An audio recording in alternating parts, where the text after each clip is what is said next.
Hello everyone. How are y'all doing today? Faith, this dude, Brave New Tarkle, Shakista, Hino, Vesper Eden, Dragon Wolf, and Space Nerd. Bet someone that we actually finished the game today. I committed. I believe in us. I guess it depends on how distracted by harem content we get.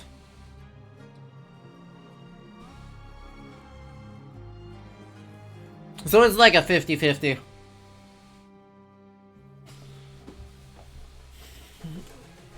We love that. Oh. There is a place that does great baklava up the block. You should do that. You should totally do that, Arcanist. Now I want baklava too. Heck. Well, that is Future Me's problem. You come bearing books with pictures of wolves. That checks out. No, that sounds about right.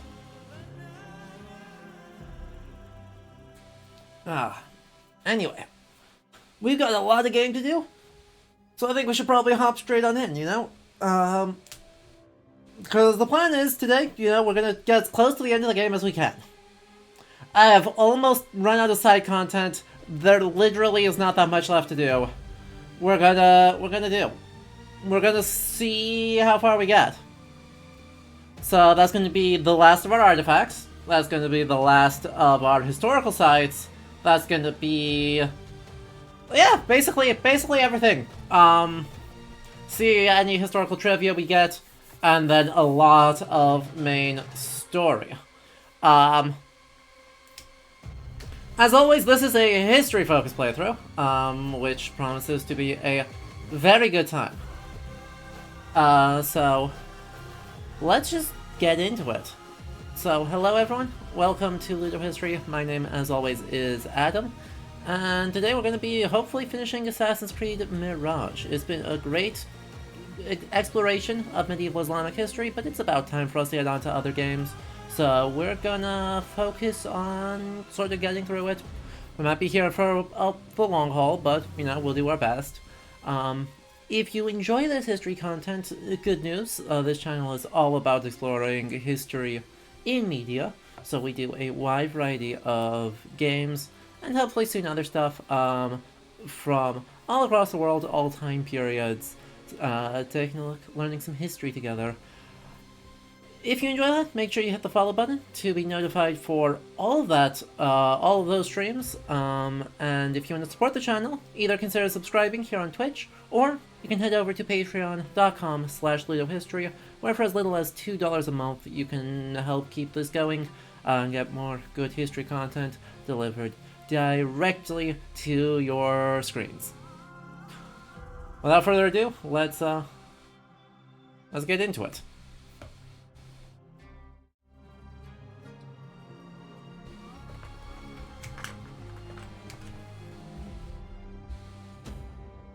Alright. So, last time we got through most things. We beat the Sharqiya arc. We got a big long look at the Zanj Rebellion and Ali ibn Muhammad, and we killed a major historical figure. Good job, us.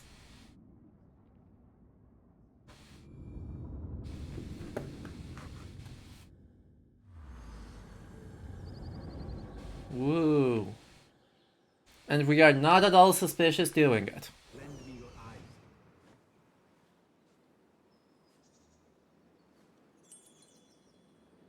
Ding? Strange. Okay. We also got the best drip. We have pretty good drip. Don't know if we have the best drip, but we have pretty good drip. We did get, you know, extra Cthulhu. And we did get the Master Assassin costume, and that's very good. I feel like there's room for a lot more drip. A lot more fashion. You took your time. Yeah. Did you wait up, Master?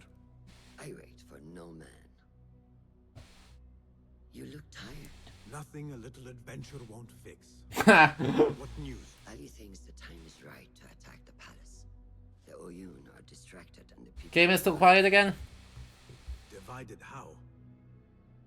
Some are claiming the new Khalifa stole the throne from Abu Abdullah, son of Al-Mutabakkil. What do you know of him? Little. He was there at the palace, the night his father... Okay, we're actually getting the historical conflict. The night I reached into that chest. Master, have we learned anything more about the object within? Why do you ask? It seems a shame we know so little about something the Order prized so much. Should we not seek to know our enemies better, the better to defeat them?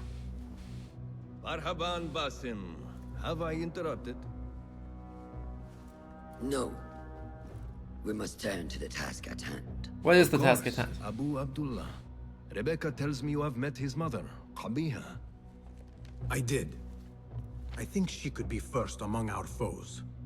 She, or Arib the poet, or Muhammad the governor. All three had ties to our enemies. When did we Muhammad meet? Ibn Tahir.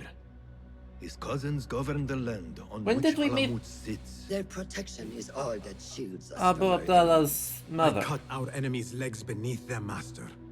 Let me strike while their stumps are bloody. I will unmask them and learn their intent. She was the Basim blood is perfume right. lady? We Oh. must act swiftly. Oh. Go to the Round City. Really? Investigate all three, but take no further action. Reports back to me atop the house of the previous hill. Okay. I mean, all three of them were weird as hell. Right, okay, this is if that's actually what they're doing, they've actually set something up really nicely. Right. Because all three of them are people that we really, really strongly were like, wow, they're doing something super suspicious.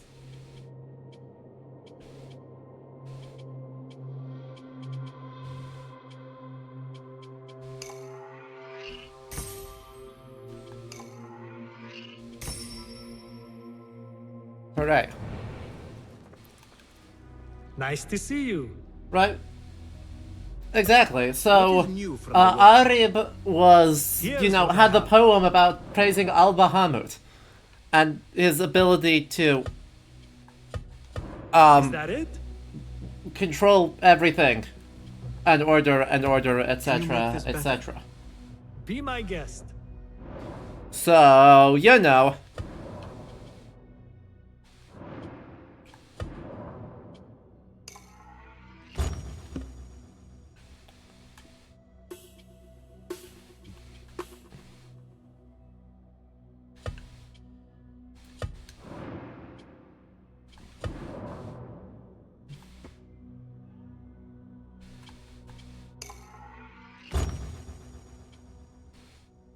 Extra capacity.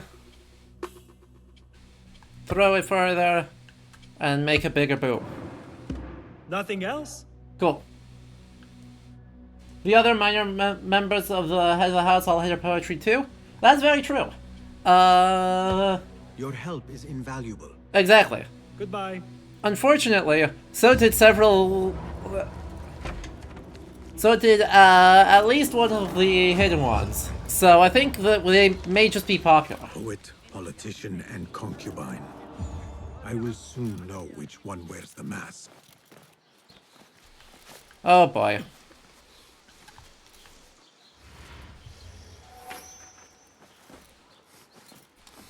I'm sure this is going to be just fine and nothing bad or weird is going to happen. Ow. My ankles. Also, hello, Bray Girl. It's good to see you.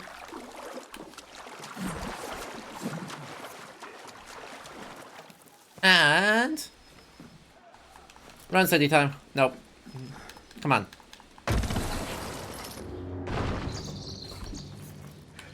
Whee! The big doubled wall. And... Okay, we're no longer on the wall. Welcome to the nice part of town.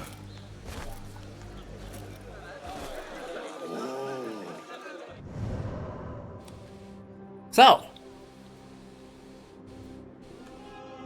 Madinat as-Salam.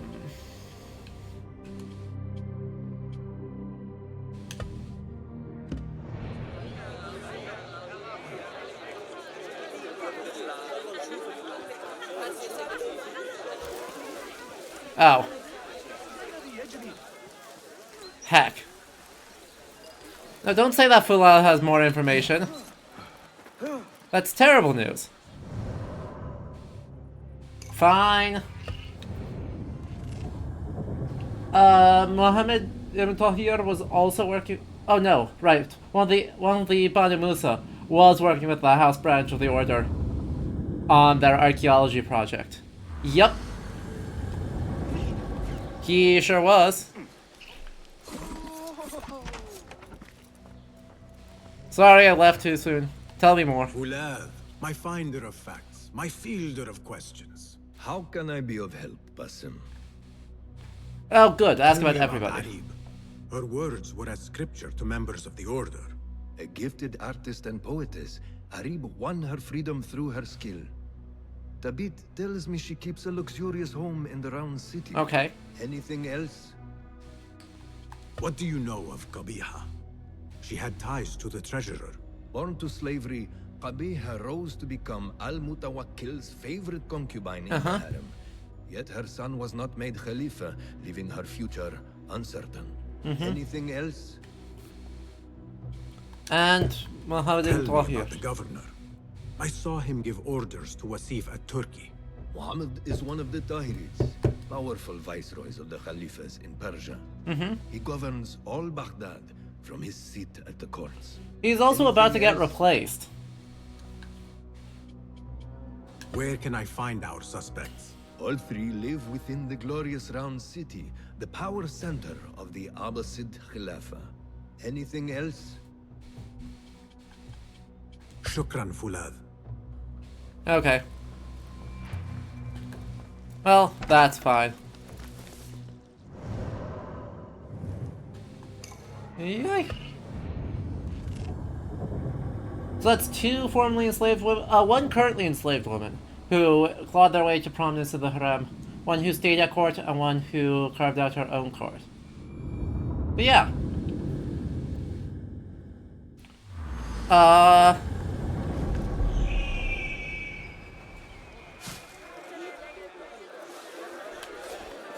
First things first, we need to go steal some stuff, and aggro all the guards on us, because that'll be funny.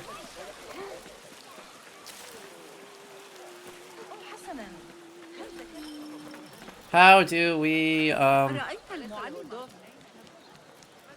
That person looks suspicious. I should investigate. מצאתי פגם שמחכה וחלק גדול מעבודתו המוקדמת, מה שגרם לי להתעסק בו.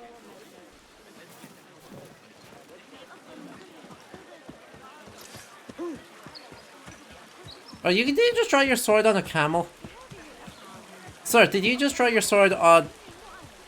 against the camel walking through? Aye, aye, aye. Oh, hang on, that's not what I wanted to do. Convenience smoke bomb.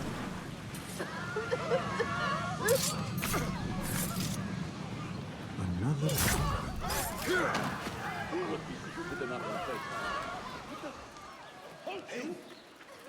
Nope, not halting. I refuse to halt. There we go. Camel looked at him. Yeah. Look, it's well known camels are jerks. And, you know, frankly, that's probably deserved. Anyway, first things first, I want to go replenish all my tools because I have plenty of cash and not a lot to spend it on. And so the question is just, where are they?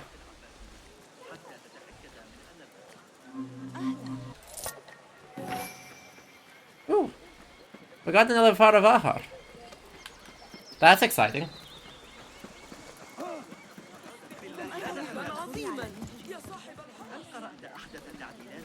And, come on. By the way, I do like how everyone is immediately wearing much nicer clothes in this part of Well town. met. That makes a decent amount of sense. Allow me to... Please. Alright, let's stock up on all of these. Very good. And all of these. And all of these. Have some gear to mend? And all of these. And we shall sell all of these trinkets because while they're very nice, we don't need them. We have 14 hare's feet. You know, that's fair enough.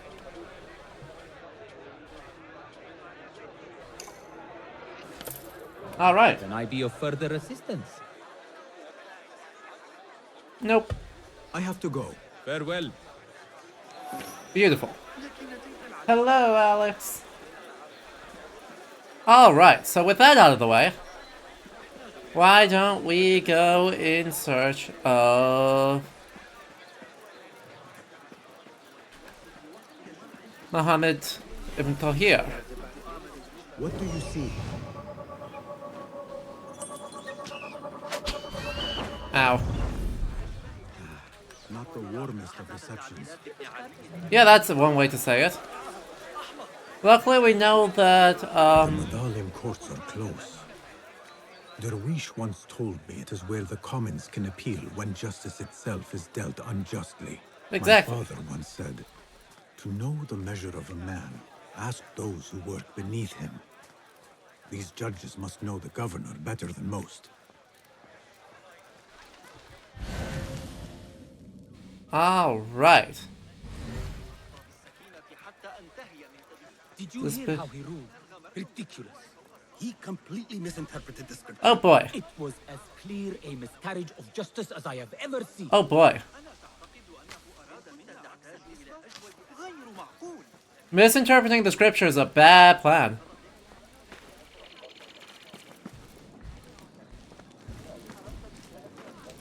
Greetings, Sayyidi. I wonder if I could ask you some questions about the governor, Muhammad ibn Tahir. I am not underpaid to answer questions. Oh boy. I suggest you make this worth my time. Otherwise... Don't. Oh, we're just gonna fully bribe. We're gonna fully bribe a Qadi. Chat. Pro tip. Don't do this. Just. Would you accept this token of appreciation from a humble citizen? I would. As a start. Adel ibn Munsif. When has anything bad happened from misinterpreting the Holy Scripture? This is the 860s. Is he interpret them liberally or intentionally conservatively? I mean, is he interpreting them in a secretly Shia way? In general, but also in this time and place. Judicial corruption was taken extremely seriously, because, you know, the Qadis had a lot of power, but also really robust traditions of jurisprudence. Now, we are before the point where Islamic sectarianism goes completely off the rails. And by completely off the rails, I mean the Ismaili movements, where there becomes immense disagreement on how to interpret the body of work known as the Hadith, right? Things that are not in the Quran, but were said by the Prophet Muhammad. And there's a massive splintering in the 10th century on how you interpret those that gives rise to more fringe interpretations that become regionally very popular. The Nizris, you know, the historical assassins are an example of one of these movements. The Almoravids in Morocco are an example of one of these movements. There's a big succession crisis related to them in Egypt, in addition to the Nizri. But you know, yeah. Is it a thing that happened? Almost certainly yes, but... I serve justice, not spoil it. Take your money. Now, what do you know about the governor? He's feared, respected, dedicated to the rule of law, order. That is all you know. You work here. Muhammad ibn Tahir keeps office at the courts. At the shorter courts, not the Mathalim. He does keep Oh spies no. and scuttles back to his office every day at noon. Goodbye now. Well, that was not helpful. Turns out he keeps his... Oh, good.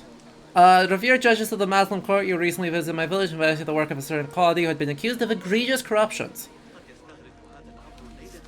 Yeah. So did bribery happen historically? Oh, yes. But did they take it very seriously? Also, yes. That messenger could lead me to the governor's office. And whatever secrets he buries there. Ah, yes. I need to keep you in my sights, eh? Well, I'm sure this is not at all suspicious. If he's telling the truth about... Yeah, I mean, he's probably not even like a full Qadi. He's like, basically a clerk. Hold it there! Not good enough. Tomorrow it is. And I must remain unseen. Alright, alright. Here I was thinking that I was able to, you know, actually hide in the bushes. That's okay. Don't worry. We've got an option.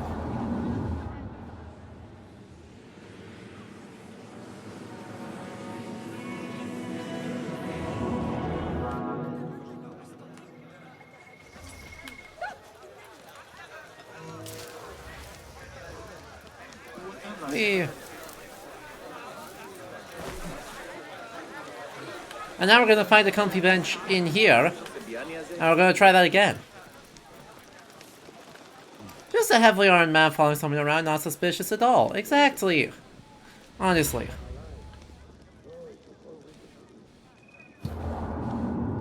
Who could have even possibly interpreted it as suspicious? My sights and avoid unwanted attention. Okay. Avoid unwanted attention.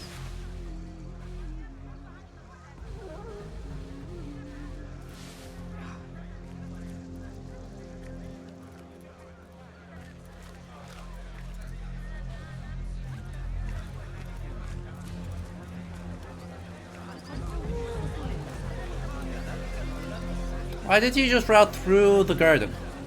That's my job.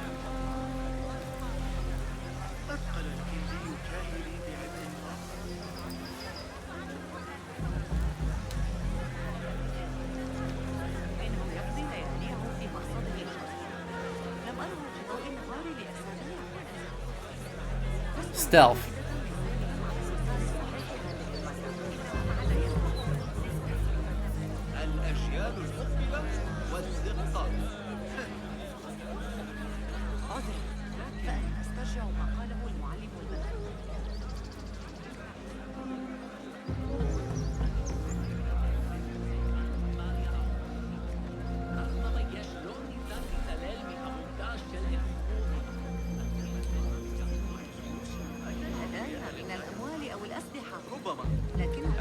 Hello, friends. There. Now focus, Basim. Do not lose them again.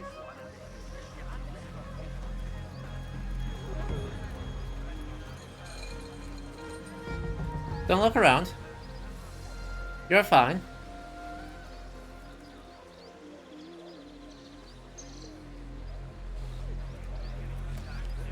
I knew he was going to look around. Ooh.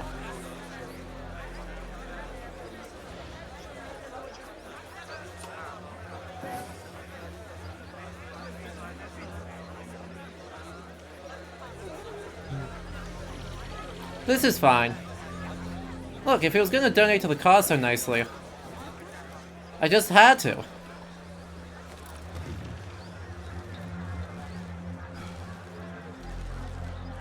He is rather paranoid, honestly.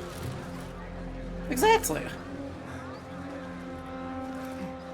Right, like, on what universe? Well, like, ah, yes. Something is amiss. Yes, Said. Something is... How do you know something is amiss? Come on. Do anything. Well, you can only come out on this side of the thing. So don't mind if I just stand up here. Just currently stealing valuables on the way to do a hidden ones, because of who he fundamentally is as a person. Exactly.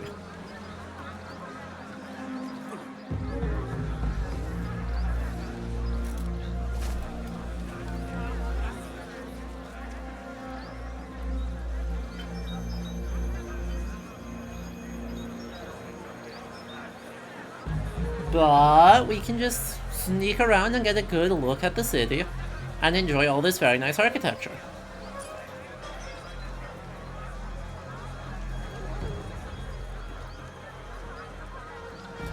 And then remember that he said he was holding court at the Shurta courts, which means that he's, you know,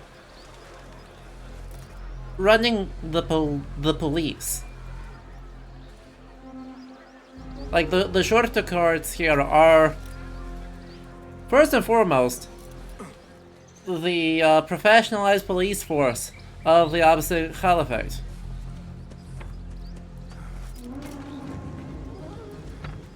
So, you know.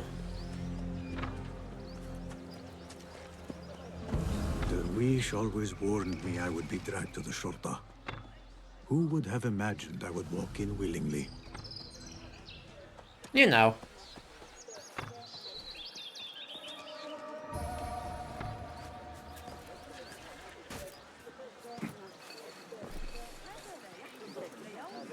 Am I able to just walk in?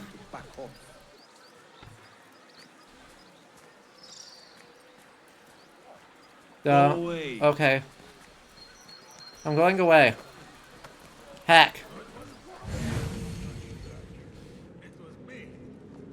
It was nearly a good idea.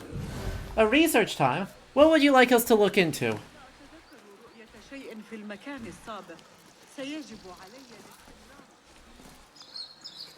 Let's dissect the different courts. That seems like a great idea. Alright, so. We'll put this on pause. And we'll turn down the game audio so you can hear me talk. For anyone who doesn't know, a research time, right? Redemption of channel points gives us a couple of minutes here where we can take a look into a topic that viewers are interested in seeing more in. So, right now we were requested to look into the courts in the Abbasid Caliphate. And so we're gonna take a couple minutes here and do that. If we knew the guy was at the Shorta court, why do we have to follow a guy here? Don't worry about it. Just to confirm, I guess, make sure that he's actually here right now. I don't know. Be weird. Anyway. Boop. So.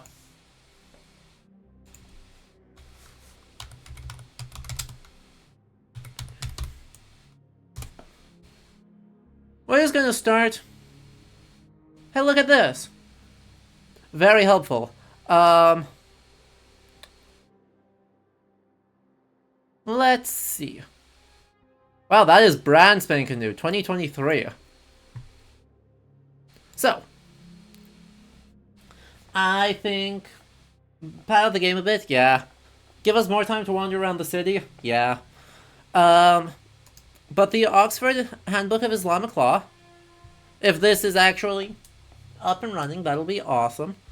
And then we have a PDF here, which I'll have to do an extra step to load up. But we can do that. Voila. And then I think that gives us a couple of options. We may end up coming back to some of these articles. I'm gonna be real.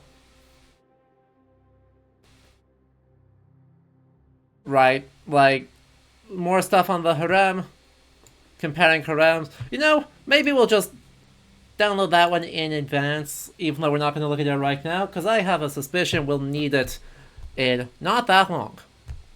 In the meantime, though,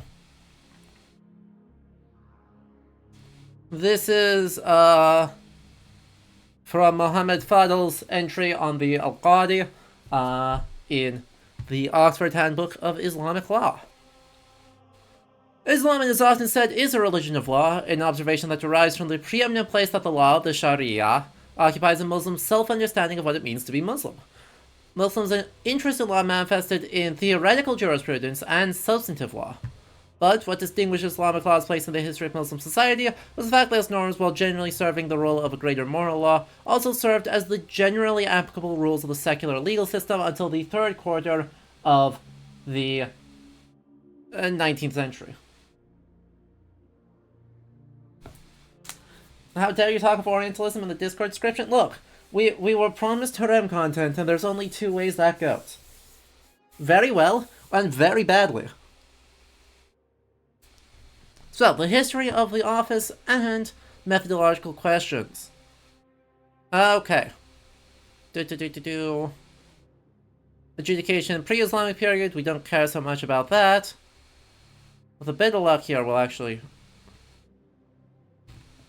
We're looking mostly at, in the early Abbasid Caliphate. You know, that there. Alright, so. Two trends, rationalization of the law and bureaucratization of the judiciary, were heightened with the rise of the Abbasid Caliphate. With a corporate identity among jurists, which resulted in their self-identification of partisans of specific traditions. So, the people of Iraq and the people of the Hijaz would produce what become as the Hanafi school of law and the Maliki school of law. The Ismaili movements emerged at around the same time as these.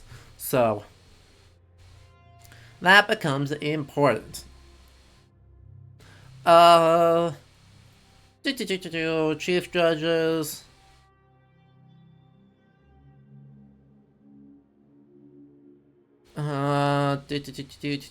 Maliki school was the only school of law that successfully resisted Hanafi attempts to monopolize the judiciary in the first 150 years.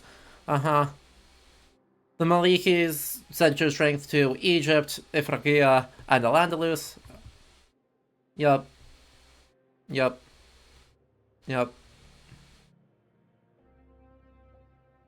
Cool. I'm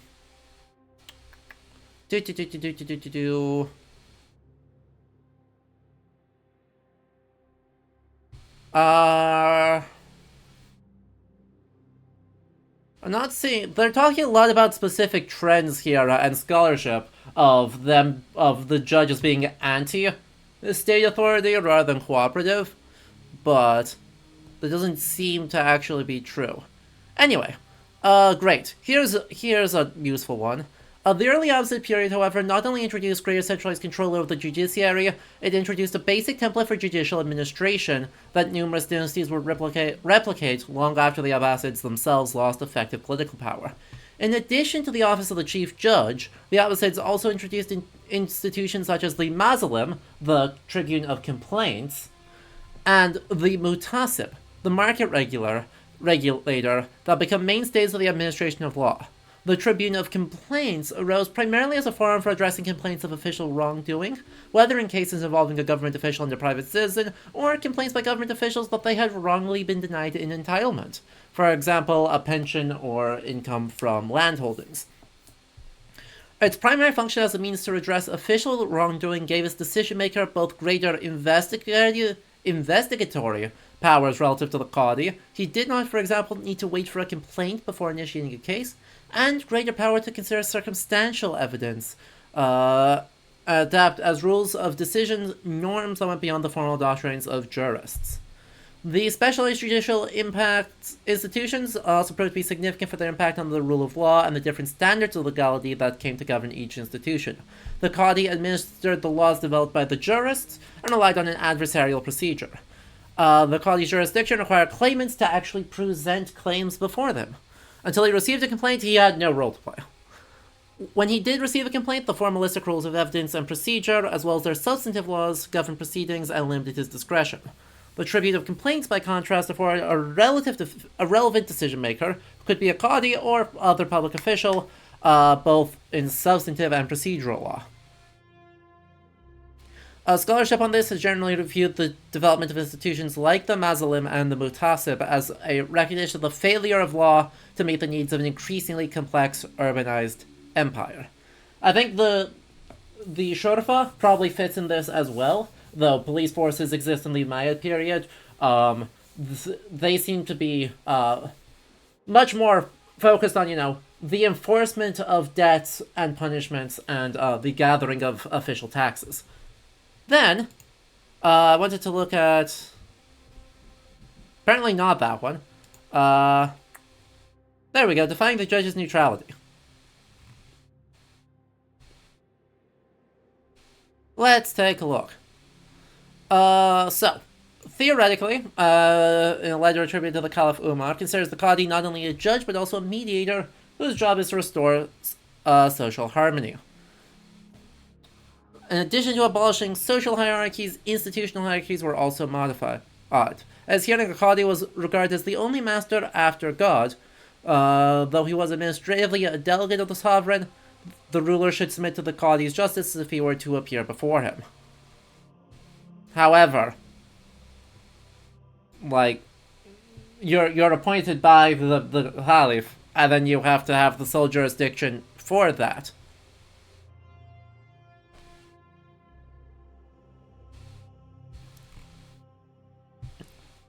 So this is a bit early, in the 750s.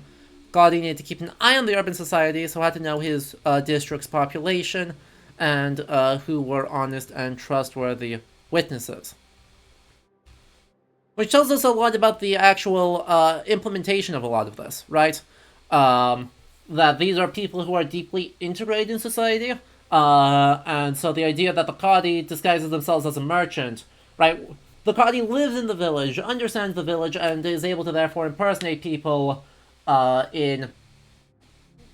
that letter suggested in-game, right? That actually feels very in character for this sort of deep knowledge of your community, and then what happens when Qadis from outside the community don't actually have the ability to assess who is and isn't reliable witnesses. Anyway, let's see. During the fourth fitna, the war between the Caliph al-Amin and his brother al-Ma'mun, the governor of Baghdad, al-Hassan ibn Sal, charged the Qadi of the capital, Muhammad ibn Sam'ah, with finding a trustworthy man using the Qadi's Iraqi network. When al-Ma'mun wished to curse Muawiyah from the pulpits of the mosques, the chief Qadi, Yahya ibn Aktham, dissuaded him, arguing that people, especially Khorasanians, would not agree and might rebel. Later, al-Mutawakkil turned to the same Yahya ibn Aktham for help in understanding the relationship between a merchant named Ibn al-Abzari and the agitator Ahmad ibn Nasr al-Huzai, since Ibn al-Abzari had organized the funeral of the latter after his execution. The chief Qadi, Ahmad ibn Abu Duwad, served as an intermediary between the Caliph al-Mutasim, who immediately predecesses al-Mutawakkil, well, not quite immediately. A couple years difference, and merchants of the Karkh district after a large fire. The Qadi asks the Caliph in Samara for financial assistance and distributed 5 million dirhams among the disaster victims. So, there's some of that, how does that actually work in execution, right? Because they are closely tied to the community and are able to kind of navigate as sort of, in the context of cases, advocates and mediators, they can often very deeply have biases, but also makes them very effective and highly respected. And so, scandal among the Qadi could be a big problem. Oh good. Due to social interactions, the Qadi necessarily entered into symmetrical relationships, i.e. material or symbolic debts that became instruments of pressure. So as you get trading, right, different favors traded around. For example, the Qadi Abdallah ibn Shubruma asked Abu Ayyab al-Muryani, Caliph al-Mansur's secretary, to fund his son's wedding. Later, Qadi al-Waqidi faced financial difficulties and asked one of his friends to help him buy his children new clothes. You know, being appointed by the Caliph but expected to be neutral reminds me of the Supreme Court judges. Exactly. It's honestly, actually, in many ways, a very good comparison point, and a case where, really, the fundamentals of jurisprudence haven't changed that much cross-culturally here. Let's see. Oh good, according to Waki, a famous Qadi of Basra was biased towards a litigant during a trial opposing two local families. The Umayyad Caliph had confiscated a royal estate belonging to Banu Abd al-Malik, descendants of a former governor of Iraq. They now claimed the land from its new owner, Suleiman ibn Ubayd Allah, to whom the Caliph had assigned it. The claimants went to the Qadi and asked him to use his cunning to give it back to them. The Qadi, who knew them, agreed to their request. Probably neither thought he was unjust, nor that he departed from his duties.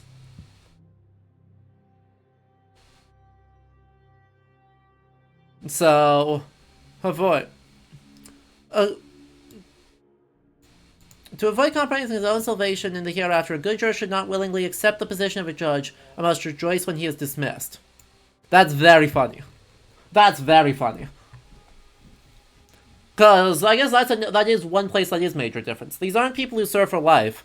They are people who are chosen, serve for a while, and then eventually get dismissed or resign. Alright. So what are the solutions to these biases? Later on, you're gonna see Qadis being brought in from outside, so they don't actually have that sort of deep connection that causes bias, but they also don't know how to judge who's reliable and who isn't. Number 2. You have to use someone else to do your personal business. No doing it yourself.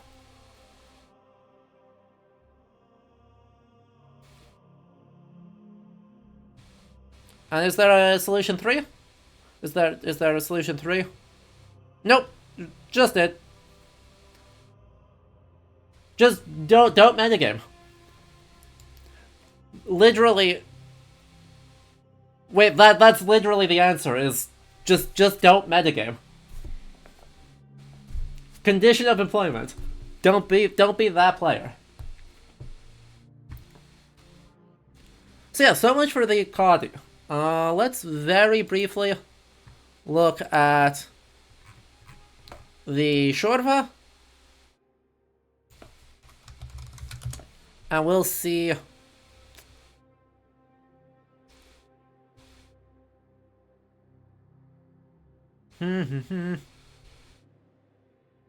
those are not super helpful.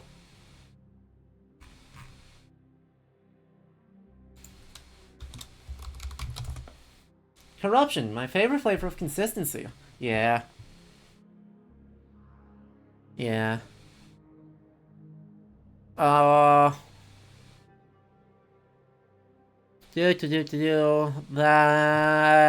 continues to not be... That continues to not be helpful.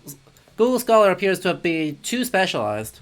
So we're gonna see if just Google, actually helps. Oh, yeah, that probably helps. If I spell it correctly, instead of the one that happens to look similarly, that should definitely help. Reviewing the final function of the disciplinary institution of the Shorta during Shia Bu'id's government dominance on Baghdad.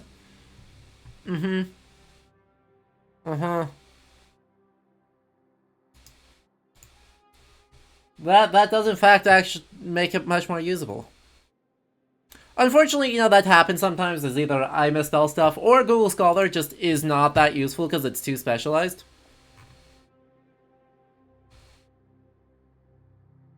And rest in peace, I don't have access. Use coercion. Oh, good. Coercion. Imprisonment, threats of beatings, and lashings. By the Shurta, criminal magistrates and police chiefs, based on military methods and not on Islamic substantive law. Yeah. That looks like a very useful article, but it doesn't work. Yeah. The courts also dealt with what we consider urban planning.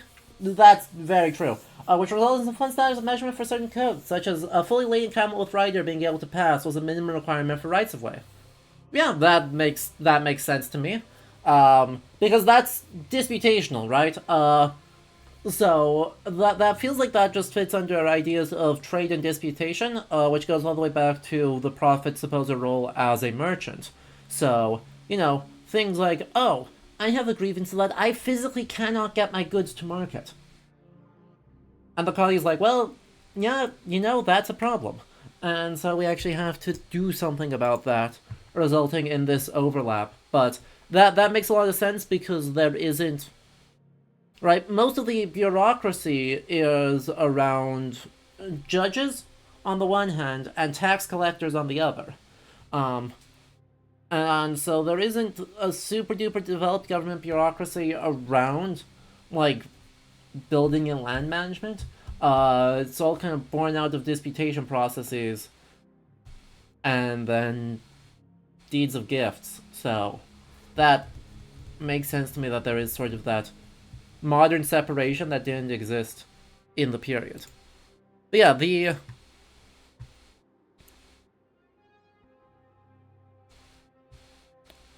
What to do? Reviewing the final function of the... Okay. During the Abbasid dynasty, Shurta was one of the disciplinary security systems whose duty was establishing order and security, as well as fighting against corrupt people and criminals known as Ayyaran. The institution of the Shurta changes in the 10th century, direct influence of the governors of the Buyids in appointing the Sahib al-Shurta, political considerations. In addition, Khalif's interference was observed in appointing the administrators of the Shurta of Baghdad. Cool, so that looks like a bit later, but does suggest, prior to this, the Shurta is at least slightly more independent, but the idea that, the Tahirid governors of Baghdad are potentially in this game using the Shurta, appointing the head of the Shurta, and then in turn having the Shurta expressly advance sort of local administrative interests, potentially in opposition to other major stakeholders or to Khalifal interests, checks out. That's something that the article here seems to suggest happens in the 10th century, so pushing that back to the 9th century seems reasonable. Alright, so that was just our little bit of research into the courts. The little bit means about 30 minutes, so hopefully that was informative and entertaining. Thank you, Eldritch Queen Display, for the research time. Why don't we hop back into the game here and see if the Shurta is behaving in the way that we expect, i.e., according to that article or abstract we just looked at.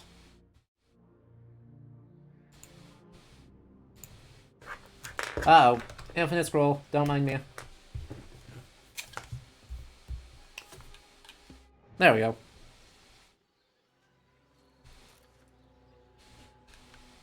Alright, now... what am I gonna do to help get up here? Oh, well, that did not work. Come on.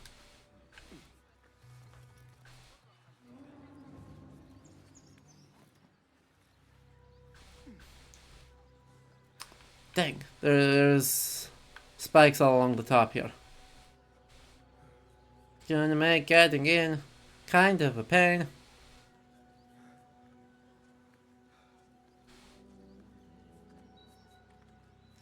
I don't know if there is gonna be a way in that isn't use the front door. That would be odd. That's not common. Oh, come on, I believe. What are you hanging on to?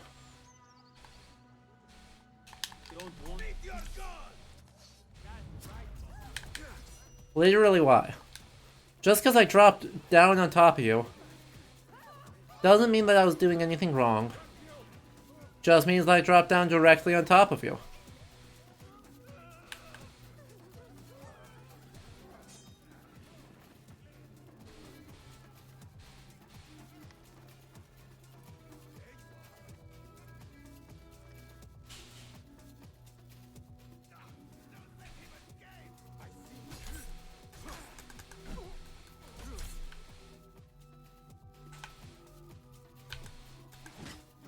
Ow.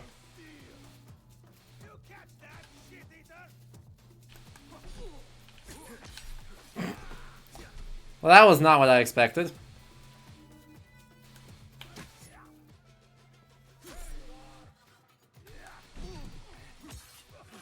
I left the game on quiet again.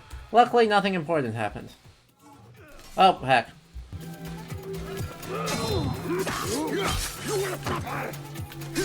That should be better.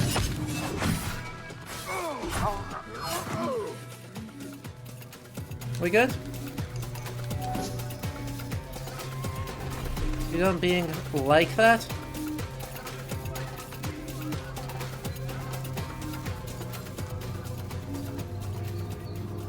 No? Yes? Maybe? Maybe. The fact that that guy didn't aggro on me is hilarious.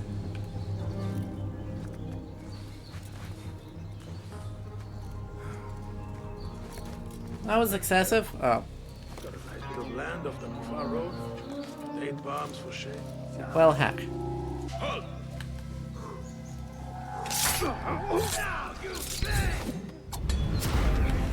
Well, heck.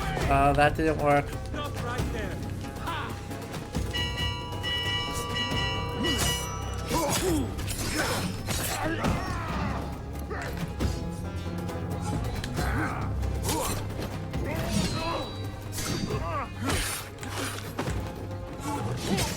Ow.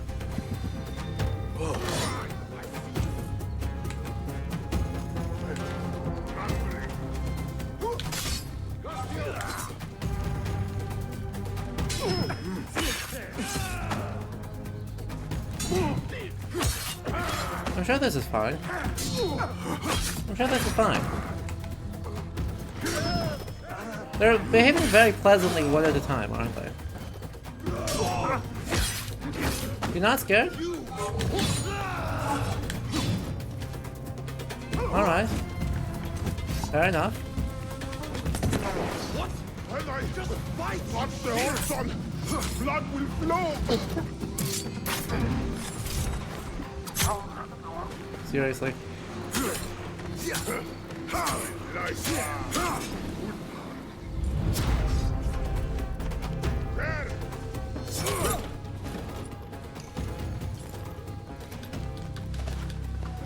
The music is so good in this game. Like, genuinely fantastic. Anyway. Cool. But,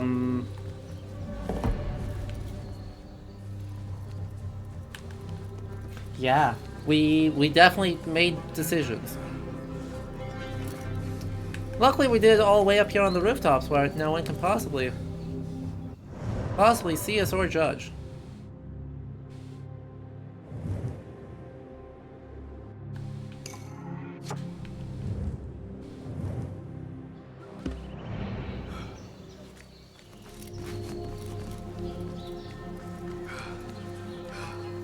You were listening to the menu theme when you were grinding for your uni assignment?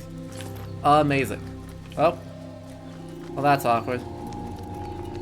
Nope, you saw nothing. See? Just run away.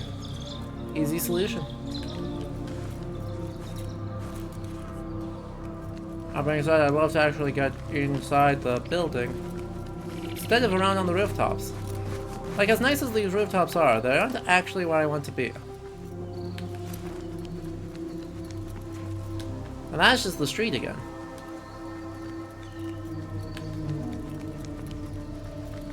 I want to talk. Hold up. Here, dog. Stealth. Yeah, do I actually just have to walk in the front door? That seems deeply strange.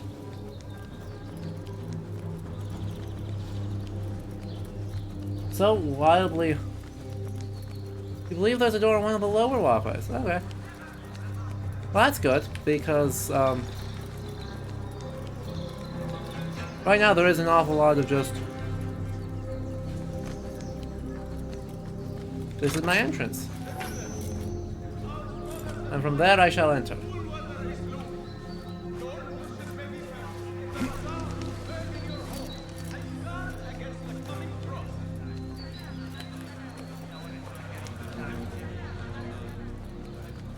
Nope, neither of those are doors. Those are both fake doors.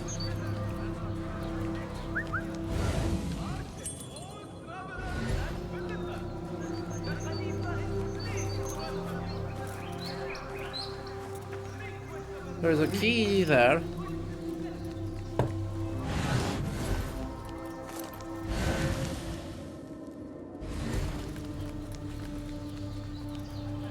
There's a door over here.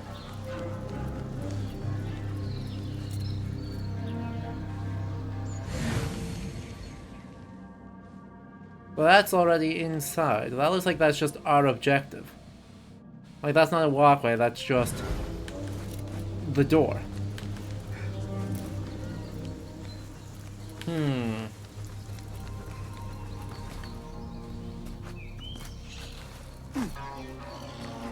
And that's a fake door. And that's a fake door.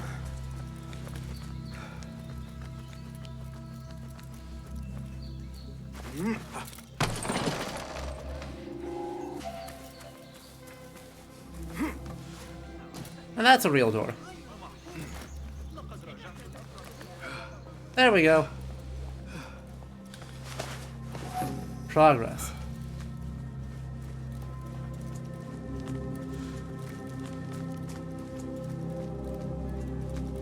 Oh good, someone to eavesdrop on.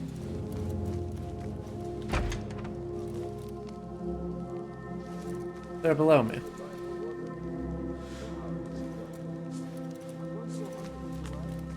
That makes it hard to eavesdrop on them. It's been mad in the streets today. If it's not Abu Abdullah's thugs sowing chaos, it's the damn rebels. This is all we can do to keep riots from breaking. The governor has a plan. He will see us through this storm. Will he now? Poverty was my only crime. Free me of these chains, please.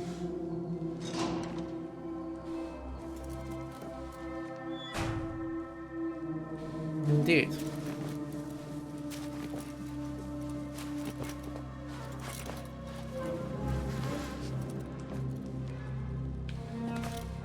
So.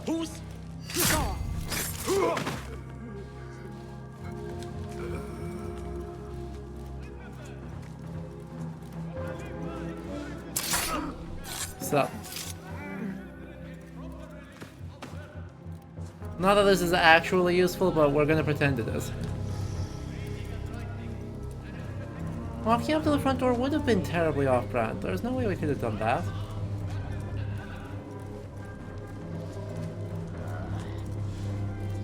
Am I not able to eavesdrop from there? Do I have to stand somewhere else? You go on. I think I'll have a quiet night.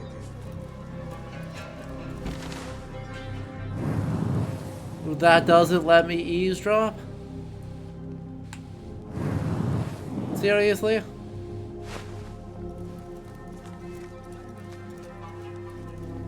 That wasn't enough? What sort of hiding spot do you need from me?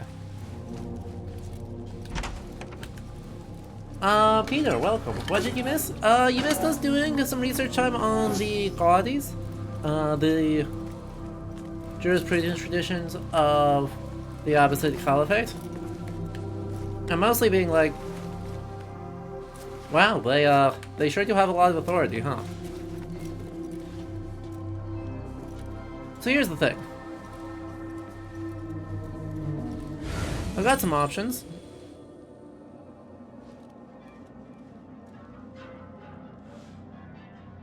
Someone's got a key here, right? Yeah, you've got a key. I don't actually have a good way to escape. I guess I could just kill all three of them. Nah, the four of them.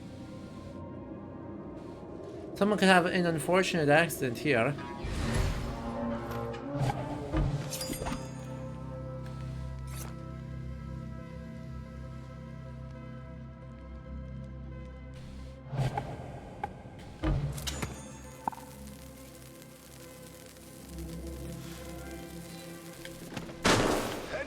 That's a deeply Deeply strange.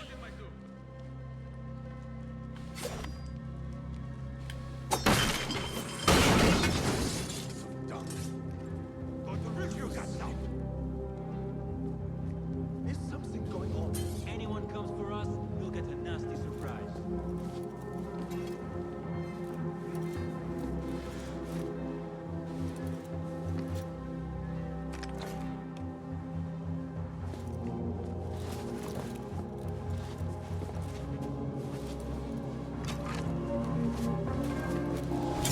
See, that was the one step you should have done.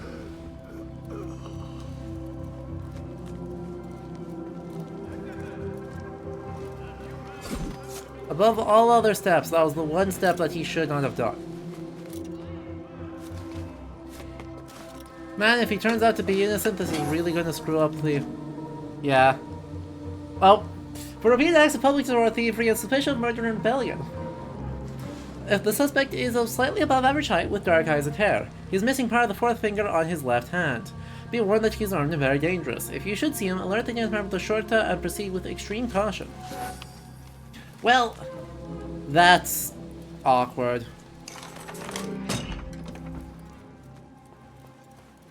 Hi. Yes, hello. That was me, wasn't it? Am I the problem? I fear that I am the problem.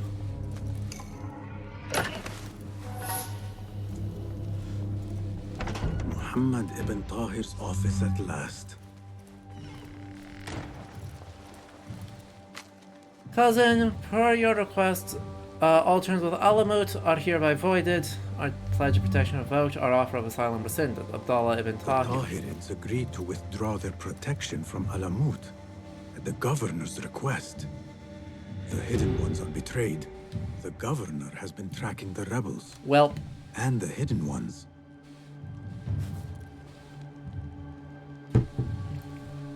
that's probably a problem.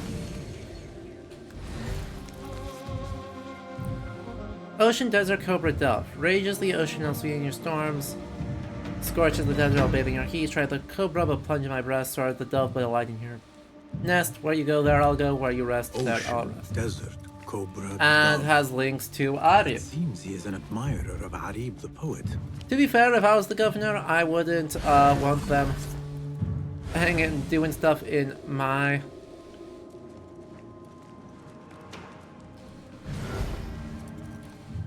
Okay, like, I already looked at it.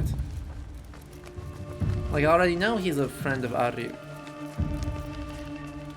Why are you continuing to tell me to investigate this? I already did.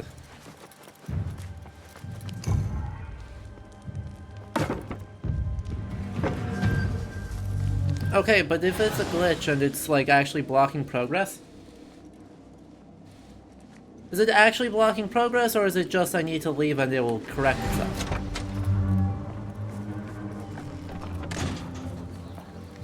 No, it's gonna be a jerk about it.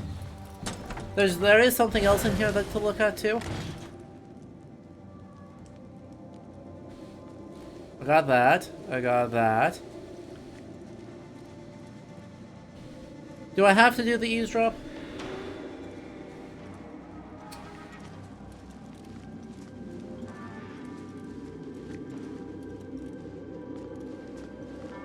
That seems to be the only other thing glowing orange.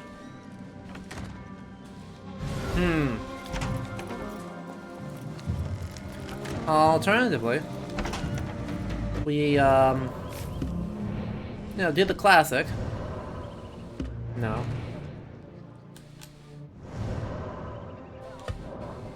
Oh. I understand. I was going to say do the classic of just save and reload, but no, it's blocking my save. Because of course it is. But why wouldn't it? Oh.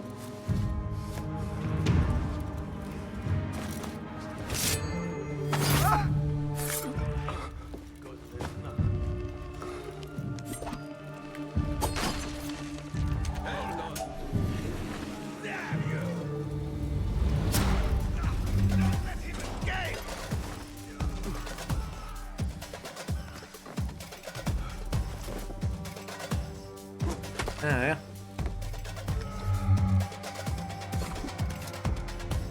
God is with me.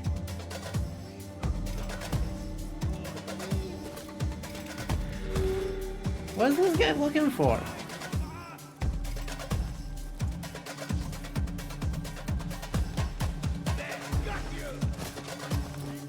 Alright, I'll come say hello. You don't need to do weird pathfinding, I'll just come say hello. You are raven bait.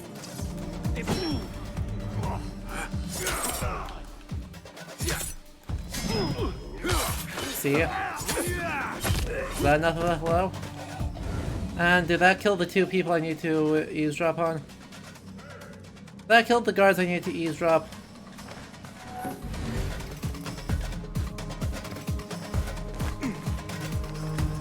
If it did, I'll be a little bit upset.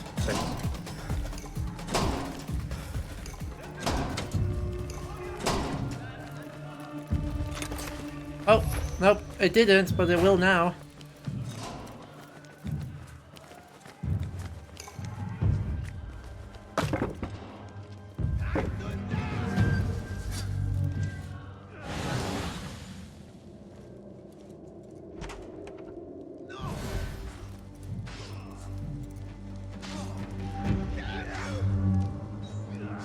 Oops. You catch that, shit eater? Who's laughing like that? Now, that was a lot of very wicked sounding laughter. So I need to somehow stealthily cross. Damn you! Oh, well.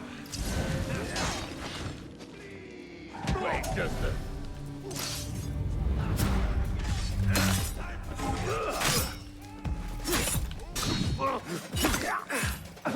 I tried.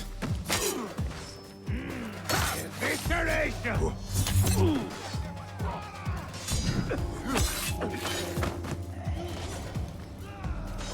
Truly the victory for everybody.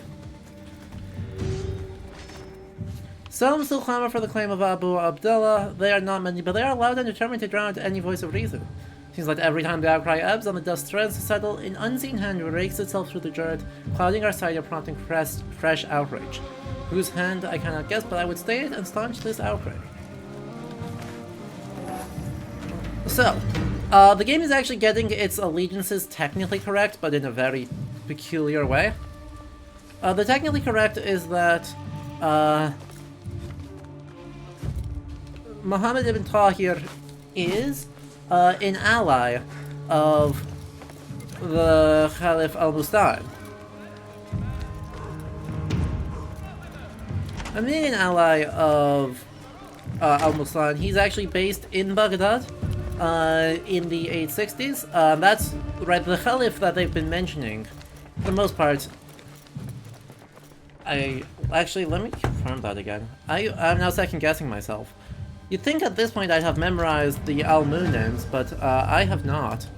So let me just confirm that again real quick, because I'd hate to do that again. Yes, it is Al-Mustan. Is based in Baghdad in the 860s, and in fact when they've been saying, you know, the Khalifa, that is who they've been talking about. Right, overwhelmingly, that is who they have been talking about.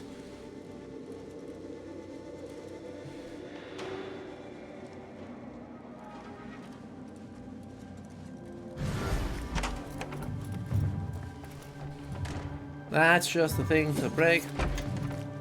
And... hooray. I love major glitches. I love major progression glitches. They're so much fun. They make me feel very good about myself and everything that's happening. Well, you know that there's always a way to do it.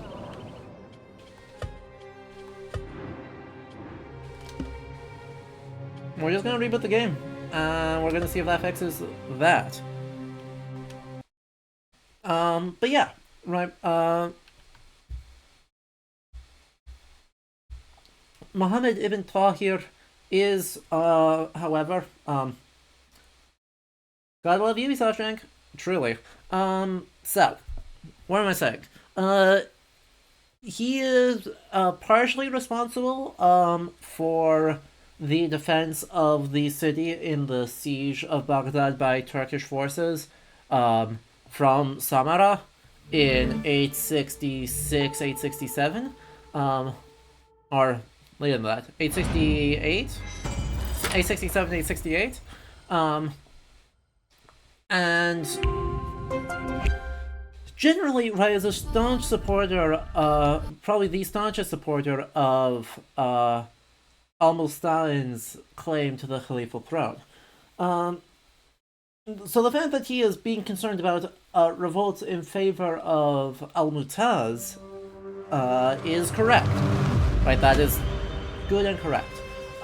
Where the game seems to be straying away from historical accuracy, which, you know, it does that a lot, is that Mohammedan Tahir survives this. He actually gets replaced by his younger brother Suleiman in 865, so while he participates, he's not officially the governor of Baghdad for a good chunk of the anarchy at Samarra. But he is appointed to the position once again later, and at that later, he ends up ruling through like the 890s. Oh good, this has simply reappeared for us to interact with. Okay. Okay. Nope. Broken again. Stop breaking. That literally, like... That is the last thing in this office to investigate.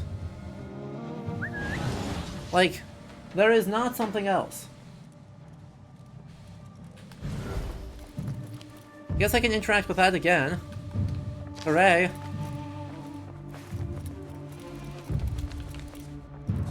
Great.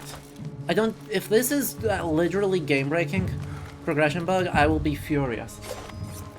If that is what breaks it, I'm gonna be very unhappy. Oh well. Now, something like this, where I just run myself into a corner and can't get out, I expect that to break it. But this is frustrating. So, we'll leave it with this music. While I look up a solution to this. While I look up a solution to this bug, we're gonna throw it to an ad break. So, do not go anywhere. We will return in just a couple of minutes, and hopefully with a, solution. If you've been enjoying this though, of course, I want to alleviate my pain. Make sure you hit the follow button, and say hello in chat. And if you want to support the channel, you can always subscribe to make me feel better. Or not. We'll be back very soon though, so, and hopefully make more progress.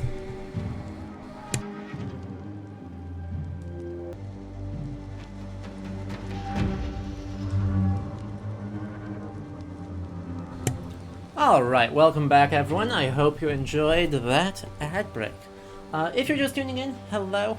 As always, I am Adam, this is Ludo History, and we are playing Assassin's Creed Mirage. We're gonna try and finish the game today, which may take a while, given that we are an hour and a half into stream, and have not finished the first of the next 3 investigations. Don't worry about that. We're gonna be hanging out, having a good time, talking history. So, if you like that, we do a wide variety of historical games here. We're trying to finish this so we can move on to some other ones. So if you like that, make sure you hit the follow button. And if you want to support the channel more, consider subscribing, in order to unlock great emotes and accomplish all sorts of good stuff. Or you can do like Wolfie did, and give out 5 tier 1 gift subs. So, Serendipity Do, Bandit Bacon, Nader Fiend, Jay Pasco, and Gamers Tavern Show. Thank you. Thank you for being here. Enjoy all the emotes, courtesy of Wolfie1066. My friend, as always, thank you so much for that. Alright. We seem to have a solution. And it turns out the bug that was hitting us right before the start, or right before the ad break, is in fact a different bug than what it looked like it was. So the bug is not that there are only 3 items and it breaks. is that there is a fourth item, and it just doesn't show up on Eagle Vision, and so the game gets confused and just keeps highlighting the third item. Which is... Yep. No bugs whatsoever. Yeah. So we're gonna hop in, we're gonna find that fourth item, we're gonna move on. Let's get back to it.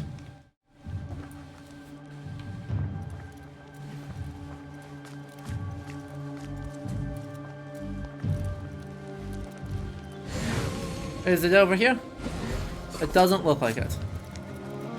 Is it even in the office?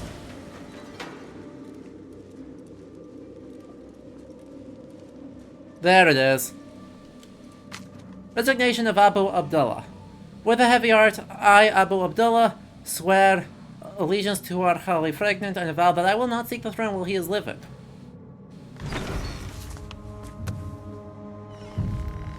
Well, hello. Imagine You seeing can tell you. your masters I've had copies made. Shred that page, slit my throat. Our bargain stands. My masters. The masked cabal, the order of... I don't care. Are you not in their service? Are you not in their service? Ha! I serve the Khalifa. I serve Allah. And I do it without hiding my faith. Ha! Now, if you'll excuse me. Why were you giving commands to Asif at Turkey, a member of the Order? Hysterical. The brute was stoking the fire of 1,000 rebellions. Thankfully, someone spared me the trouble of putting him down.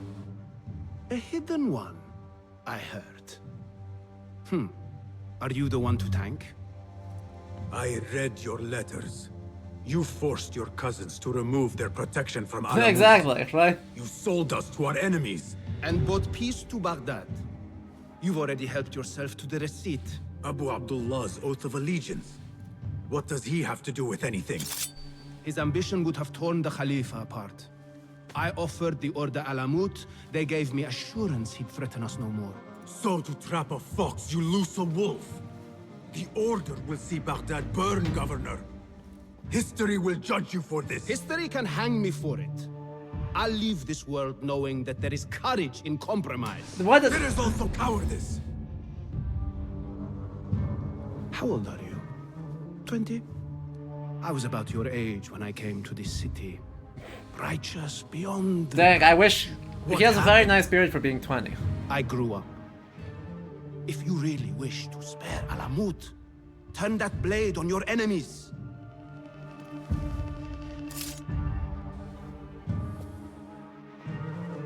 Give me their name. The one you brokered the deal with. I could. But if you fail, then I die. And I'd prefer not to. Now, I have things Wow. to do. He survives No this. hard feelings. I love his outfit, by the way. His outfit is... His outfit is fantastic. So the day ends with me fleeing the Shurta after all. What was that? From the haystack. Stay alert. Ignore me. Well, I was doing great until I wasn't. We also got quite the voice for a 20-year-old. Truly. If only we could all aspire. Get out of my way!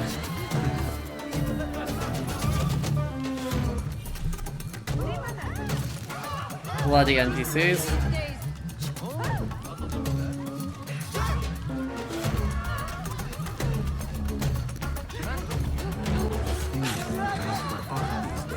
That should help. Order or no, Governor Muhammad is no friend to the Hidden Ones. Indeed. He survives by virtue of walking out during a cutscene. Yeah. But we didn't really get to see his outfit, but his outfit is like the opposite of clothing crimes. His outfit is, his outfit's actually fantastic. Let's see. Citizens. Ali al-Mutwaqa, Arib al-Mamunia. Bashi. Muhammad ibn Abdullah ibn Tahir. The willy-nilly murders and rebellion stoking didn't exactly endear the governor to us. Well, you know, don't worry about it. How dare our actions have consequences? Not another stream hiccup. I didn't see anything on my bitrate that time. So, Anyway. He gets replaced, and his less competent brother takes the governorship. But his outfit is fantastic. So he's got, 5 layers going on? He's got just a regular tunic, then he has his kaftan, and then he has, the word literally usually translates to cloak, but it turns out this is, this is exactly on brand, with the gold thread, gold threading, and then a turban over a very nice hat. So this is what you expect from like an extremely high-ranking administrator. You may even see it being all black, right? The Khalifal formal public dress is almost all black and gold.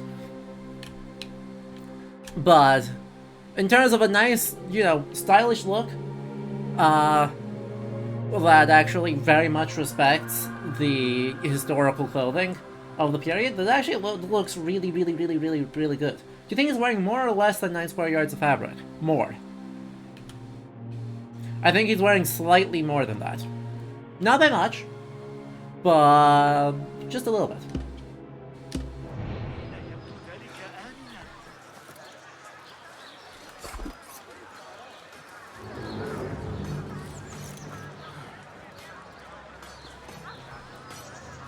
My ankles! Ow.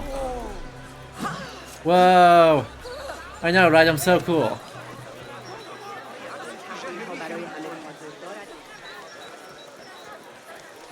They are looking for me. Also, I love that, removing these wanted posters improves the situation, but doesn't actually make you, safe. We finally have evidence that the notoriety system exists beyond... Hello, yes. I am now completely anonymous again. Don't worry about it.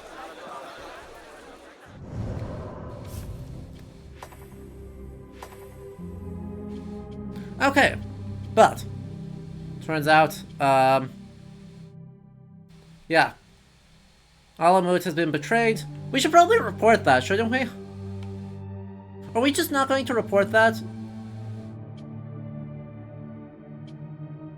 No? Anyone? Let's do the poetess first.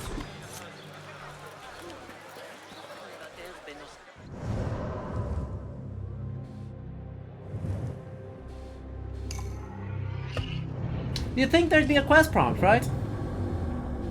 So that we can send an urgent messenger to Alamut to say, hey, guess what? The Tahirids are no longer your allies. You should probably get ready for a fight.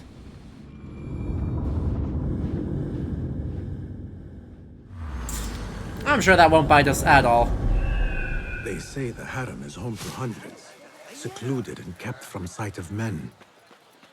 This place may be more secret than Alamut.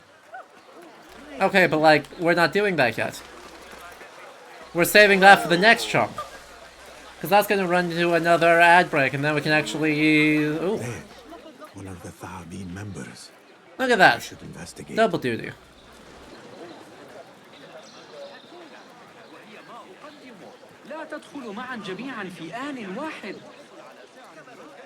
Ugh, of course these guards are being big jerks about it.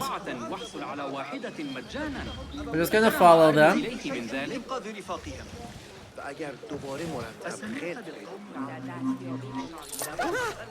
Sorry, don't worry about it.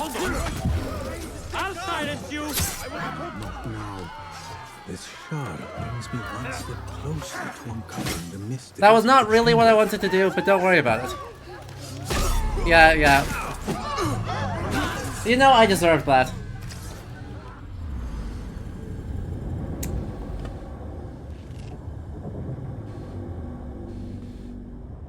I'll be real, I super deserve that.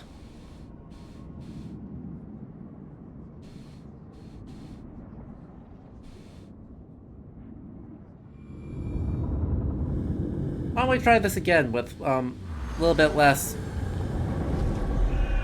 They say the harem is home to hundreds, secluded and kept from sight of men. This place may be more secret than Alamut. Alright, let's try this again, this time with feeling. And member is near. by feeling, I mean,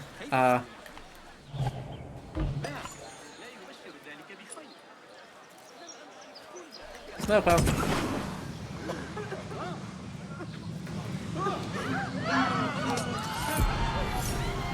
This shard brings me one step closer to uncovering the mysteries of the chamber. Honestly. Where can I hide?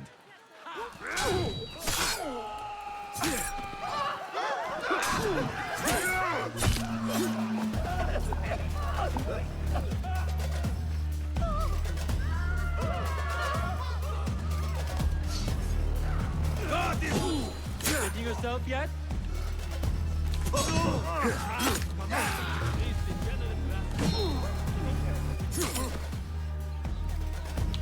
Stop that! Stop what?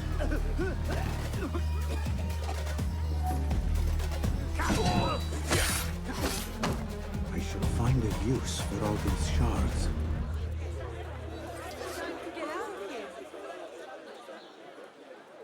Stop what? This is, it's, exactly, it's... Come up. It's him! Call the watch! He's over here! Get him! It's come up, like, as you said, once or twice. Mostly it's come up in... Shame! Guard! Over here! Criminal! What? Fire! Oh, you get yours! Guard! Guard! Over here! I would just want to pickpocket this guy. Okay. Now we're good. Oh no, Al-Balamut has invaded our... or Al-Bahamut has, invaded our stream chat. Oh no. Tragic. They say no man may enter the harem unless he is a eunuch, or the Khalifa himself. I am neither, so this could be interesting. Oh dear. Oh, that's up on the ceiling, so that's Future Us's problem.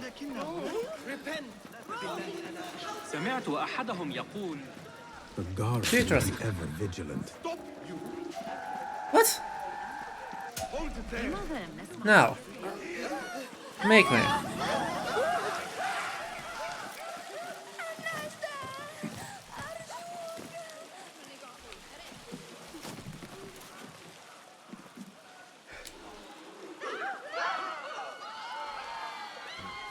Scream! Oh no! Oh no! Shock and horror! Horror and shock. Terrible news had by all. Oh no! What beautiful homes. Far different from the slums of Anbar. Okay. Show me everything. Let's try this again.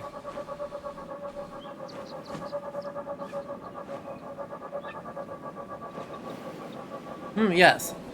A historical site.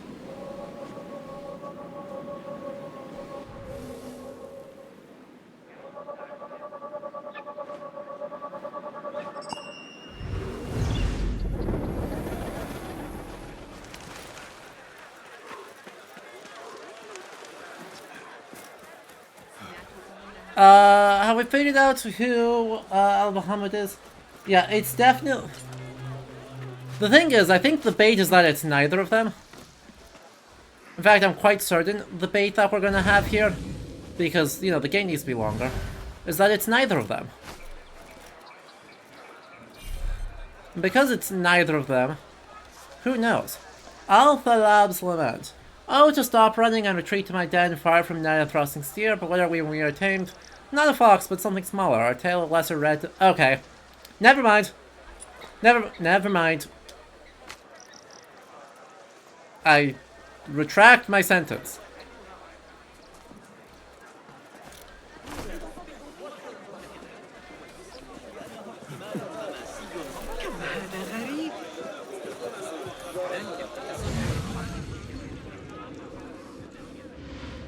So that is inside. Where's the history note? Come on, you've been doing such a good job with making the history notes easy to locate. If they were to suddenly stop doing that, I'd actually be very upset.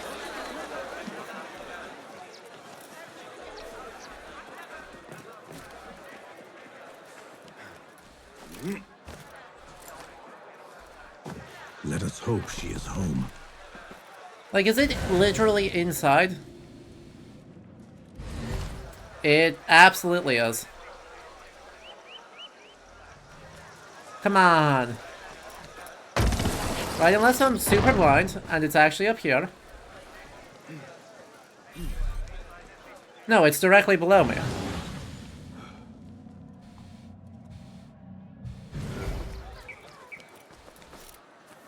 Like, come on. Why? Why you gotta do it to me like this? I mean, we already confirmed, yeah. You will not bar me from my guests. This is my house. Bought with my generosity. Bought by my genius. Okay. Hello? For tokens, favors, and personal dedications, you may find Sayyida Arib in the garden after her recital. Good day. You must be her patron. It is an honor, Sayyidi. If I may, I seek a private audience with the poetess. Do you? I have been moved beyond words by her words. Symmetry of sky and sea. I love that Basim actually I only knows the wish to poetry. express my sincere admiration. Like, Pretty words. Nearly as pretty as hers. And just as false. We both know what mask she wears, don't we? Mask, Sayyidi. Enough, Sayyidi. I know what you are, and I know why you've come. You think I haven't seen you skulking in the shadows. Ha! She's no longer party to your plots. Your secret meetings, Ha! your foolish nicknames. I have scrubbed her clean of them. Ha! For I have set a watch on her door. My men dog her recitals. Every letter she's had of you I have shredded or sent back. Sent back? You will find them piled at the Postal Bureau. Burn them, bury them, do what you will. You can choke on them for all I care. That's very funny. I mean, she's definitely getting murdered. Foolish nicknames, secret meetings. The patron may have thought me a member of the Order of the Ancients. The piles of letters at the Postal Bureau may reveal more. Let us see what... Well...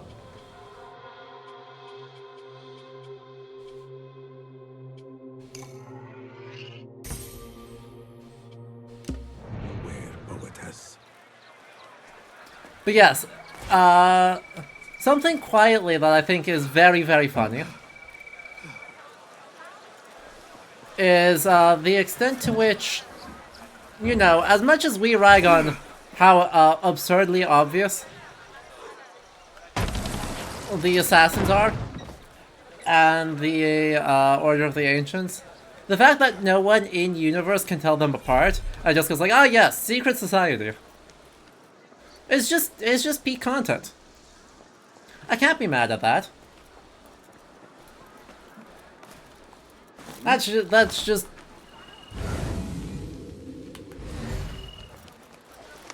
very good and very silly, and I love it dearly.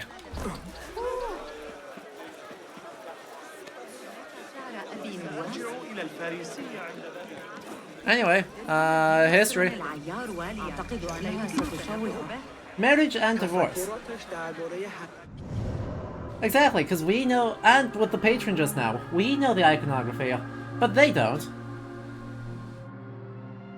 Anyway, marriage and divorce. Most weddings were about the union of two families as much as the union of two individuals. Women could not legally give themselves away in marriage and needed the approval of a male relative. Their prospective husband, who could have briefly met her in the street or in a family-supervised environment, needed to show his reliability by offering a dowry that his future wife would legally own and administer. Once permission was given, a party was organized by the bride's family. Festivity represented in this ceramic house may be such an occasion. Some interpretations of religious law permit men to have as many as 4 wives at the same time, as husbands were required to offer equal attention and resources to each of their spouses, and in some legal schools to obtain their current spouse's permission to marry again. The number of polygamous relationships was actually quite low outside of elite society. Divorce was a normalized feature of Abbasid society. Quranic verses and religious law framed divorce as a right both spouses could claim, though the husband needed only to say it while the wife had to act through her male relatives.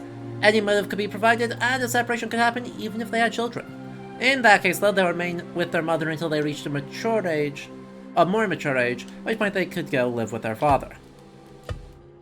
Model with House of Fez is seen, 12th to 13th century Iran. So I guess we just stumbled into a wedding scene. Sorry folks. Sorry, I didn't mean to interrupt. Or rather, a post-wedding scene where someone's sweeping up all the rose petals. Hey, Magistress, you did come right in time. Ooh, a secret entrance. What's that a secret entrance to? I must know.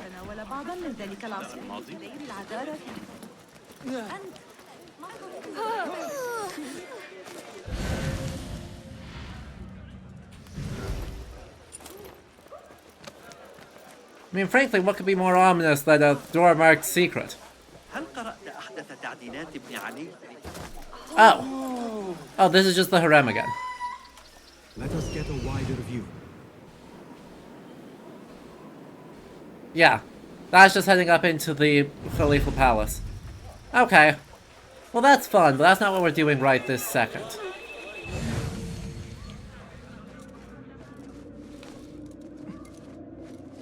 No, right this second, we are doing another explosion puzzle. Who is exploding today? Anyone? Anyone have a preference?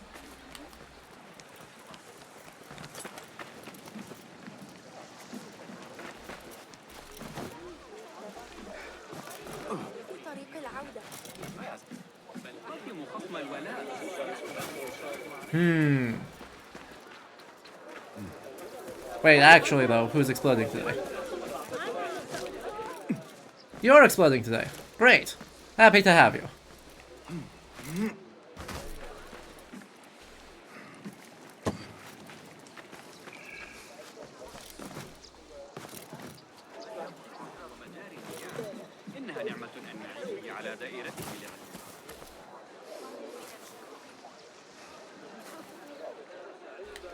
Yay! Well, that worked great except for the part where I missed.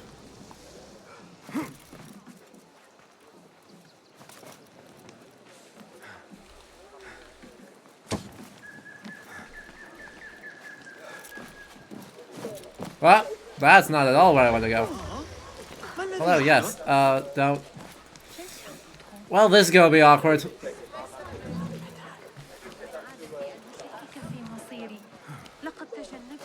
Yep, don't mind me, okay.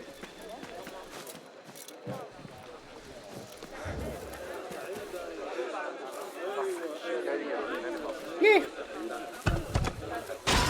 That was so close this time. Yeah, yes.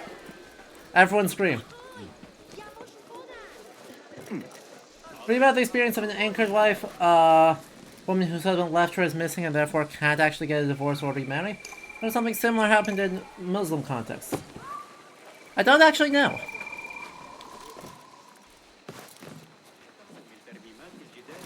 I feel like definitely maybe.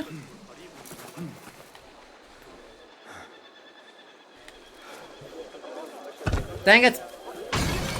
One of these times we'll figure it out. They seem to really not want me to actually be able to throw it over. I don't love that the trajectory of that it shows and the trajectory we actually get are two different trajectories. Like that's not a good feeling.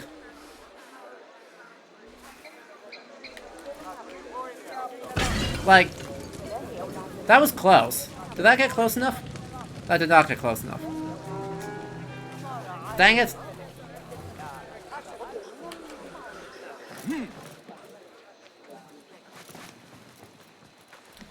I'm committed to this. At least the fire ended up on the correct plane. Exactly. Like, that's how much closer we got.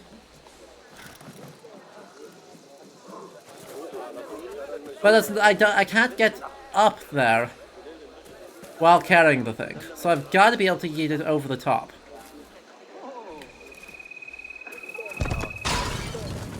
Was that enough? That at least rolled over. That wasn't enough. Ow. Ow. Ow.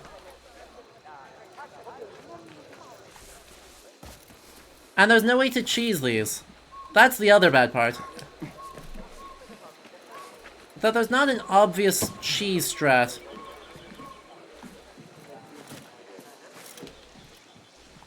Well, this'll work.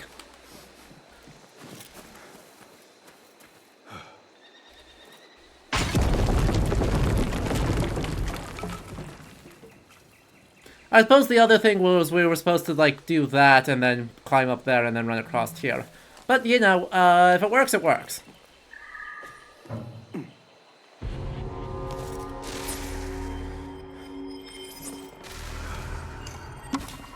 Al-Jahiz. Abu Uthman al-Jahiz, the Bug-Eyed, was a prolific 9th century writer considered by to be one of the finest authors composing in Arabic of all time.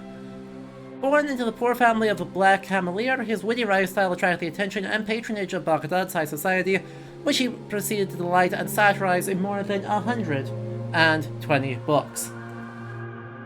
Al-Jahiz especially was composing works of adab.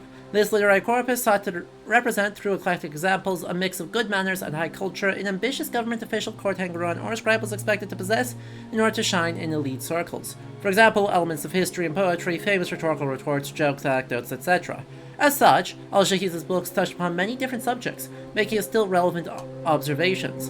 In his Kitab al-Hayawan, the Book of Animals, he describes more than 350 species of animals known at the time, and remarks on how environmental factors create new characteristics in organisms that are passed to the offspring of surviving animals. Besides selling fish during his childhood, his only known professional activity was to write and appear in intellectual salons, or majlis. Hence, he is one of the first professional writers in history. According to legend, even his death was linked to his love of literature. While rummaging through his vast collection of books, he is said to have been crushed by a collapsing bookshelf. Two hares eating berries in Al-Jahiz's Book of Animals, 17th century copy of a 10th century original. Well then. Good job, us. We've got an animal, we've got a cow, and an elephant, and that's about it. I'm gonna be real, that's about it. I do halfway expect, though, that we will be having to come back here later, so having this just open and okay feels good. Oh good, hidden one outfit upgrade schematic. That's all the gear.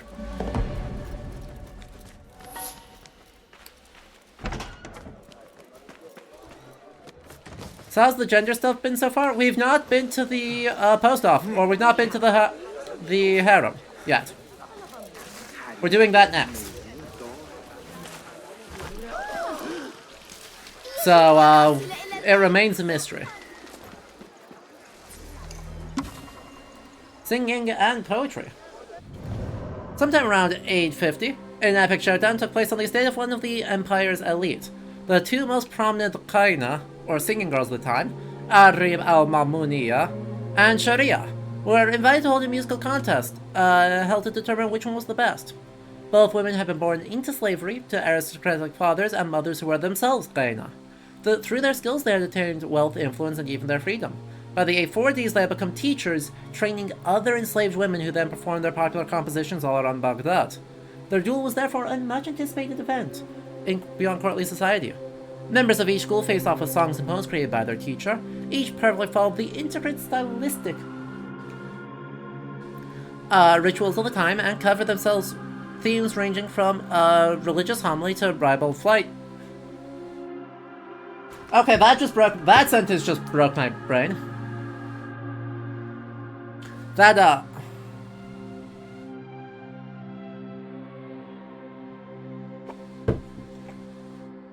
Wow. Flight...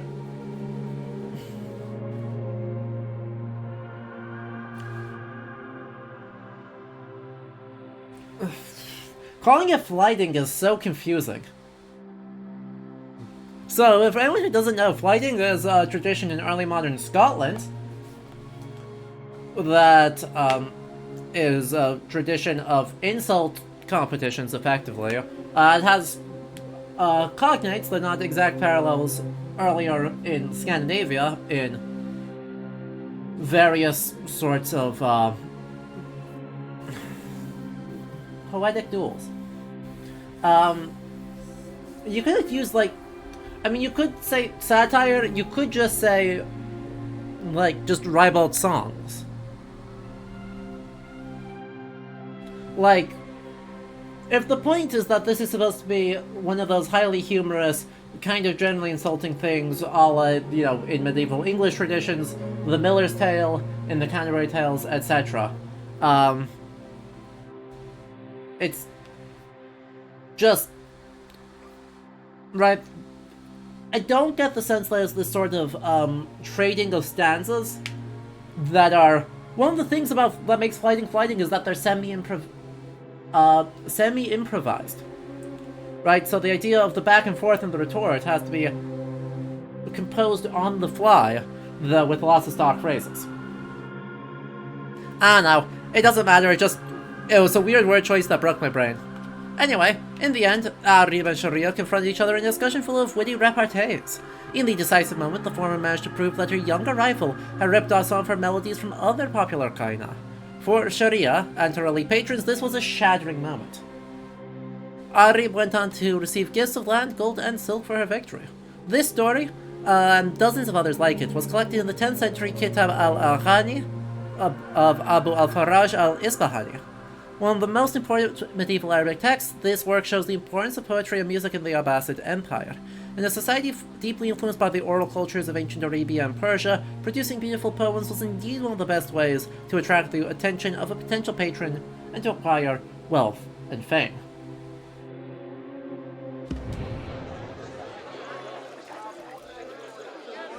I mean, really what they should do is they should, not translate the terms. No, what they should do is, or if you are going to translate the terms, include the Arabic. Right? What are the genre terms of the themes that the text actually describes?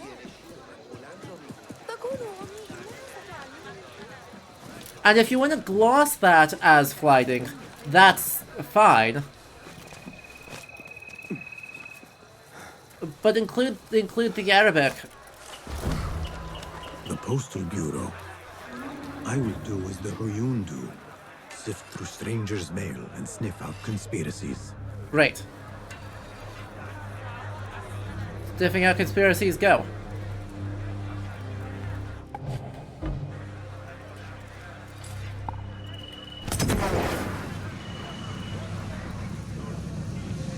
Don't worry about me.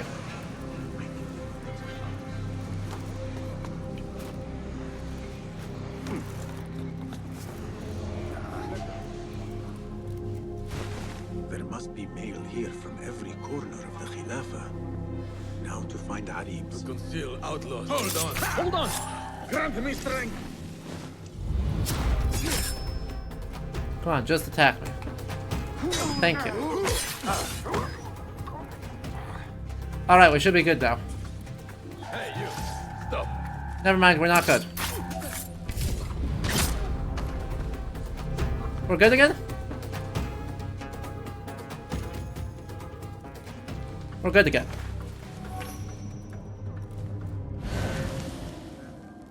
There's so much mail here. Oh my goodness.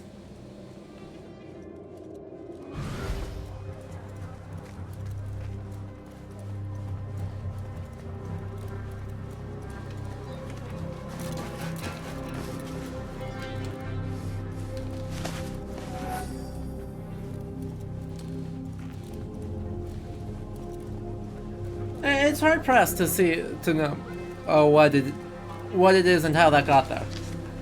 Treasonous letter. Abu Abdullah is the true Caliph and will soon reclaim his stolen throne. The time is Abu near at hand. Abdullah is the true Khalifa and will soon reclaim his stolen throne. I will leave this one for the Uyun. Agreed. That's not our messy. After the honey drips from her lips, Al-Thalab leaves the garden and follows the mouse. After the honey drips from her lips, Al-Thalab leaves the garden and follows the mouse. Secret order correspondence? Bad poetry? A bit of both? Harib could be Al-Thalab. The patron spoke of a recital in the gardens. I could give this letter to Harib and see where the vixen leads me.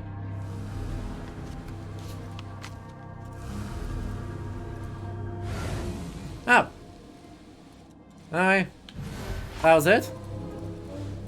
Please note that your payment of 15 dinars is overdue and must be... No. Remitted no later than 20 Zafar, and you'll be subjected to additional fine. Yay! Tax collecting.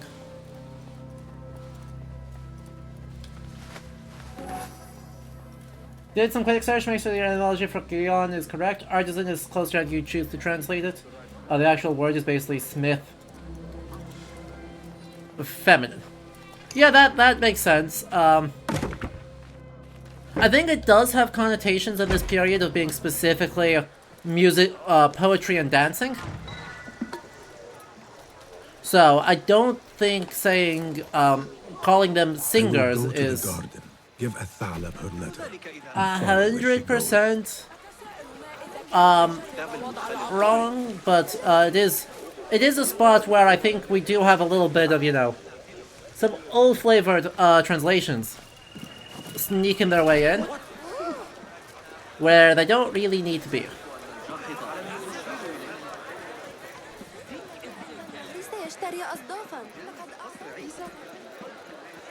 Right, the importance of that is just not really something that necessarily... It's the same thing, right? They spend a lot of time calling... What's its face?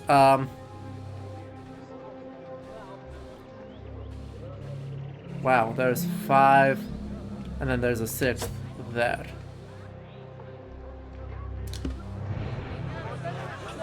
Okay, anyway, where is it? Oh yeah, right. Old translations tell the consultants, or Turkish enslaved soldiers and Mamluks as slave boys. And so, right, you do see that a lot in sort of older translations of some really things sneaking through with words that don't necessarily have those connotations in Arabic. All shapes and humors will I embrace.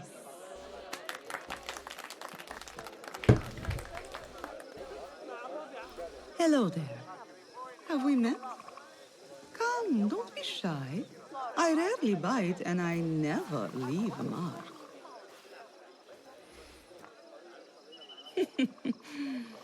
It seems there's no privacy in the public eye.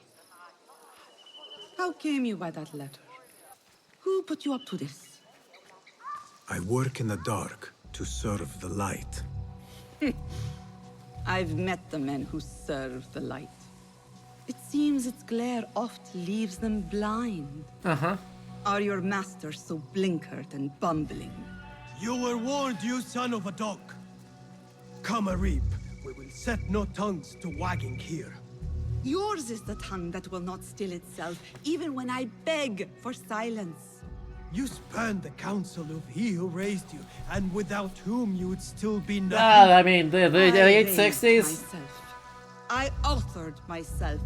I have written myself into history. She has plenty of money. She's fine. Banished from my pages. Now be gone. How can I leave you to wolves such as these? You're a woman alone, unarmed. Words are weapons enough for me. Then let us see what defense they offer. Hey, wait. Take her. Hey, wait. There is somewhere the Sayyida needs to be, and you are delaying her. It seems that words can summon shields. We will need to make this quick. Oh good, we're just gonna commit violence in the streets. Luckily,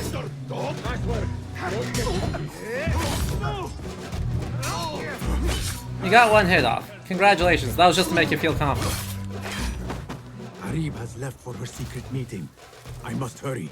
The letter commanded Athalam to leave the garden and follow the mouse. Well, that's an Perhaps adorable Arib mouse. is not lost to me yet. How far will the fox flee? That's an adorable mouse. I do enjoy that.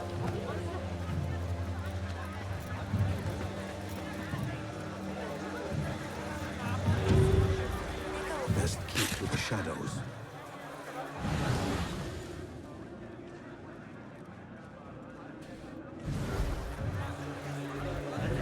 Why is the... Another crumb to follow. I am growing tired of this chase. Agreed.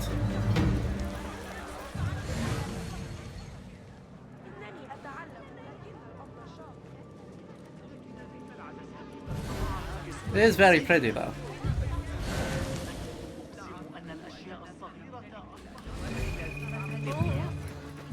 I shall assume it is this way and up.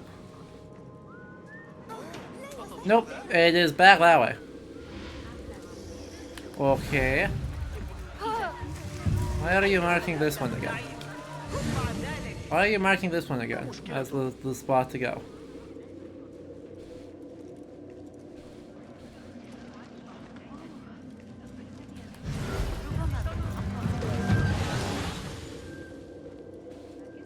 Okay, there's just a glowy spot. Hello, glowy spot. I like mine. لكنها لذة نادرة. Not من again. الصعب علي بلوغ تلك الناحية. You should They're bring him all the gerbillas, medallions. maybe? Yes. But he thinks only of my reputation, Sarah. To safeguard success, I must be palatable, discreet. He fears I am too proud. You? Never. I write that love is feral and free, unbound by strict hero statute. Should I not practice what I publish? Practice makes perfect. It also Oh. makes enemies. Oh, So be it. But let me choose them. Courtiers, caliphs, this is much more wholesome. So many men have tried to decide my enemies. And friends. Though Allah knows I once chose poorly. He hid himself well. And the poet needs patrons. Even one so great as Al-Talab. Well, I have my pick. Good. There's troubled times ahead. I will be fine. I have survived 6 caliphs. I will survive 6 more. Don't worry, Sarah. I'll kiss the rings I need to kiss, but I will not be bound again. Not by anyone. Great. So, Secret meetings, coded names. There is no trace of the order here. Still, she has her pick of patrons. Maybe the head of the order is not Arib herself, but an admirer. ta-da! Turns out she was fine. And it was just wholesome.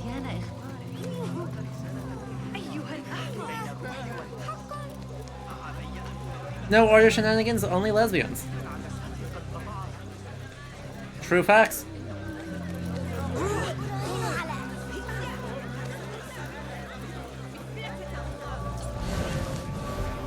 So, now, where is this?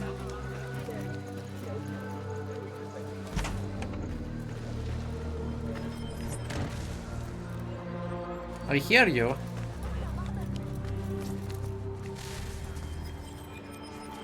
Don't tell me you're inside there. No, no, no, no, no. Where?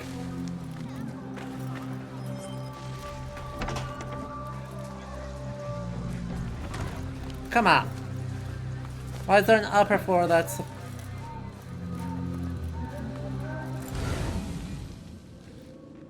deliberately being frustrating.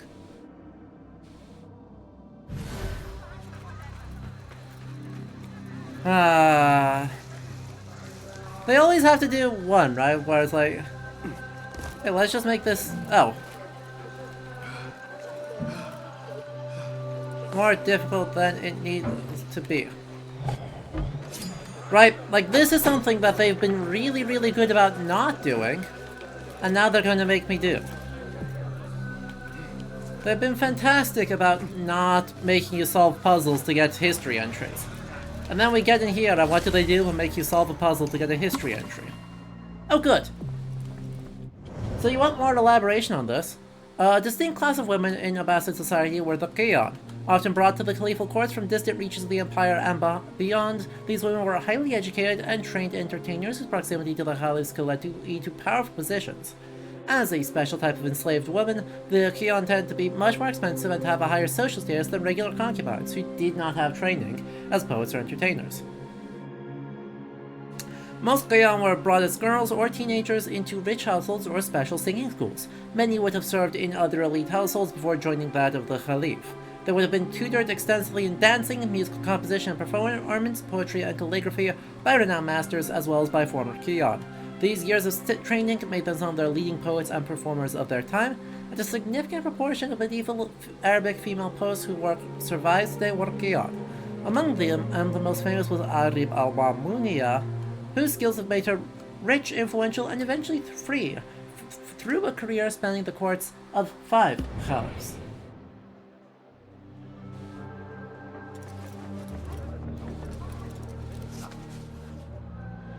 Sayyidati, such a daring performance last night. I fear was brazen in me as being to sweetness and a sharpness of wit long softened. You must teach me the married dance you do to avoid rebuke. I would learn its steps, unless there is no such dance. Perhaps your power is such that if you but plant your feet, they must dip and bob to skirt you. Kabiha. Ooh, and an enigma.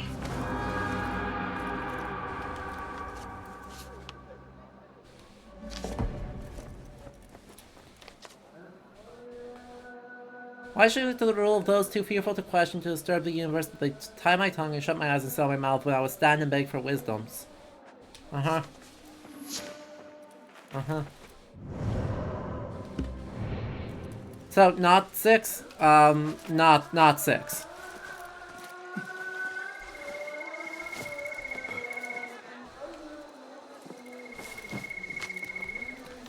Well, actually, hang on. Hang on. 797 to 890. So, don't know she got her start during the reign of Harun al-Rashid, but potentially Al-Amin, Al-Mamun, Al-Mutasim,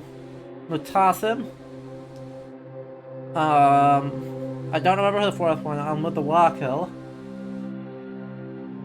Al-Mas, hang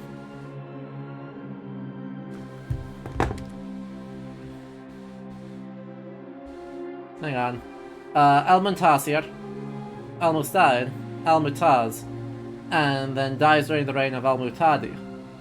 Actually, no, Al-Mutadi also dies. It's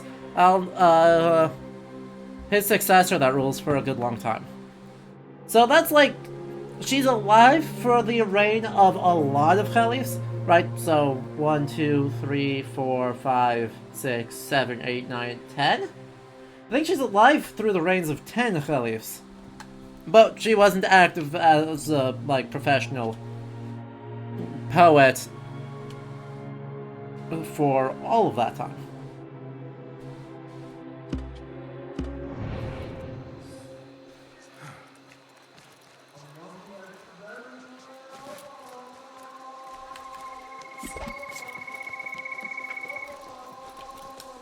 Anyway, we have another place to go, don't we? Since those appear to be nothing at all helpful. We now must find a way.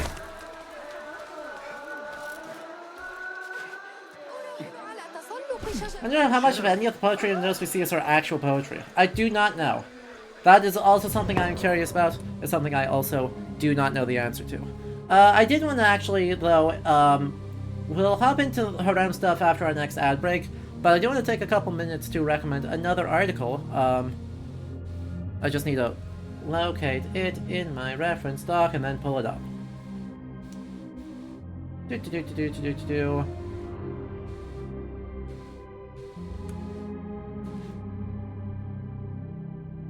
And I can also drop it. Oh, hang on. What is my cursor doing? Sorry.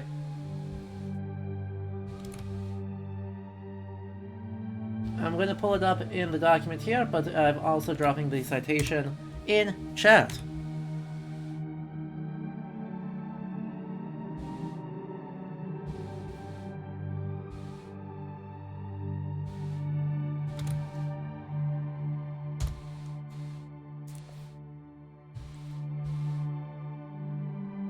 Oh, did I have a typo in there? I do have a typo in there.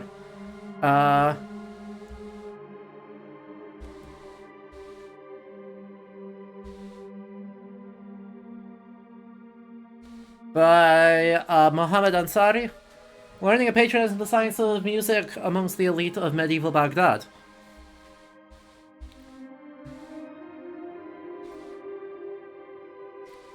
So we have a lot of material on this. Right? A lot of this to think about who's actually patronizing that work, in addition to who is performing that.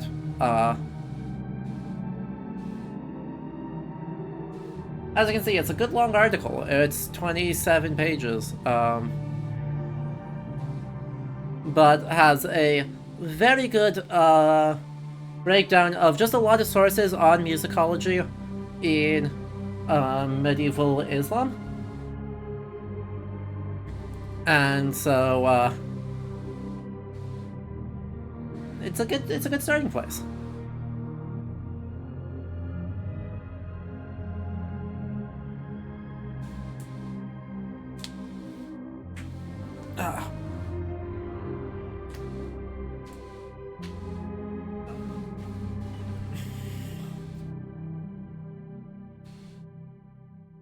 So I'm glad you don't see any assassination in mosques, so considering in the past Assassin's Creed games have done assassination in religious spaces. Oh, absolutely.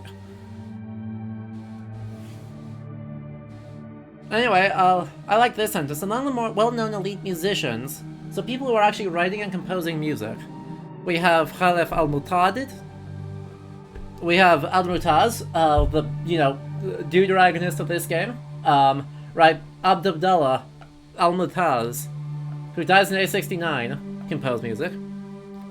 Al-Muntasir, who dies, is the immediate successor to Al-Mutawakil. Al-Wathif, the immediate predecessor to Al-Mutawakil. And many others. So that has been a good thing to indicate, that musical performance is not just something rich or enslaved women and scholars did, but rather something that is actually somewhat supported by interest all throughout the period. And Al-Kindi, composes for Al-Mutasim, who is currently very dead in game.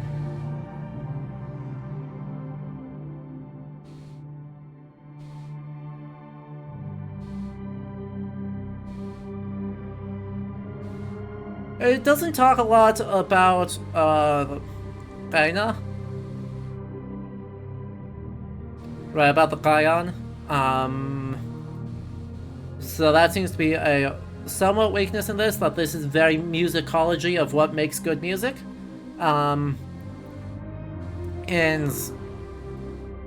we don't see a whole lot on necessarily who is the performers. Anyway, by the way, just another shout out to a historical person who's notably not appearing in this game. Ibn Khardadbeh Postmaster, Companion, and Spy of Al-Mutawakkil. Like, literally custom made to be in here, and we have not heard sight nor glimmer in,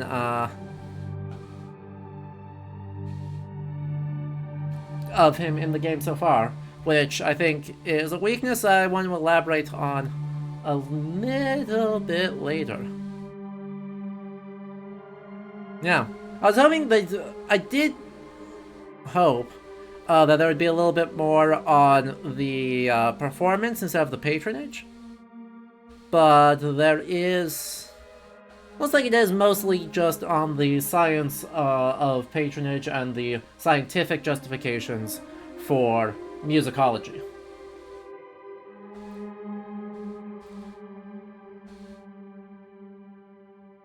I mean, as someone with musician and actor friends who chase your height when people talk about art but not all about the people who made it. Yeah, I mean, he's not talking about the people who make it, right? Lots of treatises that provide the theoretical underpinnings of the art. Just not a lot about sort of the sociology of performance. Oh, you mean in general? That's fair. And that's something that the game has taken out the opposite approach on, has taken very little focus on what is the tonality, right?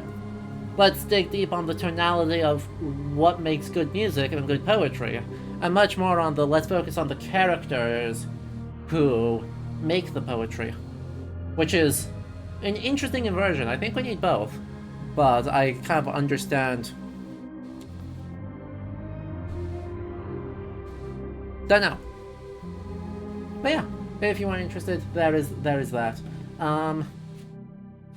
Anywho, we are going to pick up, I've got like a minute and a half before I can actually run an ad break. Thank you, Twitch, real cool of you. But we are at a very good point where when we come back, we'll be able to hop straight into, who knows? Is it going to be that? Is it going to be that? Well, that didn't work quite as I hoped. It's a mystery. But I am also out of fluid now, so I am going to go get more tea. We'll be back in a couple of minutes. So do not go anywhere, and we shall return to infiltrate the scene we have been kind of expecting and halfway hoping for a very long time, since the start of the game, to see, alright, when are they going to do the harem? Are they going to do the harem well? Are they going to do it badly? There certainly are a lot of historical sites or codex entries clustered around the harem, so they have at least room for the encyclopedia to do it well. We'll see what they do with the game. So, I shall leave you, as always, with some questing snails. And the last book. Is the last book in the harem or is it in the palace? I guess those aren't technically different. Those should be different. I don't think they're different in the game. We'll find out. So I will leave you with these. And, yeah, don't go anywhere. We shall return shortly with more tea and more other stuff. Okay? See you soon.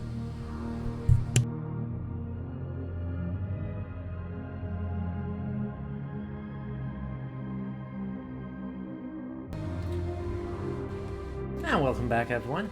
Hope you enjoyed that brief ad break. I have more tea brewing. I have gotten myself more sugar, and I think we are good to go. If you are just tuning in, welcome. My name is Adam. As always, I'm a professional historian with degrees in medieval studies and cultural heritage, and we're playing Assassin's Creed Mirage. We're going to be pushing through to the end, so we're about to get that promised content of visiting the harem and seeing how they're gonna do that space. It's gonna be interesting. So if you enjoyed this sort of history content, I am brewing chai. Faith, I am just having more of the same chai I had last time. Anyway, if you enjoy this kind of content, make sure you follow and say hello. And if you want to support the channel, consider subscribing here on Twitch, or heading over to Patreon. Links are in the section down below, or in the VOD in the doobly-doo. It helps a whole lot. It helps keep a lot of the great history games that are coming out at the end of the year possible for us to play, and gives us some excellent other history-adjacent games as well. Yeah, let's hop back into it. What kind of chai? Trader Joe's chai flavored. It is the most $3 chai that we can possibly locate. So it does not actually distinguish. It is merely a generic supermarket chai because I just don't have I do not need to be gotten into Harney and Sons. Excuse you. I just need to have, you know, ooh. Fascinating. Sorry. Wow, that guy was buff as hell. Much more importantly, there is not a convenient supplier of, Harney and Sons tea here, and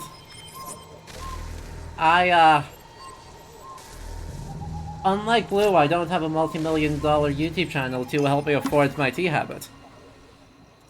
Just saying. Anyway, the harem. The original meaning of the word harem was sanctum, but it came to denote the private apartments of the Caliph, where the women and children of his family resided. As an institution, it is particularly associated with the Abbasids, but this seclusion of women was actually a long-practiced tradition in antiquity. For example, Mesopotamian and Persian courts practiced seclusion as a way to both demonstrate a ruler's wealth and ensure the legitimacy of his children. You had a burnt honey cinnamon latte with your... That's so good. The Abbasid caliphs chose both free and enslaved women to be wives and consorts. Most caliphs themselves were themselves the children of enslaved women. In the 8th century, given that the dynasty was still fragile, most of these women were the daughters of the ruler's political allies. In time, as the Caliph's power was solidified and political alliances became less important, they increasingly chose enslaved women as consorts. Such women were highly educated and talented poets, musicians, and significant figures in Abbasid cultural life. Wives and concubines all lived together in the harem with their children, or, the unmarried, widowed, or divorced sisters of the Caliph, and his mother. The mother managed the community, which ensured the day-to-day running of the harem: servants, educators, cooks, singers, errand boys, eunuchs. Particularly important to this community were the kahramanat, female servants who had the capacity to move freely between the harem and the outside world. The complexity and luxury of the Khalifa harem did not represent the life of most households. The strict seclusion of women was unaffordable for all but the wealthiest urban families, in which women did not have to play any active economic role. Indeed, outside the households of a few elite members of Abbasid society, many women participate actively in the economic and social life of the city. Section of a wall painting depicting two dancers. 9th century Dar al-Khilafa in Samarra. Which, you know, is where the harem in this period, right? The Khalifa harem in this period should be at the Khalifat al-Samarra. Just in general, right, like, undisputably, that is the spot where it should be. It should not be here in Baghdad. That is just incorrect.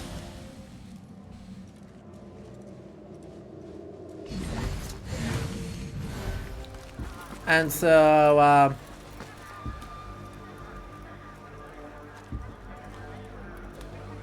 you know, this is one of those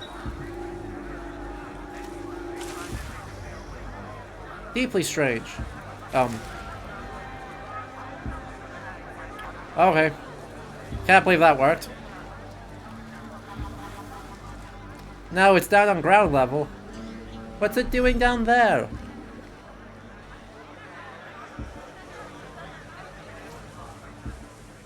Heck. Alright, well, my ankles!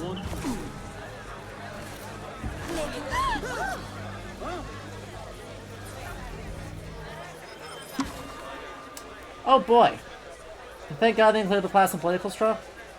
Will poetry building to the top form, structure, and rules first? Yeah. Yeah, that's fair. Anyway. Oh boy. Eunuchs were castrated men who enjoyed powerful positions at the Abbasid court and other Islamic courts of the Caliphal age, although they were enslaved. They served the ruler in many capacities as elite court administrators, educators, treasurers, messengers, bodyguards, and military commanders. They also supervised the creation of luxury goods, such as this ivory-carved casket. One of their most significant duties would be ensuring the security and management of the harem. Consequently, they often collaborated with powerful women of the court. Aside from the Abbasids, and before them the Umayyads, many other courts have used eunuchs throughout history, especially those of Tang China, Byzantium, and Sasanian Persia. In all cases, the justification for their employment was that being childless and far from their own families and native lands, eunuchs had no other ties to compromise their loyalty to the Caliph and the elites they served. Their status as castrated males meant they were not subject to restrictions on interacting with women, unlike uncastrated males. Therefore, they had the freedom to interact with both men and women in the court and to move in any space, especially in and out of the harem. As such, eunuchs could also act as messengers and political operators, serving as a link between the private and public spaces of the Caliph's life. They were also often relied upon in politically sensitive situations, transmitting news of the ruler's health or even death outside the harem and commanding armies in civil wars and rebellions. Finally, eunuchs would be important members of court factions, especially those involving Caliph's mothers and mothers of Caliph's children. This could have dire consequences if they ended up on the losing side. 10th century, Córdoba, Spain. So,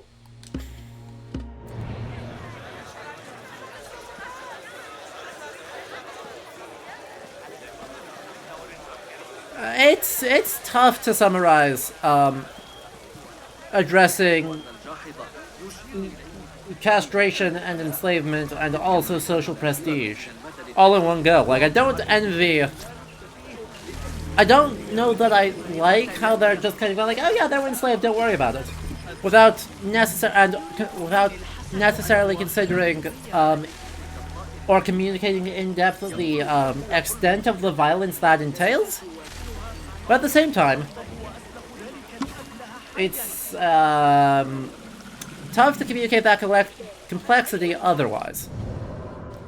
Anyway, the Caliph's mother. The head of the harem was the mother of the Caliph who ruled over it as sort of a personal court. Through her direct relation to her son, she could exert considerable control over the empire and act as an essential political player. Most were originally enslaved concubines brought from outside of the Muslim world. After having born a son to the Caliph, they could acquire the highly sought-after title of Walad, mother of the heir. Though rare in some cases, she could even attain the status of a legal wife, even though the stigma of her enslavement remained and could always be invoked. For instance, Al-Khayzaran, the wife of Khalid al-Mahdi and mother of Harun al-Rashid, was originally an enslaved Yemeni concubine. The coin bearing the name of her palace complex suggests that she acted as de facto ruler after the death of her husband. Indeed, becoming the mother of the Caliph would bring her considerable power and wealth. From the heart of the Caliphal palace, Muwallads used their network of servants, eunuchs, and entertainers to structure charitable foundations, fund important works of architecture and infrastructure, manage their own properties, and treat with potential political allies. But attaining the status implied political struggle. After giving birth to her son, Umala's priority became convincing the Caliph to name her child as an official heir. This put her on a collision course with other women, whose sons could claim the Caliphal title and their supporting factions. Harem drama, harem drama, harem drama. Unruly or rebellious brothers could be dealt with by assigning them to posts in distant territories. While fratricide was frowned upon as impious and therefore inappropriate, conspiring to take the throne could in rare cases lead to execution. The other great example of this that we actually see in the game, if we go up here, the Tomb of Zubaydah, and up here, Zubaydiyah.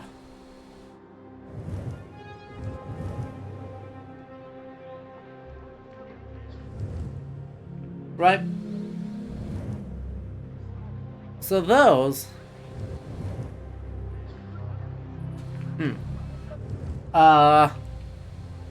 that is a great example of what, I guess, needs doing, or of how a Caliph's mother could exert influence.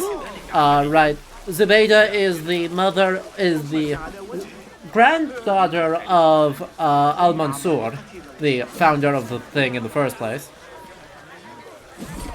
and is the wife of Harun al-Rashid and the mother of Al-Amin.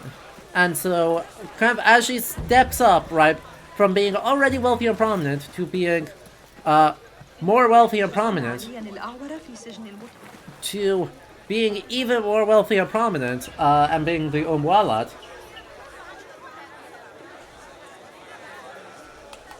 Her influence wanes. Her followers dwindle by the day. Kabiha is a great woman, Farah.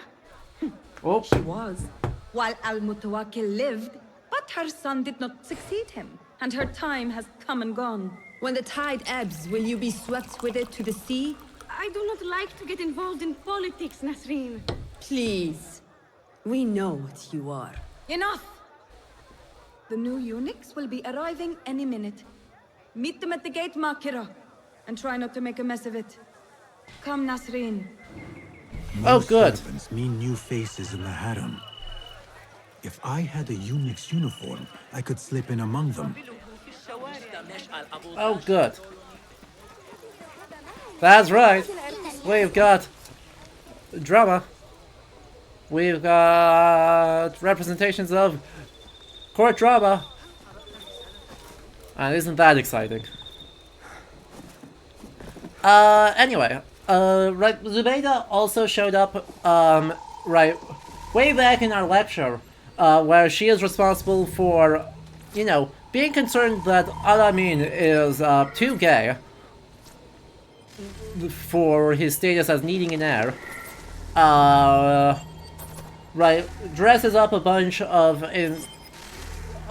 young, beautiful, enslaved women into, as fashionable young men, and thereby creates a quasi-gender? A very weird bit of gender performance for the next 200 years across elite Islamic culture. So, you know, turns out being the Walad has a lot of power attached to it. Anyway, gardens and power. Since antiquity, gardens have been a way for rulers to demonstrate their control over the environment. As such, impressive Khalifa gardens were worthy successors of Babylon's hanging gardens, ancient Persian paradises, or paradises, and the Via gardens of ancient Greece and Rome. Abbasid gardens continued the practice established by ancient rulers and by their early Khalifa predecessors in historic Syria, Jordan, and Iraq.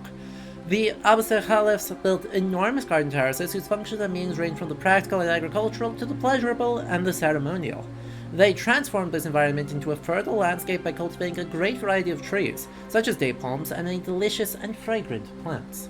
Their vast rectangular garden terraces feature pools, fountains, and garden pavilions encircled or divided by water channels and walkways.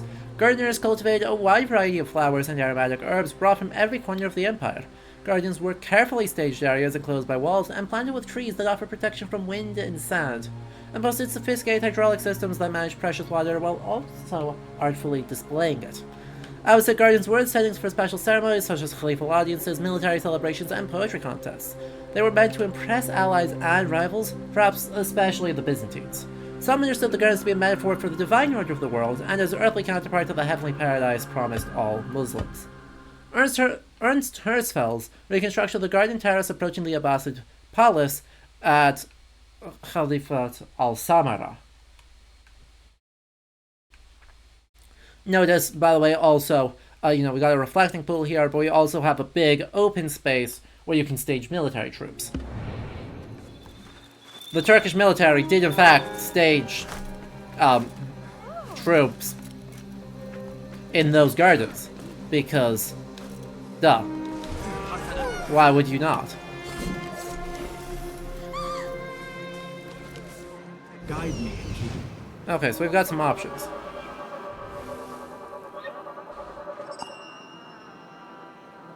We've got a couple of options. Where's the other option?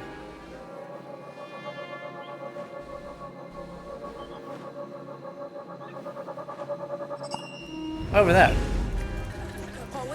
Perfect. Outfits, outfits, outfits.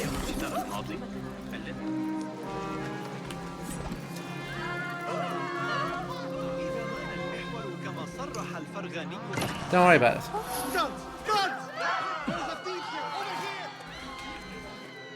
Everyone scream and run away.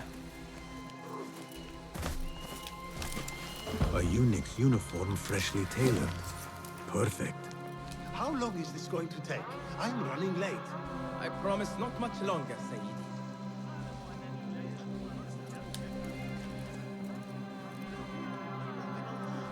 Yikes. Looks ready to me. What? Get back! I don't think so, thief! Help! Thief here! Thieves rule Baghdad now.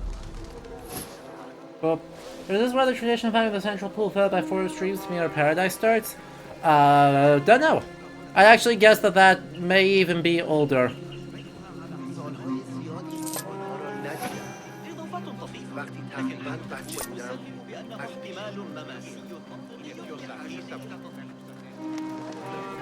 Anyway, I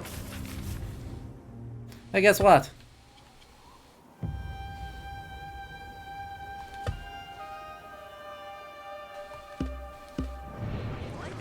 A bit tight across the chest and gut. Shit! Where's my silver? Watch out! There's a thief here! God! Help me!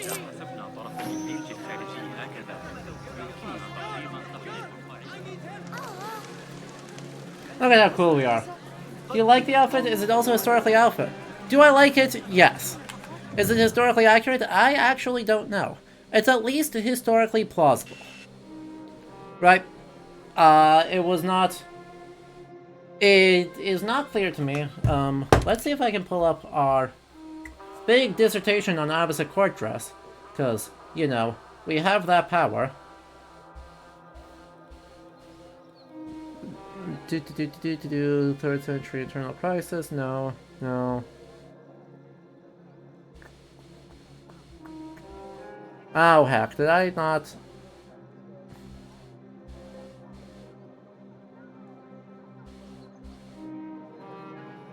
I fear that I did not correctly label it, and therefore it got hidden. But we shall find out. Oh good, nope, got it on the first try. Let's go.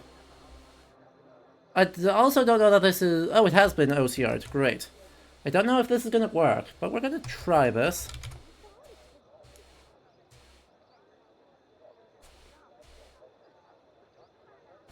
We're gonna see what our opposite court dress actually says on the topic. So that's not... That's Fatimid.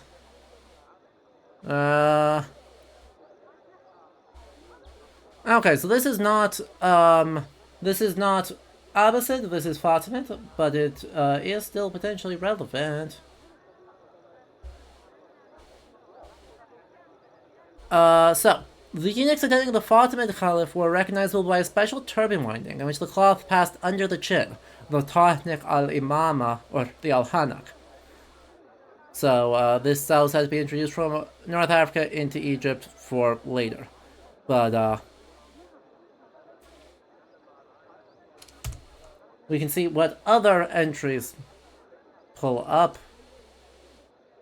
Let's see. Sable, Black Fox with the prerogative of the Sultans and the highest officials, the Grand Wazir, the Chief Eunuch, and the Bostan Shibasi. Their use is very limited, but that's, again, not relevant. That is not relevant.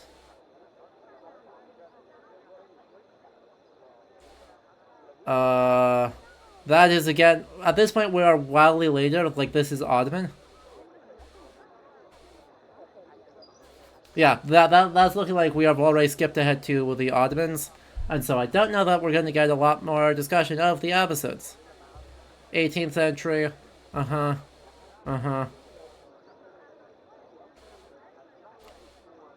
let's look at that previous one, because that's got a full description.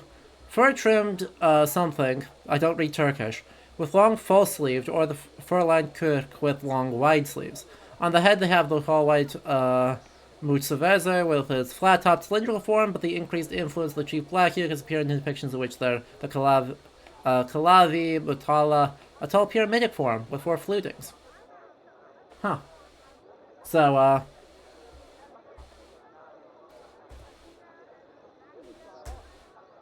yeah. So, the idea that there is, specific...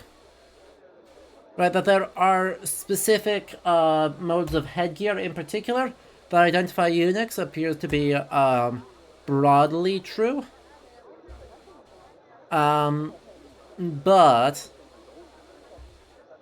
as to whether this is based on any specific details, it seems like the answer is probably no. This is just based off potentially some layered descriptions and something that just, you know, looks good.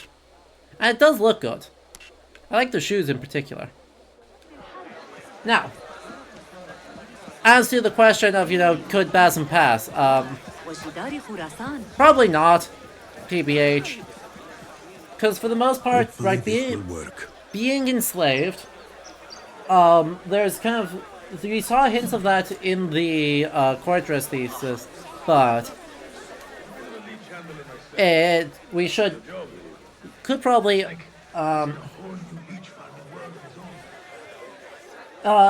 Wolfie, in this context, it just means anyone who has been castrated.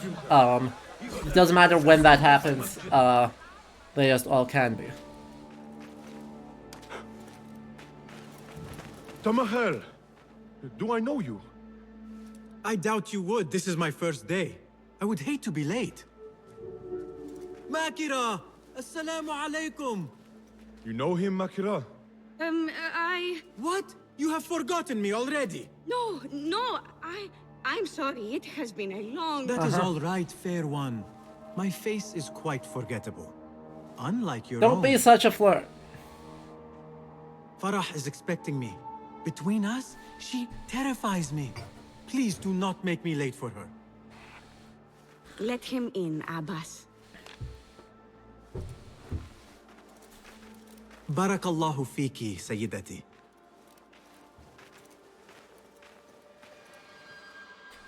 Well, yup.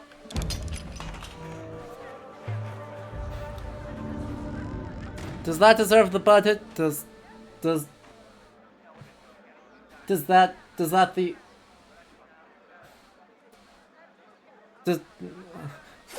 I feel like we're oozing towards the button with Basim being immediately just a complete... Wow! Look at that guy's hat. Sorry, that was Greek to me. Look at that man's hat.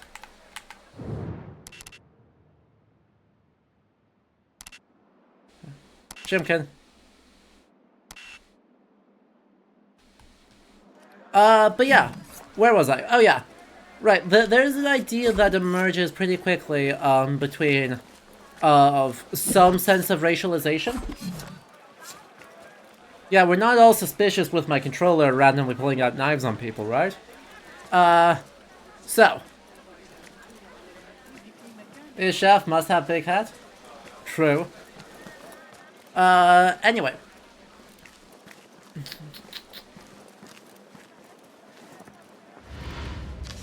My name is Amir, I live in the harem, Aww. I don't think that was a Greek soundbite. No, I actually don't know what language that was. My name is Amir, I live in the harem, my favorite color is blue, I like to play the oud. Look at that kid. لا أتذكر آخر مرة لم يكن في خبزي رمل. كانت بغداد وعاء غبار عملاق خلال هذه السنة. Anyway, racialization, right. So there's a distinction made between eunuchs of lighter skin tones and eunuchs of darker skin tones in the social context of the Abbasid and later periods.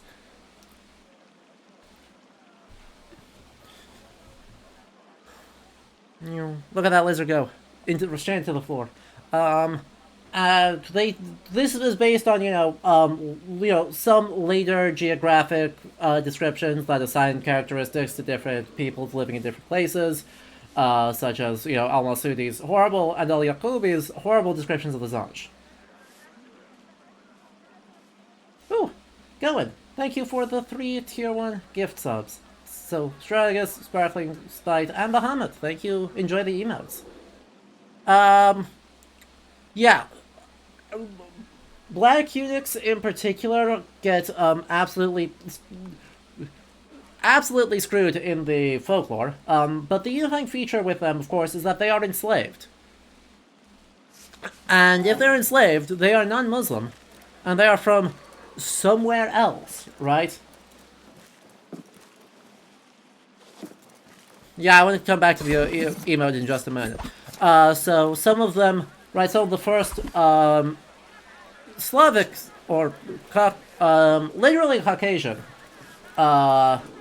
eunuchs are taken as slaves in Georgia and brought to the court of Abbas, who is, I think, the Fatimid. I think they were brought to Egypt, not to the Abbasid court, but still. Yeah, sorry. I was just practicing. I've got to protect you somehow. Still. Bazm, being Arab, probably doesn't pass because people are like, wait, aren't you... How are you enslaved here? Because you aren't... Like, you're talking fluent Arabic with an Iraqi accent. We can assume you're probably Muslim, and therefore you shouldn't be enslaved. So, much more so than the beard, I think that's part of what's gonna... That ultimately is what makes him a little bit implausible that we can just dress up, sneak in, and be totally fine. Anyway, Serpents of the Sanctuary, harem court drama. When they took me from my mother's arms, the only consolation was the promise of sisters, of a world of women who would be my sanctuary and strength. And so they were, for a time. But a sickness has spread, the cruelty and ambition that dominate the worlds beyond root within our walls. My sisters have become serpents. I would not turn predator, but neither will I be prey. My god. Again. The hat. Don't mind me. Okay, seriously, controller, could you not?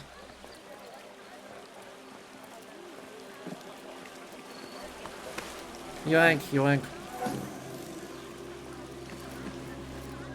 I will say, overall, there's a word from the fallen. Young one, my rivals will soon oust me. I urged ambition, taught them to climb. I cannot complain at being outstripped. You can only rise or fall. There is no clinging to the wall. If the wind does not knock you from your perch, then others will on their ascent. Do not lose your footing. The maw of chaos gazes below you. I suffered its jaws, and I'd spare you the same. Hat envy is real. Like, we have an okay hat. But we don't have that hat.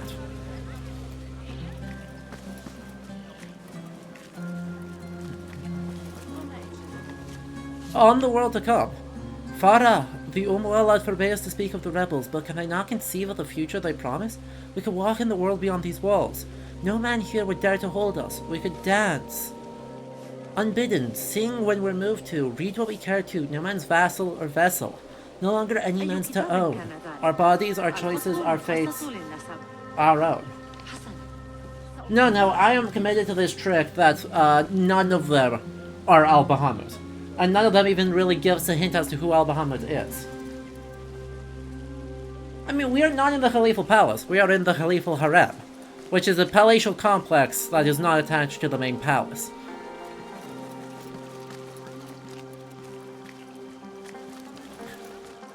Anyway, though. You! Tell me you have read Al-Kindi. Yeah! I am sorry, Sayyidati. Does no one read anymore? Okay, but Al-Kindi, you should read Al-Kindi. You should... he just published, like, a new treatise on music.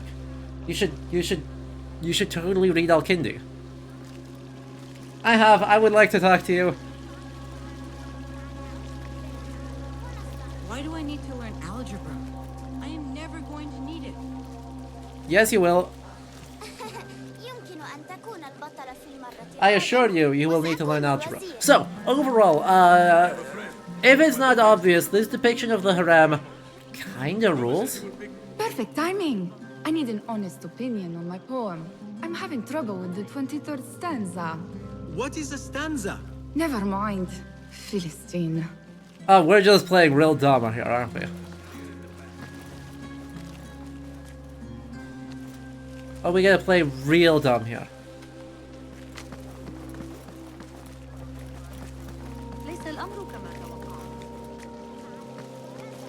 Anyway, right, like this works really well. This is a really good relational. That kid is the most authentic piece of dialogue you've heard all day. You know, you're not wrong.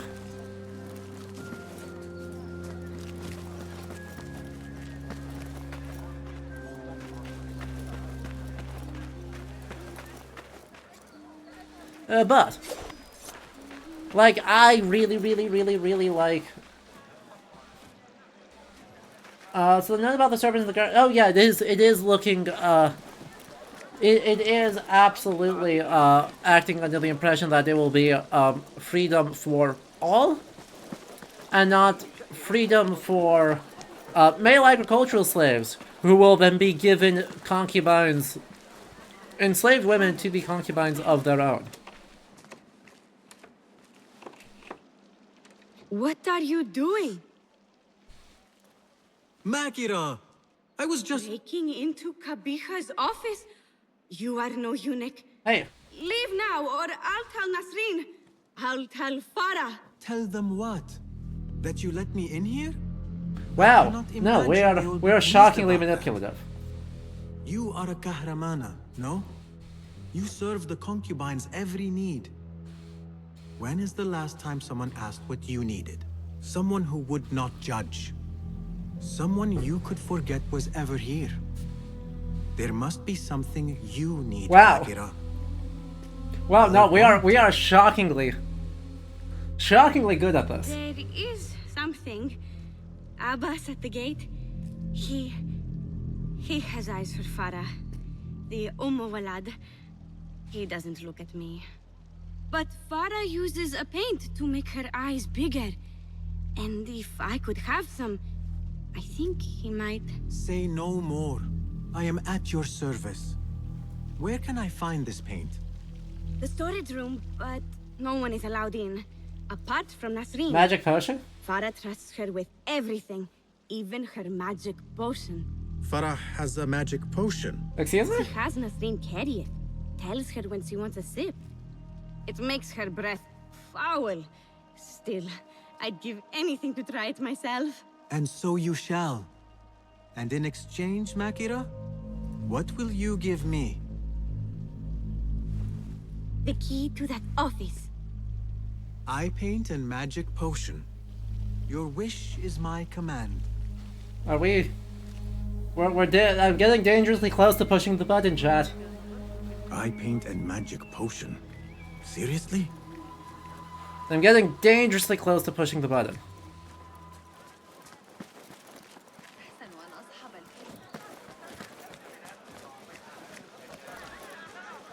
Oh well, time to go ruin this place. But yeah, right, Managers, you said it really well. You like that they're showing the harem as a busy world unto itself with joy and learning, but also inequality and manipulation. Exactly. Oh. So what is this magic potion? Ah, I see. Alcohol. Oh. Fair enough. Bigger eyes might add to my disguise. No, focus, Basim. You need that key. They are... Paint and potion acquired. Now to get that key. Exactly. They're trying real hard, but there is a little bit of shaking. This one.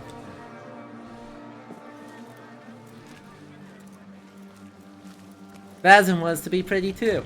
But yeah, right, like, they are doing a very good job on showing, you know, the different social roles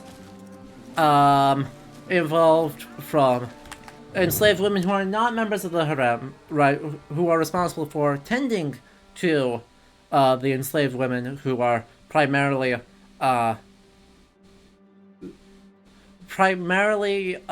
sex slaves with some other entertainment training. But also showing this as, you know, yeah, there's families growing up here. These are people who are all effectively, right, not by choice, but by force, all one family, and who have a lot of complexities going on with them. Here you are. Oh, thank you. The others say I'm too young for paints and potions. But I'm not too young to know why they use such things. Of course not. Now the key. They only know more than me because they've all read this book. Oh boy. The garden and its mysteries. Yes, tell me more. It's all about biology, the body, its secrets. It is quite infamous. Uh-huh. Have you read it? Kind of a small community closed in itself, keeps it yes. in the Khalifa's quarters. They're on the roof. Oh, good. Strictly forbidden. Makira, we had an agreement. Please, if you could just get the book and bring it to my room. It's in the east corner on the left. Oh, fine. But then the key. We're gonna say that very loudly. Potion. Now she has me fetching body books. I meant to play a servant, not be one. Yeah, Basil, just chill. Don't worry about it. Ooh.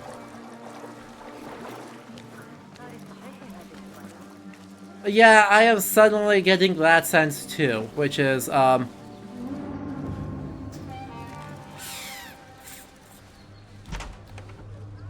not my favorite news in the world. Is it just the one guy? Oh, buddy.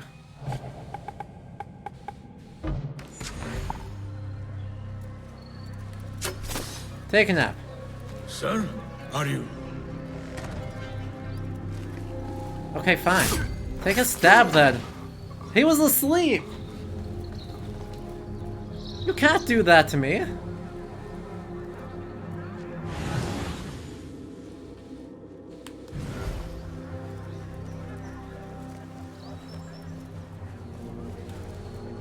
That was, for the record, extremely rude, game.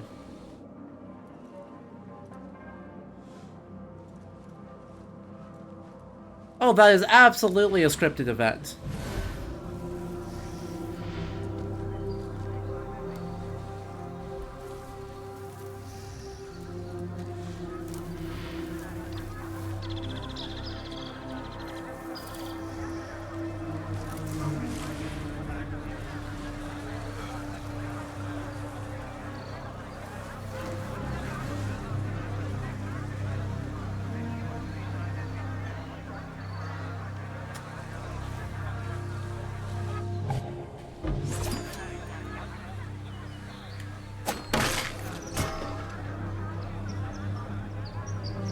Chill with that. Cool.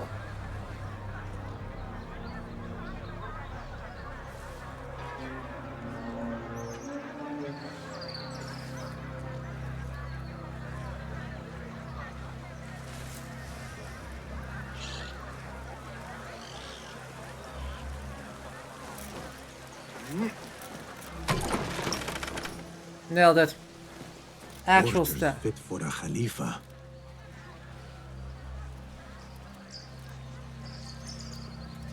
Decades sleepwalking guards, what will they think of next? Truly. The garden and its mysteries. Not much spice to the title. I guess that was the idea.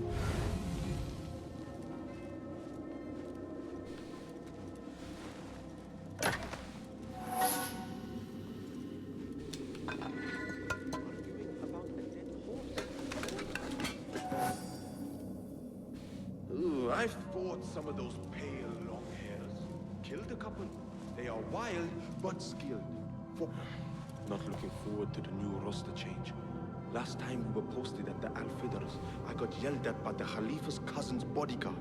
Remember, a real piece of work that... That's an unorthodox one, but I'm gonna count reproducing Ibn Fadlan's rendition of the Rus as like a weird, like Uno reverse card Orientalism. Saidi, I'm sorry to disturb you in your refuge. I too have begun to long for the mountains of home, but it's fools who flee when there is nowhere to run. Should this threat endure, there will be no sanctuary for either of us. I have measures in mind. I ask for your trust that the cost is worth the reward.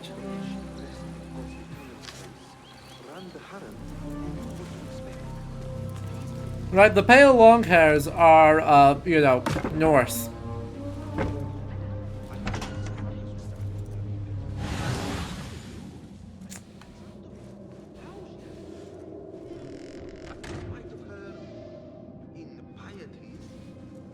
I don't know that I trust this as a path. Frankly, like, I don't think getting across there gonna go particularly well for me.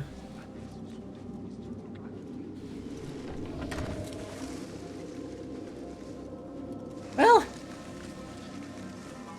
no, shockingly not as bad as expected. We had to stab one guy, but other than that, we did great.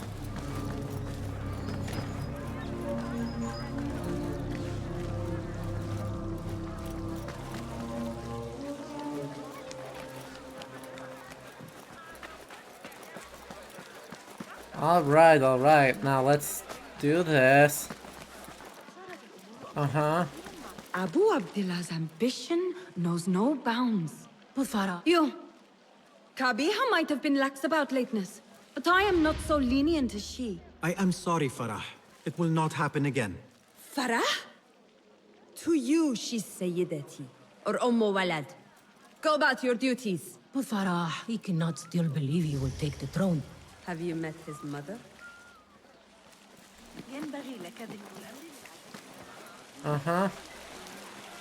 And there you go. There you are. Enjoy. Let us hope she does not come up with any more tasks. I think I have created a monster. Ha! Maybe that one guy was one day away from retirement? Yeah, well, he should have gone to sleep when I hit him with a sleep dart then. The book is in your room. Now... So? Are my eyes bigger? Huge. Makira, I need the key. This potion, it gives you confidence. I feel like I could take on the world. We got a teenager drunk. Familiar with this potion. We had a bargain, Makira. The key. Now. Wait, you have to return the potion to Nasreen. If Farah finds out it's gone, she'll be furious. Then the key is yours, I swear. Fine. Drink some water while I am gone, will you please? This is the last time, Basim. Put your foot down. Oh dear.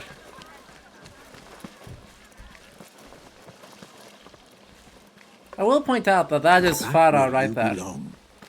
The potion is put back. All is right in the world. Now I will get that key from Makira if I have to pry it from her hand. Was the potion just booze? Yep. It is done. I am done. Thank you. Funny, I have a bit of a headache. What happens now? You give me the key. Oh, right. You do not have it. You are afraid of Qabiha. What? No. Her star is fallen. They all say it. It's just... I was having fun. Here it is. Finally. Now to find my answers. That was pretty intense. That was a lot of stuff. Anyway. Map of the Khilafah and Alamut. Uh-oh. That's not good. We don't like when Alamut appears on maps. Rages the ocean. More. A signed book of Harib's poems. The ocean, the desert, the cobra, and the dove. A hairpin. Nings. When did Qabiha get it? I remember this perfume. I smelled it in the bazaar, and perhaps in the harem. But on who? Yet for its grandeur, the room's all but empty. Things look to be missing, including Qabiha herself. Uh-oh. What is this? What did you give her? She always drank from it. She asked me to give it to her. It's harmless. You call this harmless, Nasreen? You should go. Now. Give me the key. What happened to her? Me. You really shouldn't have left me alone with that flask. I'll search the rooms. You with me. Wow. I did nothing. I did not hurt her. Wow. What did you do? She's good at this. No one is looking at us. They will be far too busy with the book they find in Nasreen's room. Nasreen's room? She's good at Garden this. and its mysteries. Nothing bawdy, just a study of native herbs, their properties medicinal, poisonous, cosmetic. That's drama. Belladonna, deadly nightshade. It does make the eyes look lovely in small doses. Shame I had to waste it all on her. What? You saw them? Farah and Nasreen, dripping poison in everyone's ear, spreading lies and rumors about my mistress. Qabiha. One dead, the other disgraced. No one will hear them now. Yes, Ya'la. What are you? Loyal. In Qabiha's absence, I defend her throne from Literally those who bigger, supplant yeah. her. Her office is empty. She has abandoned you, Makira. You serve a faithless mistress. She will return from the palace when the danger has passed. You really should not have told me that. It makes no difference. You will never find her. Ha. Now, play nice. There are children present. Ha.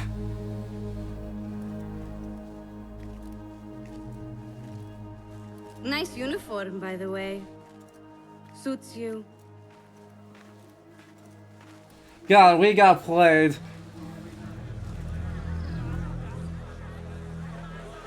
That's... I can do nothing for Farah. But if Qabiha is the head of the Order, I could still spare those who have yet to suffer at her hands. I have seen enough from my three suspects. Time to seek Roshan's counsel and end this once and for all. That's very funny. Oh yeah. No, we got absolutely got. And I love it. Well, let's pretend we are cool and good. Anyway, we do have one final collectible to look at here. A Coptic censer. An Egyptian censer made out of bronze. It features Madonna, whose style is heavily influenced by late Roman and Byzantine styles. Censers were used for events that are both spiritual and secular. The Reach might take an interest in this. Honestly, I think that's even better for how incredibly slick Basim was at first. Well, Basim had a good show. I don't know how, like, it was a good showing. Unironically, Basim was being very cool and slick and good at manipulation. It's just, you know, he was completely outclassed.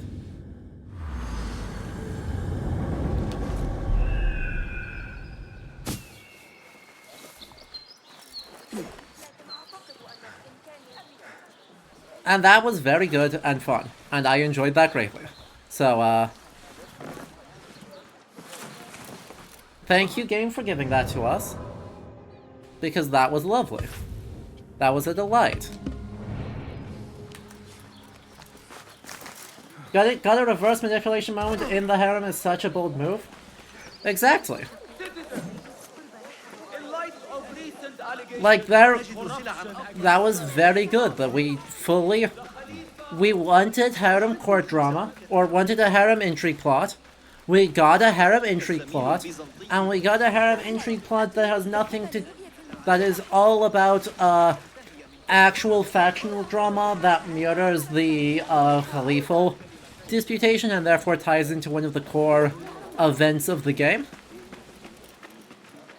And that's just... just a win-win. It just works. Good to see you. Good to see you again, Basim. Ha! This is where Basil... You watch too many core traumas because this is basic baby tier? I mean, sure. I'm not gonna say... Your gear does look a bit... But it is somehow... the best option, right, or the deepest that rabbit hole can go, but it was okay. You can look the part. It was okay.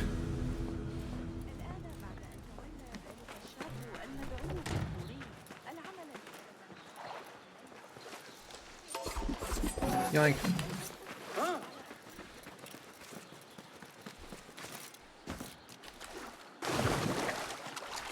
Exactly, right? This has good thematic mirrorings with things that make Basim question his confidence in how he understands his world. And it mirrors the historical events with the disputation between between multiple caliphs, Al-Mustain and Al-Mutaz.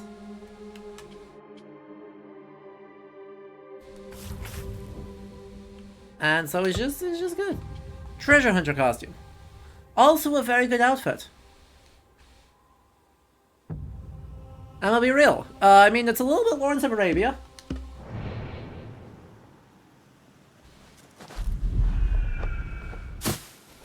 Little bit Lawrence of Arabia, but still a good outfit. Actually, you know, I think that's just correct. That is supposed to be Lawrence of Arabia, or no, even better. It's Indiana Jones. It's an assassinified Indiana Jones desert disguise. Yeah. No. That is correct. I was like, no, something didn't feel quite right about saying Lawrence of Arabia for that.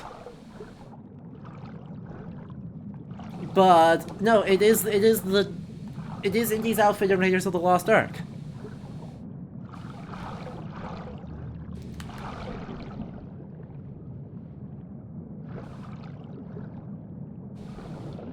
Just, you know, more assassinified.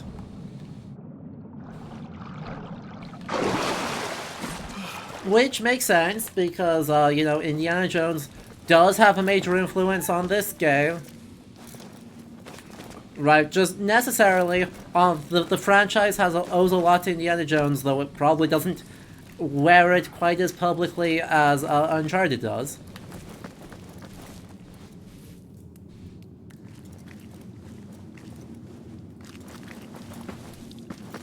But it still very much leans into Indiana Jones' ideas of how this whole thing works.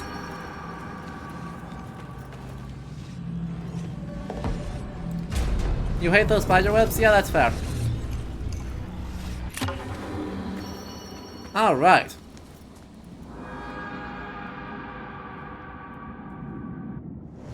Someone's gonna have to help me with who these are or who these are. But the Shamshir Zomarad Negar. Zomarad Negar and the Samsama. Every 5th hit heals Basim. Wow, that's just good. Maximum health is lowered by 50%, but damage is increased by 50%. That's bad. They're still Shanama. That checks out. The Emerald Studded Sword. And then...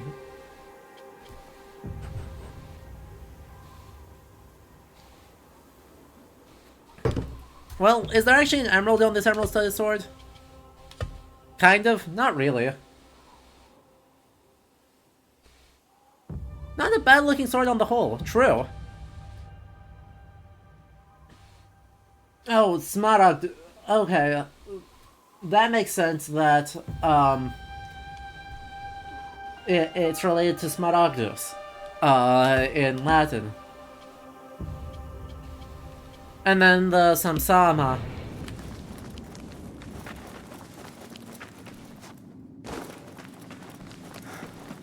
So yeah, we seem to just have overall a, kind of direction of Kaveh being the central figure for the Isu set. Which is a bit odd because, you know, that's not whose outfit it is. Right, it's Milad's outfit, but... Kaveh seems to be the one tying them all together.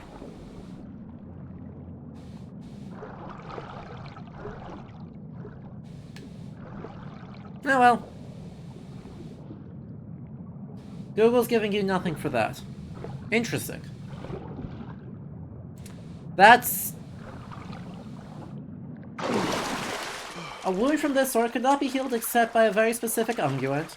It means that we are immune to magic, and it can wound demons. Well, that's a good sword right there.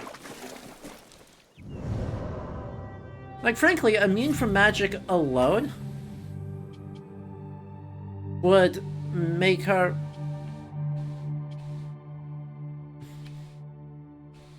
Literally just like immune from magic alone would be enough to make it already a pretty big deal.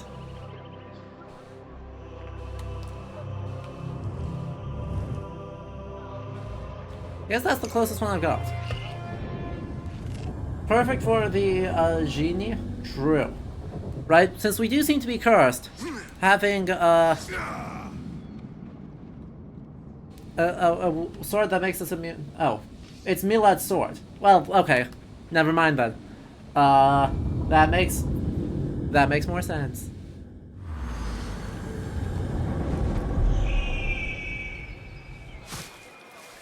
Is it obvious I haven't read the Shahnameh chat?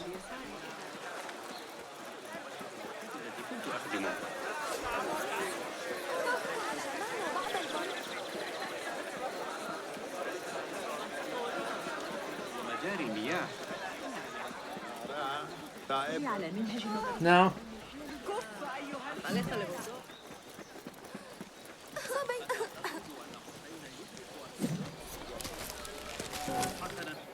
Wow. Alright.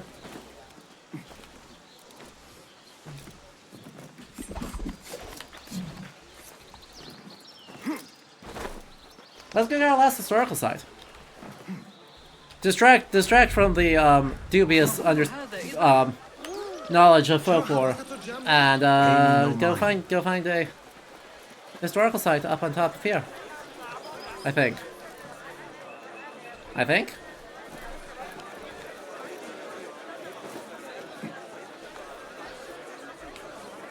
Hello? Yeah, up on the corner there. There we go. What is it? Powers of a Khalif. The opposites hold over their empire, and much of the Muslim community came from their claiming of the title of Khalif. The Arabic word from which it is derived, Khalifa, means deputy and successor. In the context of leadership of the Islamic community, it meant the legal successor of the Prophet Muhammad.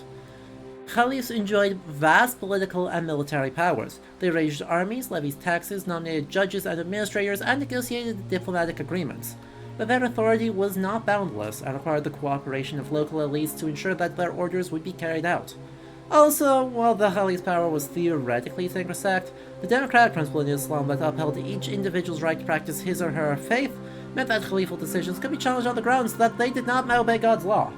And many were. Atira's fragment praising Khalif al-Mu'tadid and the Prophet Muhammad. 892 to 902, Iran. I suppose it's a good thing it's Iranian mythology rather than more Gilgamesh stuff. That's very true. That is very, very true. Alright, so we get another outfit for this, don't we? I mean, I know we just got an outfit. I know we just got one. But... And hear me out here.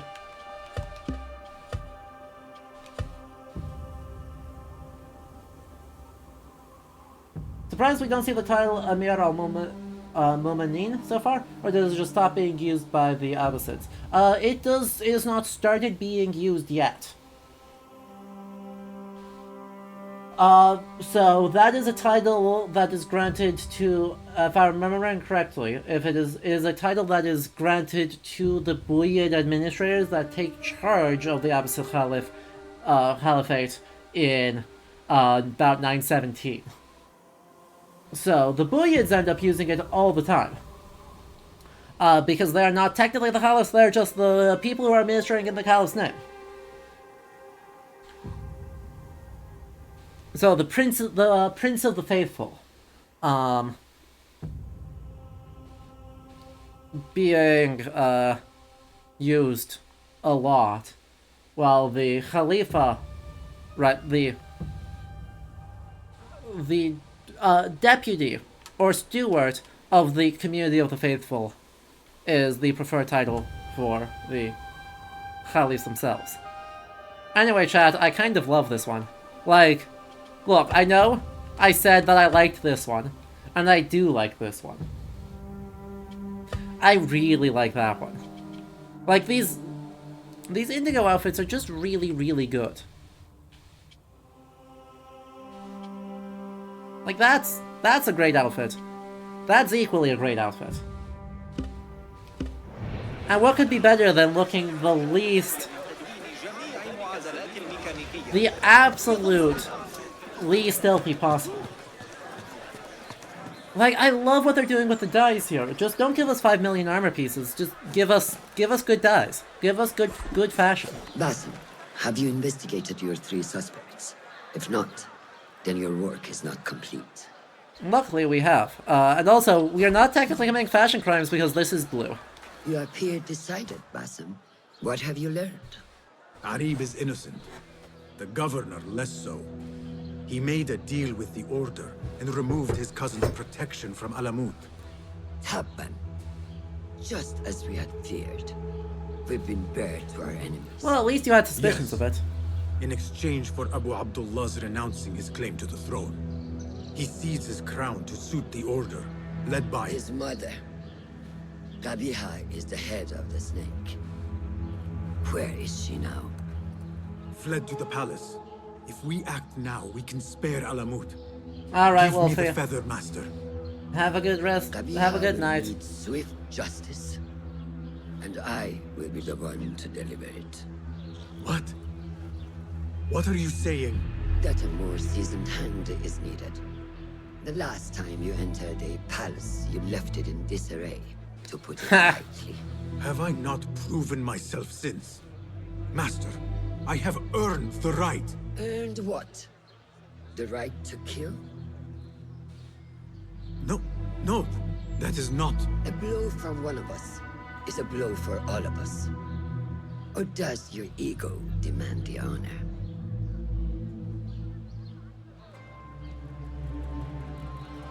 It is not ego, Master. It is duty. I took an oath to leave my life behind, to walk the shadows and to serve the light. I mean to. Qabiha is more dangerous than her underlings. Strike quickly and end this. Oh Do boy. not hesitate.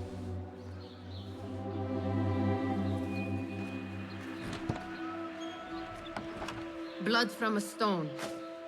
Who is she to keep you from Qabiha, or to tell you when to strike? My master and mentor, without whom I would be nothing but a corpse in the streets of Anbar. Oh boy. You spy on me now?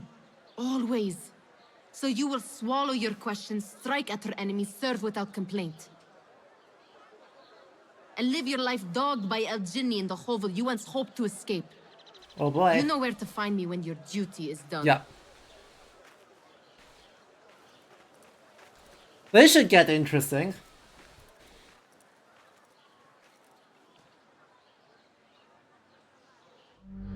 So many dead or disappeared. Each trail of blood leads back to you. Al-Bahamut, the last mask to be lifted. You set Wasif on the rebels, unleashed Al-Ghul, sold your son's crown to seize Alamut. And all for what? Some worthless token of a long-forgotten age. No matter. I will see you at the palace, and I will cut the head from the snake. Assassinate Qabiha. Head of the Order of the Ancients, Qabiha has fled her rooms of the harem and hidden herself within the Khalifa palace. The grounds are likely to be well guarded given how the last Khalif met his end, and the other one. Yeah, this is erasure right here.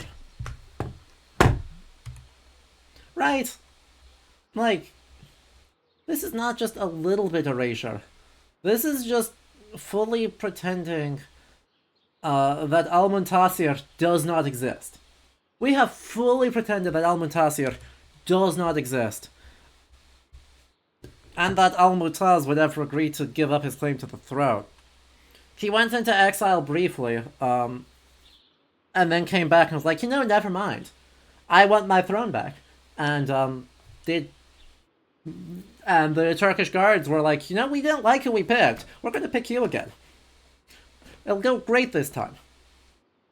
What percentage of Khalifs are assassinated?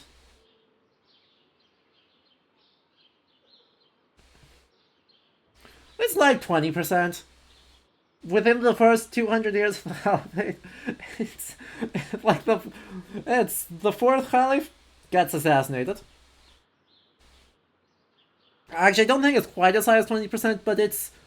I think it is actually between 10 and 20% of the Umayyad and Abbasid Caliphates get assassinated. It's not a good percentage.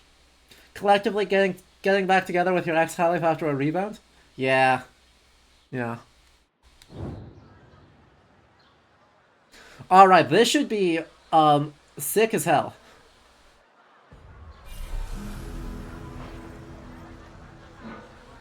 But we will do this after another ad break. I know it's getting late for folks, and I appreciate anyone who's got to get to bed. But we're just going to take another ad break, and then we're going to be back. We're going to keep pushing. Because we are now a master assassin, and that makes us feel very cool and good.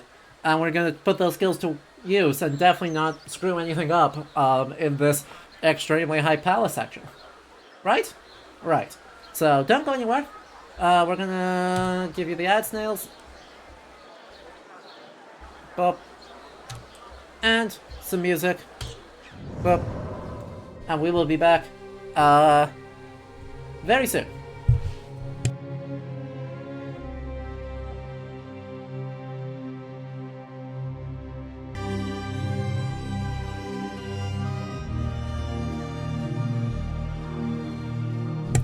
Alright, welcome back everyone. I hope you enjoyed that ad break.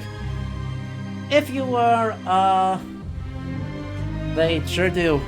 They sure do have a Viking village set. Anyway, if you're just tuning in, hello and welcome. I am Adam, as always. We're playing more Assassin's Creed Mirage. We are in the, I'd say the final stretch, but the final stretch bar 1. The final assassination. So, that'll be super fun. We do a lot of history games around here, and this has been a fantastic entry into them. So if you like history games, like the chill vibes we do here even while doing stabbing, make sure you hit the follow button. And if you want to support the channel, you can subscribe, or you can head over to Patreon, where for as little as $2 a month, you can help support it. It gives you way more money straight to me than Twitch or YouTube ads do. So if you want to support it and don't like giving Amazon money, that's understandable. You get some bonus perks on Patreon as well. Now, let's do this thing. Hello! SpongeBob and Patrick. Good to see you. How are you doing?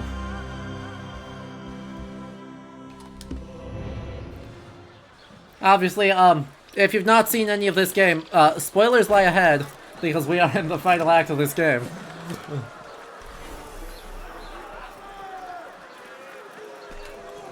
can hide from us, Enkidu.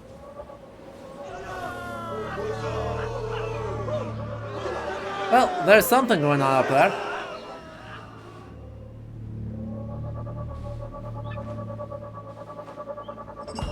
Something going on out there.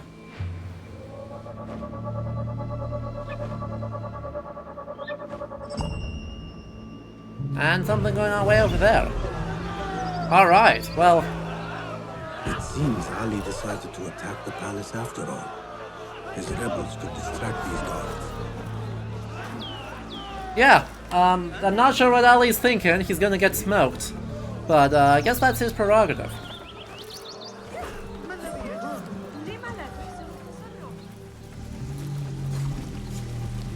Alright.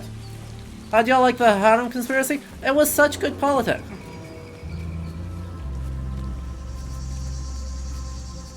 Lend me your eyes. Right, that was some of the best politicking they could have possibly done without, you know, making it weird. Quiet. Qabiha will be on her guard.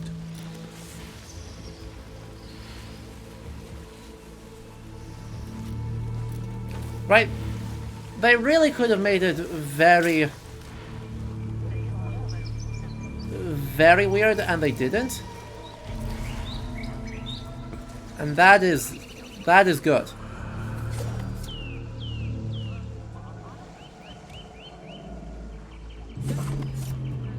So that was a very fun conspiracy, you're right.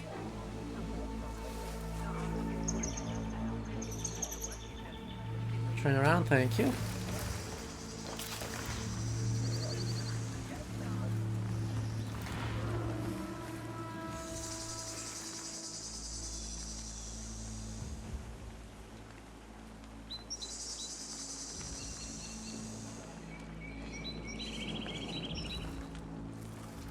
Do I, I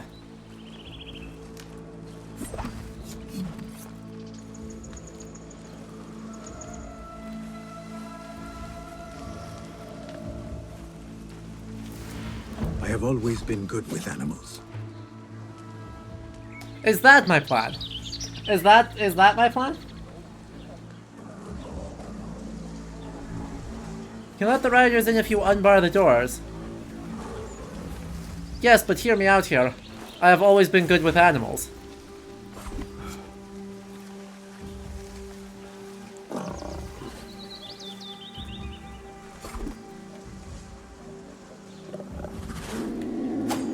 Be free, my friends, and eat well.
Well, that was enough to get me up the walls, at least.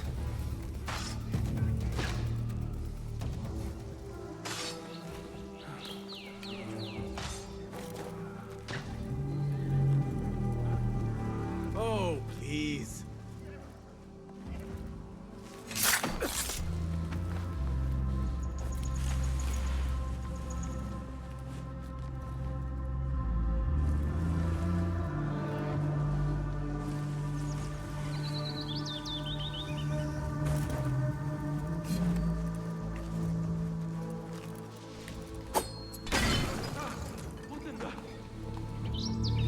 Don't worry about it. Complete accident. All according to Keikaku. I know. I hear you that I can get the rioters all the way into the palace.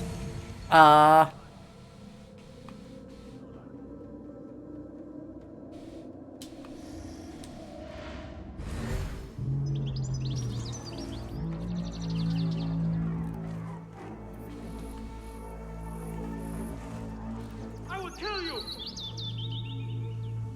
Going to rip your guts out!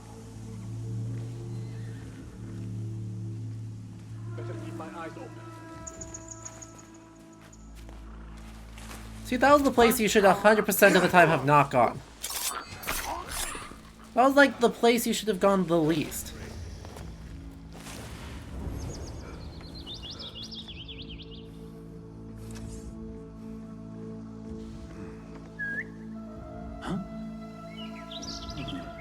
What? Exactly. Are the controls for this game like Assassin's Creed 3? Not at all. They've got a couple of similarities and a couple of unique bits of jank, but they have wildly improved the overall control scheme from the early Assassin's Creed games. So it plays significantly differently and with a much greater focus on sort of fluidity.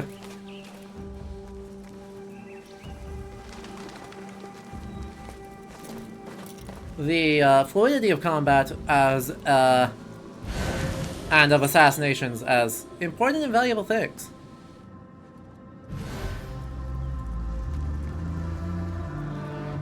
Ugh, of course it's 12 meters below me. That's fine. I'm sure it's all fine. Finally. Now to find Qabiha. I want to get the I want to get save the Alamut. I want to get the thing. Nope, I've got to do it. I've got to go up there and get the Eagle Vision spot. I'm sorry. I just gotta go up. Counterattacks are still broken. Yes. That part has stayed true. Combat is the most just go just you know, go counter people. That has been in a long time. And that's good. I actually like that. Because I don't think combat needs to be a super in-depth spotted player expression. Because you kind of already made your expression once you've done that.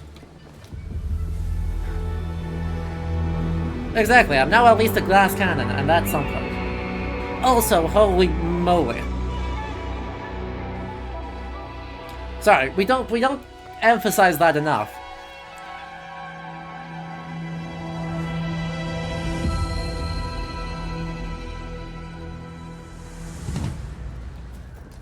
Just...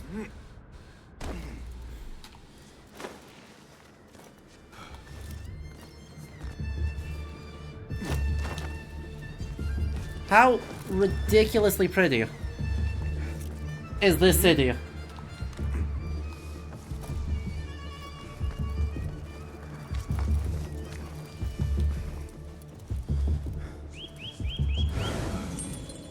Ugh, it's directly below me.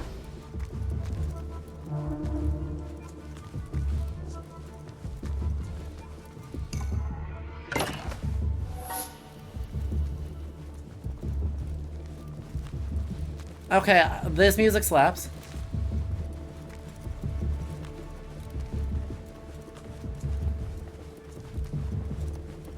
So that door doesn't open. Oh, is this just a dead end? That's weird. I wouldn't have expected that.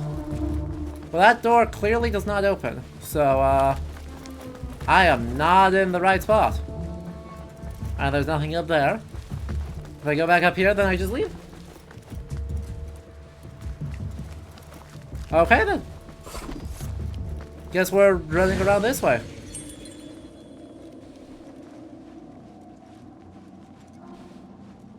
Don't turn around, don't turn around, don't turn around. Cool. Heck. Not cool.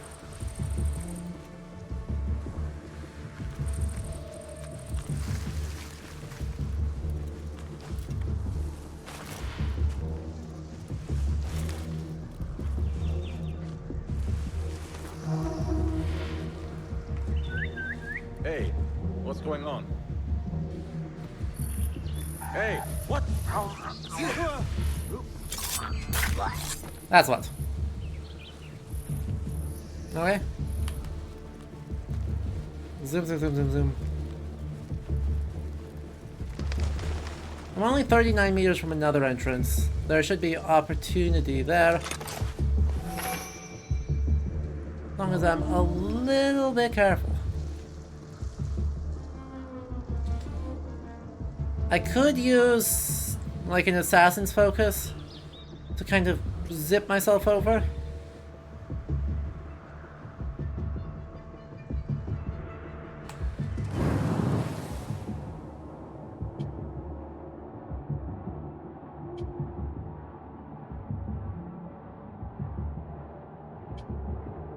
You know, maybe we just do the one and then we just kind of go from there.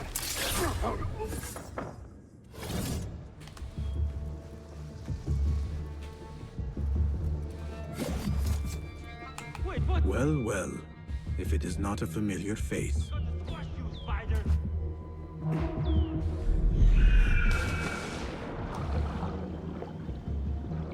Can't squash me. I don't exist anymore.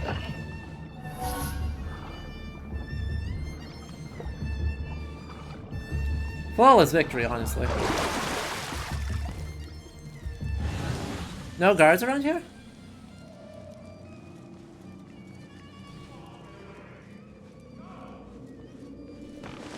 That idiot Hamza was at it again this morning, taunting the new kid and stealing his food. Someone should get him to back off.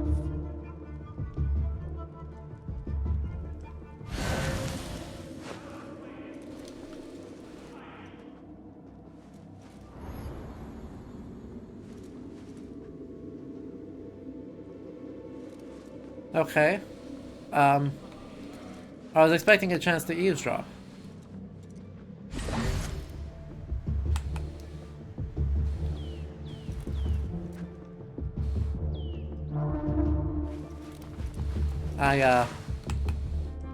Like, hello? Found out what caused the riot by the Durta last month. Do not make a scene. Well, do you like how Ubisoft games recently have surprisingly competent difficulty scaling in their settings? Yeah. I really... There's been some cool stuff with difficulty settings recently.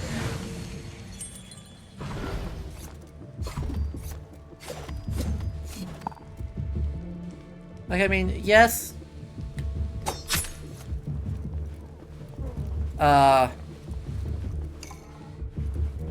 Regarding Ubisoft, but also lots of other historical games have started to, like, understand some of the different ways you might be able to do that.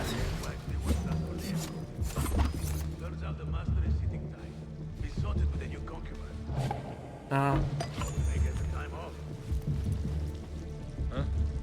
I'm not fool enough to comment.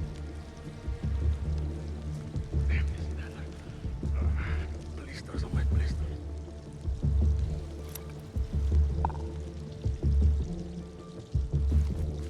So, we're gonna do something potentially dumb.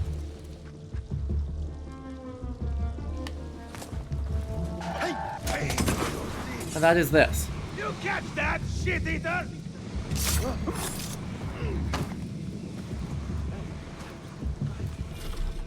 What? That isn't the right key? Oh, by heaven. How much longer? Hold on. What the? I'll finish you. No. Alright, well, that worked, I guess. I didn't like that solution, but since that wasn't the key I needed...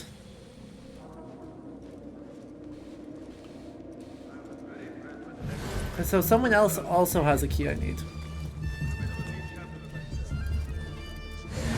Same plan, but better this time.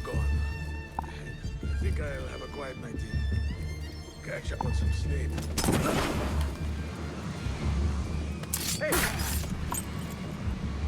There we are. But better this time.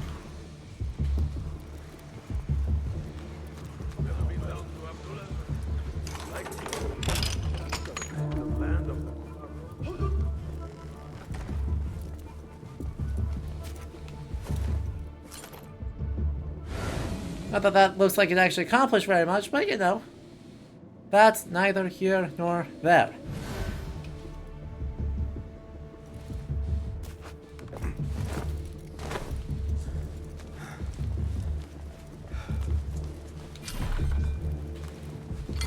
Oh.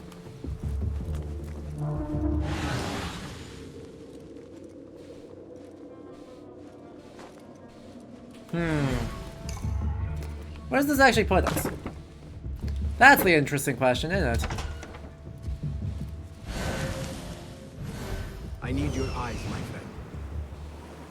Into the main courtyard. Okay. That.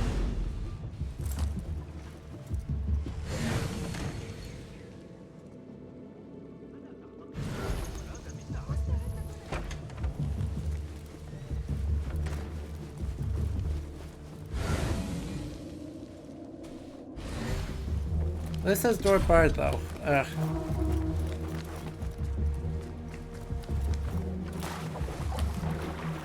And here we have a private bath, and there we go. This does very little. I think it's just a nice decorative space. Which I respect. For the record, I respect it.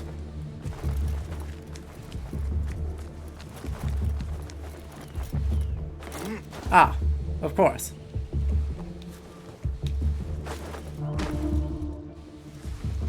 An opportunity. Oh, it's you.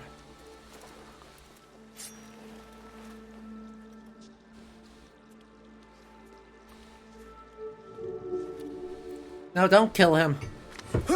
Where is your mother? Do you have any idea who I am? Yes. Where is Qabiha? I do not know. I haven't seen her since she made me sign away my birthright. Ta-da. Then where would she hide? Think. There is a passage in the library.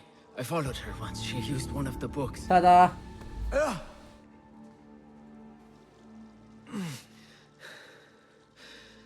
Is that where she's kept safe while I've faced Oh. imprisonment? Oh, they just said and Abu. humiliation, Okay. Threats of death and... I know you. You were there that night, with that object clutched in your hand, and my father dead at your feet. Yes. That light, those voices. I thought I'd gone mad. Yep. Everyone did. Everyone say except my hi mother. to Khalif al-Mutaz. Will you kill her too? Will you not stop until all of us are dead? No, you're gonna die in prison, I'm sorry. First the scholar, now Qabiha. These order members love to hide among the books.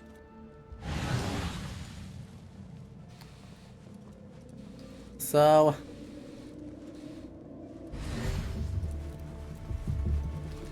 Yeah.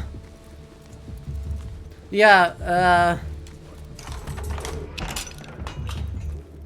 this is kind of a little bit entirely our fault. Did we kind of forget to mention that part? You're welcome to join us if you want. He's got a new Falcon.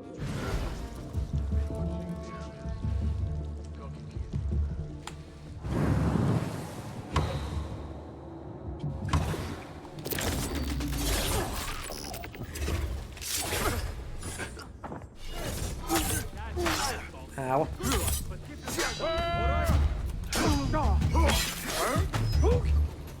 So that went well, except for the part where there were 3 of them. Surprised he noticed us through our beard? True. Extremely true.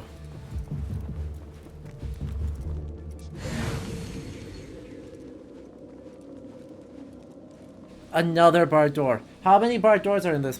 Did that guard just duplicate? You see my problem. It did kind of look like that guard duplicated. But yes.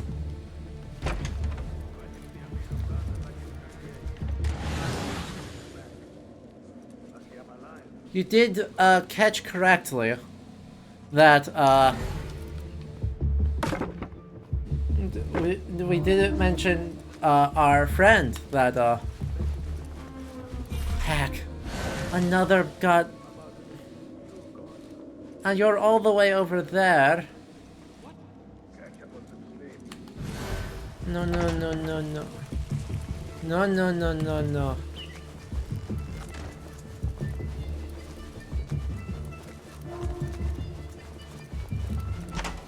That's terrible. Let me guess, this door is also locked for the same reason? Alright, so I have to go find the second floor key. Which is a separate key.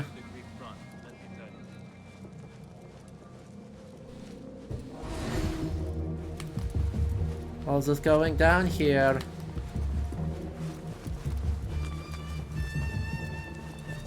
Continuing to go past here. Servants go where they will. This man might help me open such heaviness in the air today. So many barred doors, so little concern for society. And most inhospitable. Are we not bade to honor the guest as he is entitled? We are, but Al-Mutawakkil was murdered in his winter palace. Security has increased here since. I can see that. Everywhere I go, I am met with dark looks and locked doors. If only this were enough to open them. If only. To be fair, the eventual siege of Baghdad... An open door is a priceless thing. Had more water than fire. This will throw open all doors. Nice. I hope your visit improves. Nice. I feel a change in the air already. Just... Now I will move with ease. The advantage of pickpocketing everyone and having more of those things than I knew what to do with. I can just... go. And get them all. And get the lost book. And then maybe do other relevant things, but mostly get the lost book. A key. Where would I hide? Inside the book. Alright, so what is the lost book here? Come on, tell me. Tell it. What's this very bookish game giving us? Come on. Yes, I know. I have to go to Al-Shahiz. I know. I just want to see what it is. Game. Outseek it, the Diwan Albonuwas. Okay, yeah, that's fair. I do not know much about poetry, but my heart is stirred by these verses. There are poems about things I did not think you could write poetry about, but in this book, everyday things are rendered almost holy or sacred. So, Abu Nuwas is a poet active in the late 8th century and is typically regarded as the greatest medieval Arabic poet. He's also a messy guy, I believe is the official term, and so a whole lot of his poetry is explicitly erotic and about male and female lovers that he had. Because, you know, messy bi poets are apparently a universal. Sayyidi, I bring condoling news. The measures spoken have been taken. I hope that for a small price we may yet stave off the anarchy that seems destined to descend. We will, survive this yet. Yeah, the odds that Basim, even knowing, Arib al-Mamunia's work, you know, that's fine. That's fine, that's good. That's important. In the 9th century, you'd be expected to. But not knowing Abu Nuwas's work, that's tough. An eminent citizen has made a generous display of his loyalty to your reign. His gifts awaits your perusal upstairs. Perhaps it's coincidence that this gift will be of greatest use to your soldiers. Oh good. What's this gift upstairs? For my inspection? Come now. I assume it was not a random hare's foot. Sayyidi, your rival Abu Abdullah was slow to conceal his journal from yesterday. He discerned the following words within. The stranger touched the object, the light bloomed, and strange figures appeared, crying in foreign tongues. Told my mother, I've never seen so excited, so pleased not for any deed or word of mine. Is that an East Asian umbrella? I mean...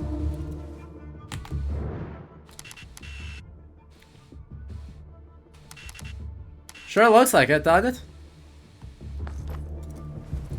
I don't know for sure, but it does kind of look that way. I don't know what umbrella culture is in the Abbasid Caliphate. I don't even know, I think, how I would go about researching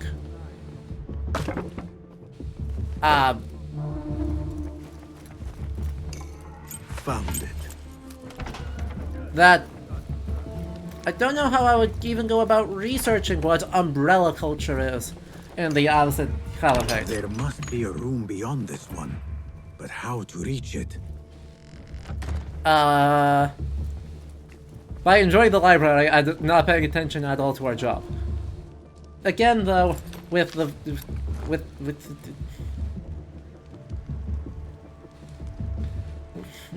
wrong game. A colleague. Do you dream of a world where rulers lead not by accident to blood at birth, but by wisdom or strength? That's Karajite talk right there. Do you question trifling truth? Do petty mores dread your days? Do you tire of forcing your needs to bend? Then come and seek us among the books. Rise a shepherd to an errant flock, a shining beacon of order and light. Again, that's actually unironically Karajite thought. Like, I'm memeing about how everyone in this game is Karajite. But like, unironically, the idea that, right, rules should be determined by virtues of wisdom is, like, explicitly how it, a thing. Very, very explicitly.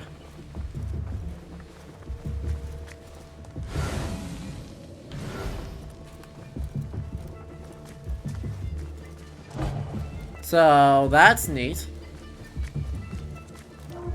Anyway, this library needs more books. Like, why do we have big stacks of papyrus? Wait, no. Like... legitimate question. Why do we have reams of papyrus?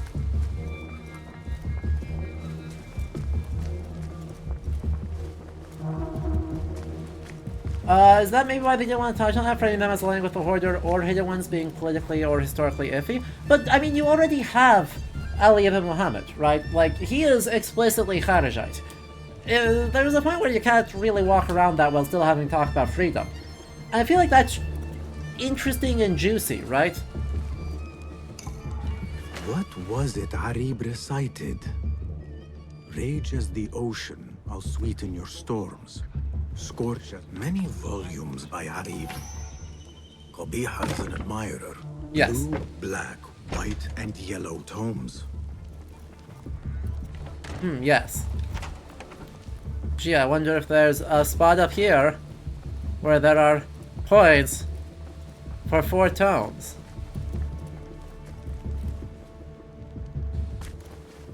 Which book would Qabiha choose to mark her path? She had Arib's book in her office. Oh gosh, recite Arib's poem. What was it Arib recited? Rage as the ocean, I'll sweeten your storms. Scorch as the desert, I'll bathe in your heat. Strike as the cobra, but plunge in my breast. Soar as the dove, but a light in my nest. So I wonder if that's supposed to be that one. The question is... perhaps there is a clue in one of her poems. Symmetry of sky, or ocean, desert, cobra, dove. The question is it going to be left to right or right to left?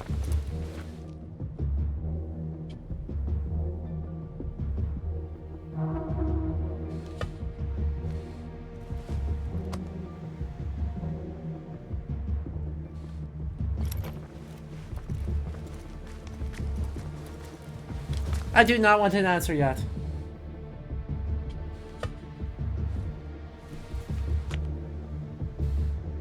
Arabic is right to left.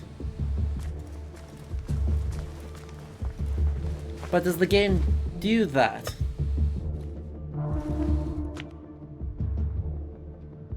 I must have missed something. Cool. Reset, let's do this again.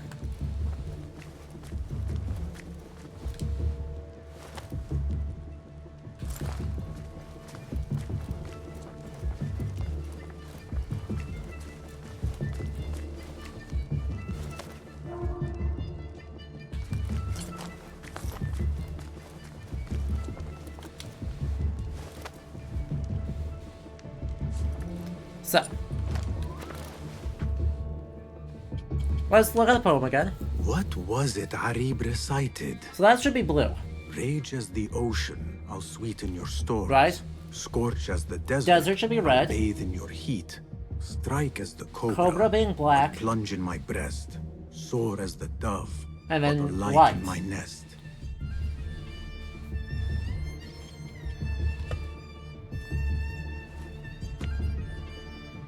Right, unless if I'm sorely mistaken, that should be the correct. That should be the right color matches.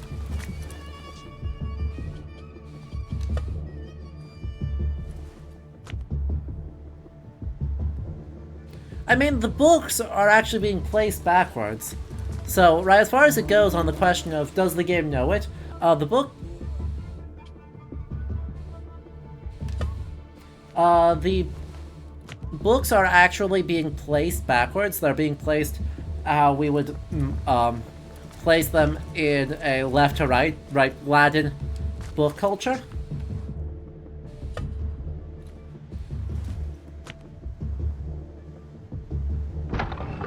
Right to left.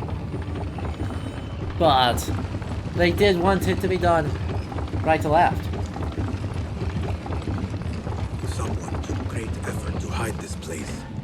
Also, this is one of the silly. That is officially one of the silliest.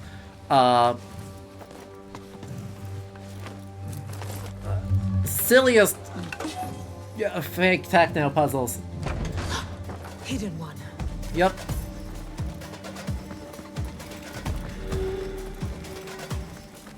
Oh, for God's sake, slow down. So many years spent searching.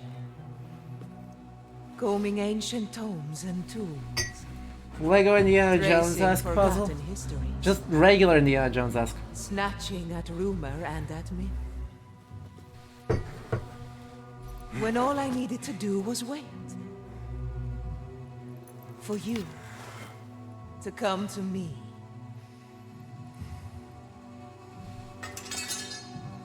Yep.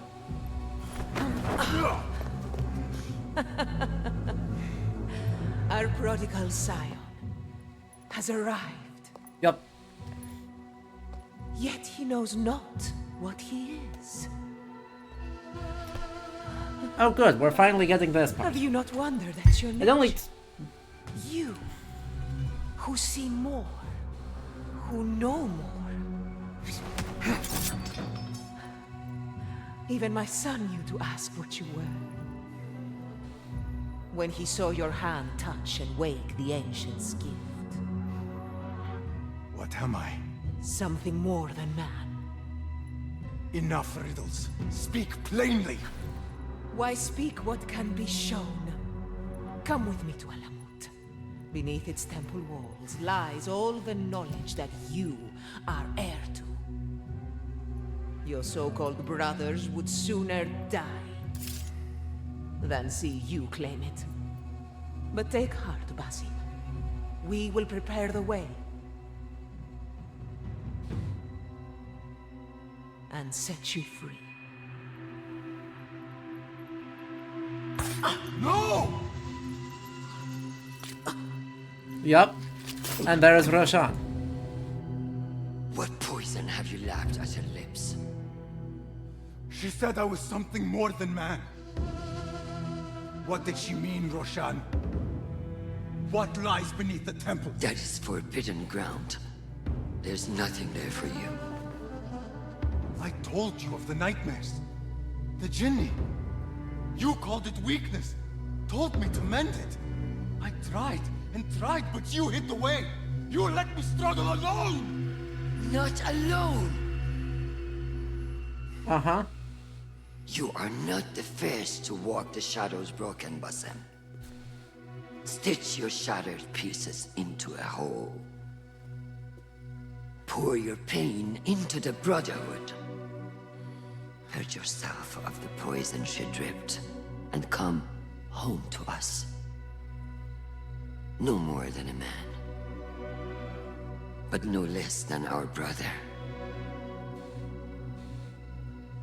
Or is it too little for you? What if it is? Uh-huh. Follow the path she laid out for you, and I will kill you myself. She sells the creed as a cult. Yeah. Yeah.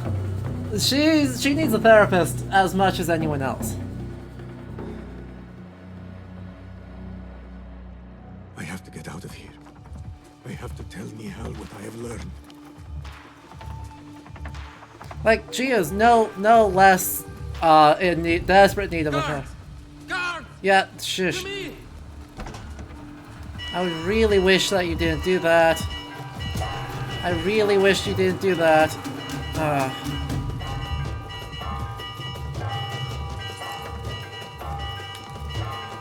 Well, time to go.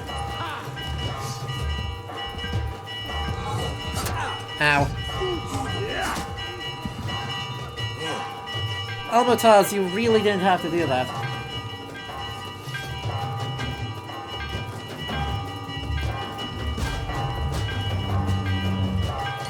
Ah, I didn't open that one?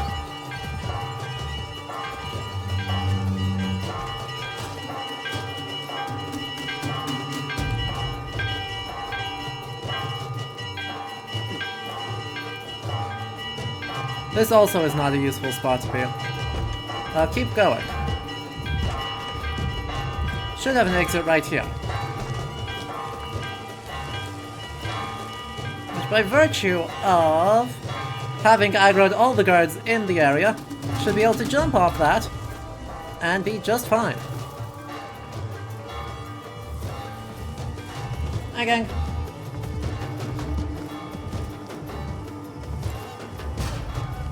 Oh, the flamingos are gonna give me away.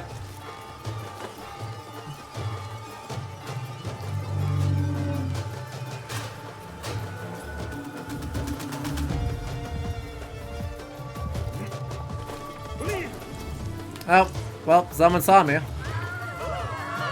Don't mind me. Yep, the animals are my friends. We appreciate them.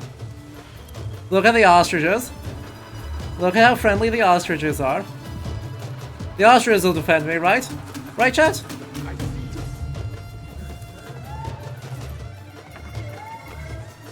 Chat, I don't think the ostriches are defending me much. Oh, for God's sake, please stop. Assassin ostriches? Yeah. It'd be cool. I'm just saying. I suppose this door is unlocked, no? Dang.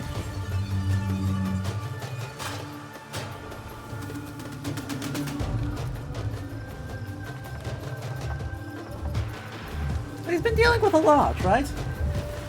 Ema's defeated the Australian army. I assume they could take on some of the Khalif's guards. Exactly.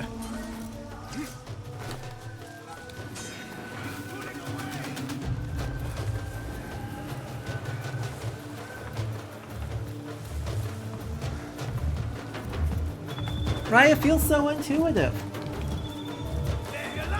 Oh. Alhamdulillah. Again, I have escaped with my life. I left things broken behind me. Well, we should probably just be not here, right?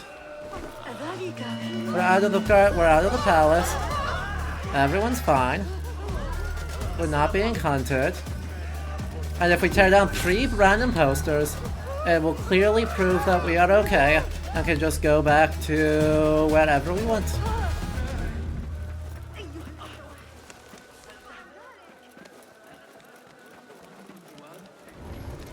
Hey, I'd love to be non-existent anymore, okay? Okay. Thank you. Could you help clear my path? Hooray.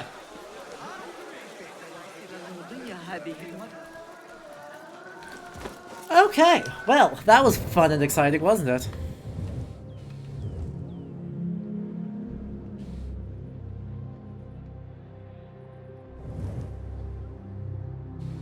Yeah, the thing is, right, Rosha, I think this is a case of Roshan gives good advice. I think this is a case where Roshan, I guess, assumes Basim is behaving in a certain way. Or has certain motivations when he actually doesn't. And he is responding by being like, you know what? Screw you. You are right. Because that's the only way, like... That's the only way she seems to be able to comprehend. And he's not investing energy into figuring it into having, or I guess investing energy isn't even the right word. He just literally doesn't have the words to express what's actually going on, and so is using her push and example as like the language and tools that he is being given in order to interpret his thing, despite that not being at all correct. So it ends up being self-fulfilling. And that actually feels reasonably well written. Wonderful. No need to tell anyone about all this. We wouldn't want any unfortunate accusation of plagiarism. Again. Again? Really? Alright, we get the scholar costume. Kaput. And that leaves one more investigation left. That's literally the last one in the game. Okay, some contracts, but other than that, that's the last investigation in the game. So what makes us a scholar? Oh yeah, no, we are the scholarliest scholar. Oh yeah. Look at us. We've got a tall hat.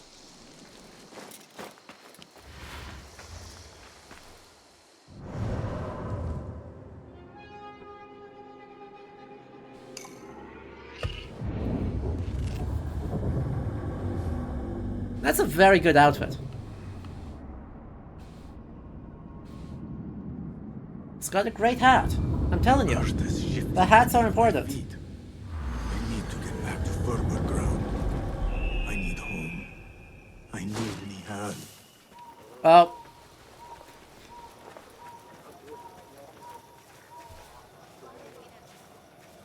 Yeah.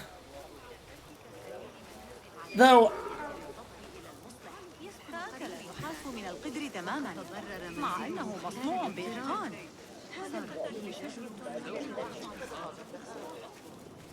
Oh no, I feel like it's... Right, I think there is pride and recklessness there that we have seen. But also we've seen a lot of... I think... How to say this? Right, it's not what Roshan thinks is going on. But also, right, Basim has spent a lot of the game at this point being told, hey, you know, why are you giving your dedication to a cult, right? Why are you not going for this sort of, for lack of a better term, selfishness? Right?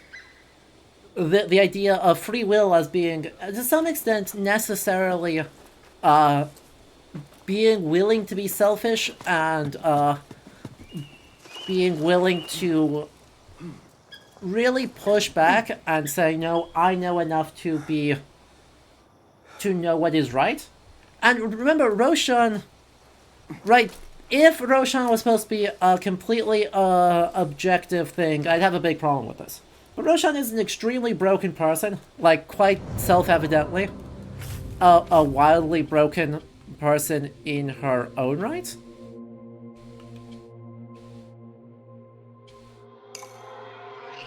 And because of that,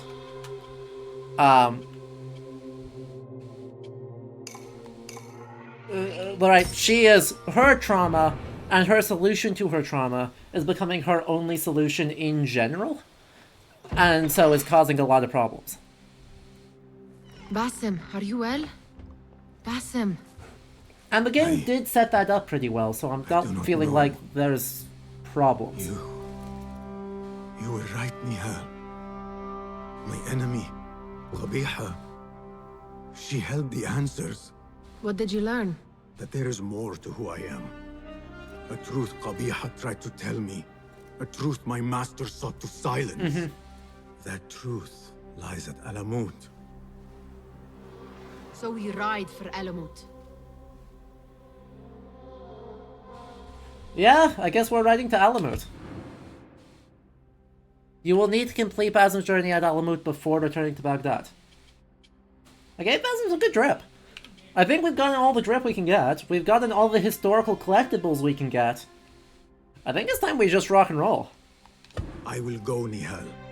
I alone. You need me. I need you safe. I am safe with you, and you with me. I may find nothing there but danger and death. This is my fate.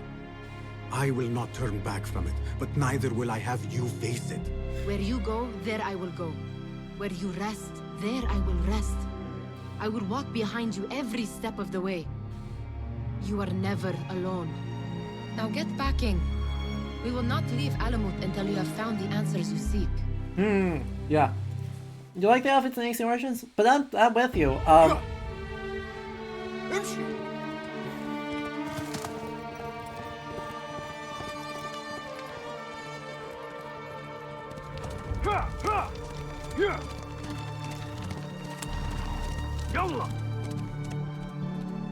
Oh good, and Enkidu is still with us.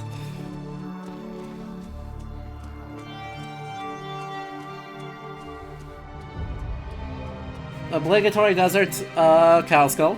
With the cow skull gets to that.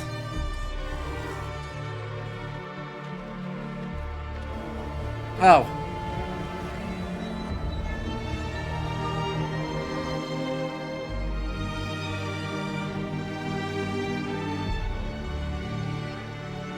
Frijoles died.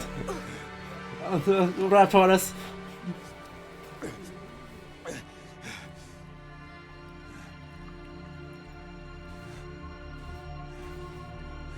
My dude, you live here, how'd you fuck up the travel?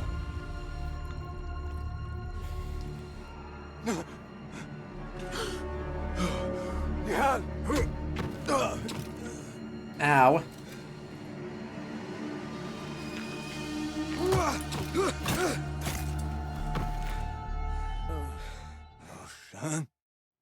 Nope.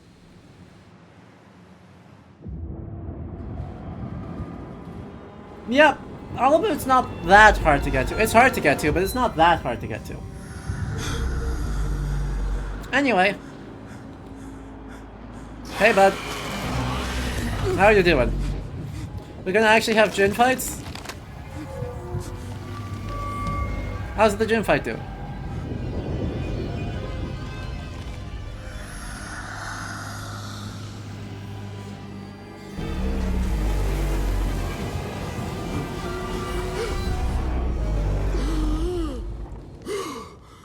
Nope.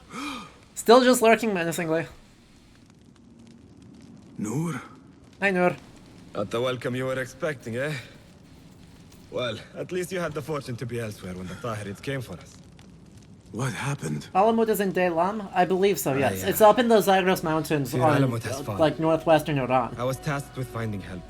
I went into the desert to find other patrols. Then I found you. Were there others with me? No. No. Only you. Then Mia lives. And Roshan? I had hoped she would be with you. Come, brother. We must head out. Find any survivors and cleanse Alamut of its infestation. I fear I cannot. No. How bad? I will make every last one of them pay. Vengeance is not our way, brother. Oh God. Way. You sit bleeding to death and still cling to this foolish dogma. And for what? Our creed could not protect Alamut. And neither could I. Nor I. But our beliefs are why you still draw breath. And are why you must save any of us who may yet live. On that we can agree. You have my word. Waffaqak Allah, Basim. There is nothing left to say, brother. Go! Save who you can. Okay. So, we just got the Ezio's family, and what I think might be one of my favorite renditions of it. Steady. Steady, girl. All is well. So that's All cool. is well. Your master left you in my care.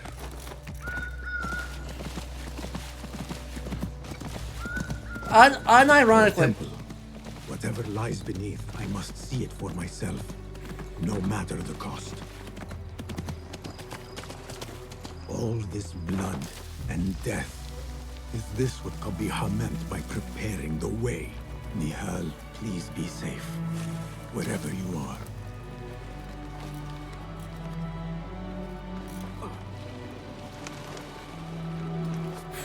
There is.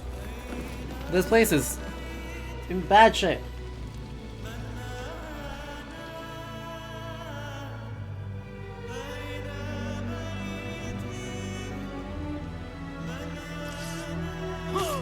Ugh.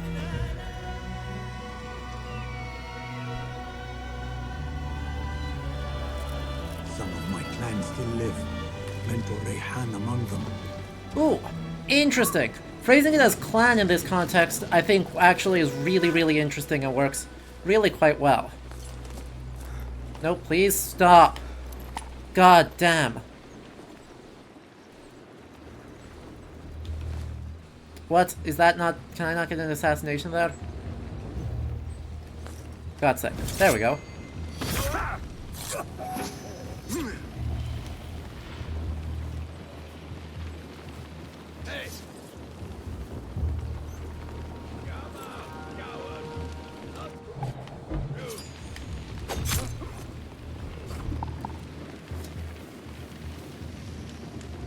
Let me switch back to this.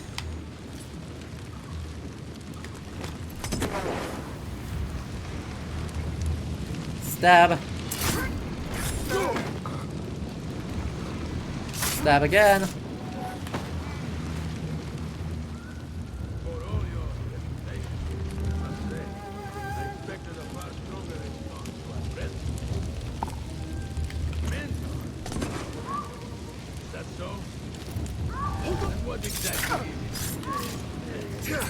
All I see are men and women. Men and women told you something wrong. Must have had a fit. When these final few need you most, you choose silence. Alright, come on. Do the thing. Your mentor to tell us what we want to know.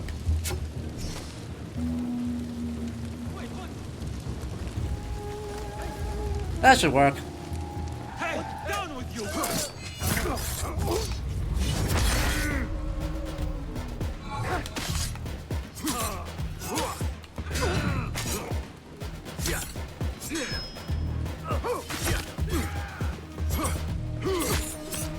Hey.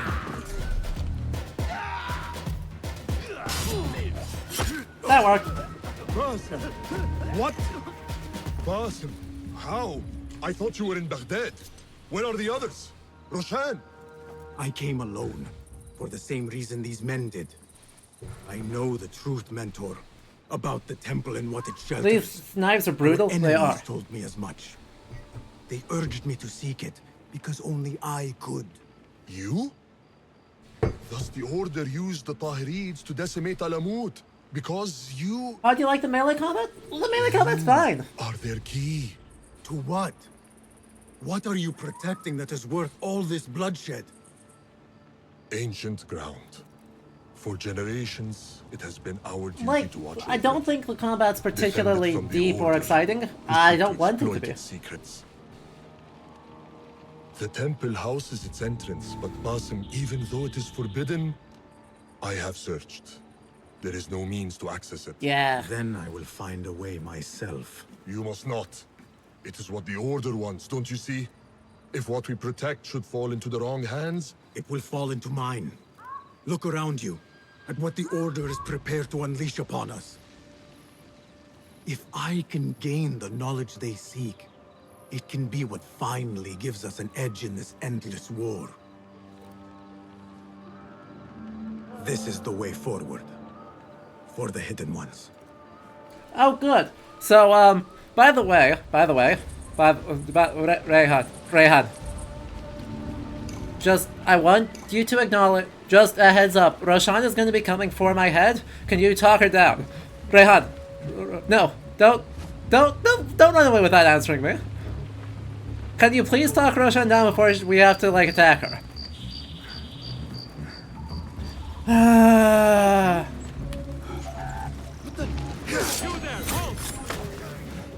Oh heck, that's gonna hurt.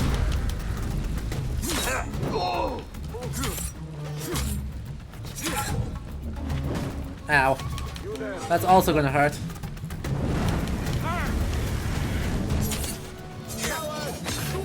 I'm not a coward. What are you talking about? You're just a fool. Yeah, the flamethrower is still very silly. They did actually give some sort of an explanation as to what was going on with that, right?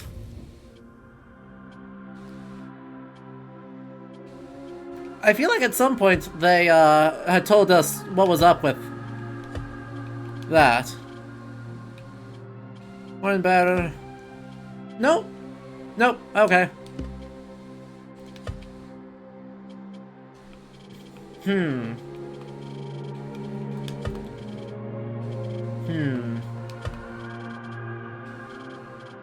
Yeah, no, okay. Counterpoint flamethrowers are sick. You know, valid. Reasonable. The temple. Let us finish this. Oh, hi. No one shall get in my way. Not now, not when I am this close.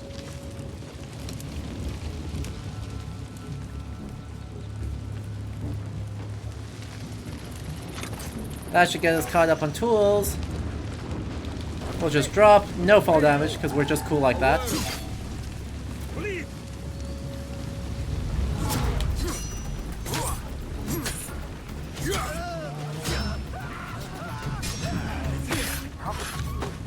Shukran, Basim.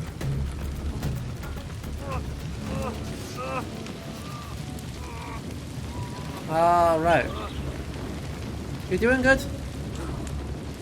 You seem awfully chill about this. Okay. Well, alright then. Hello. How many hours sites have we had so far? Honestly, not that many. Like, less than a dozen. Right, 2 today. And even those were pretty soft. Like, those were pretty generous. Or pretty nitpicky, joking ones. There's really only been a couple of... It will take more than you to stop me. There's really only been... more of them ahead. A very small number. They've done a very good job. On being like, hey, this is not... Like, we are very careful about this. And we think, right... Evidently, it's been like a core priority to avoid Orientalism. Our orders were to secure the temple. Not I know. Damn the orders. You saw what we fought through to get here. The men that we've lost. You think we will gain anything once our masters acquire what they seek? You think we will be rewarded? Of course not. You make a mistake. Whatever it is, it must be worth a fortune. Think of all the land you could buy. Brothers! Will you both shut Come up. on. Just find it quickly. We will all think a lot more clearly without you two bickering like a pair of idiots. Whatever's going on, I'm ready. Only an idiot will stand by. Oh,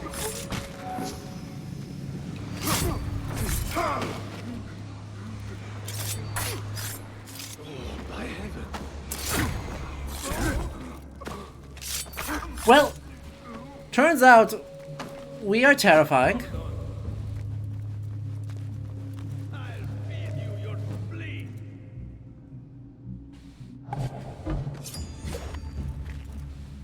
Won't lose you next time.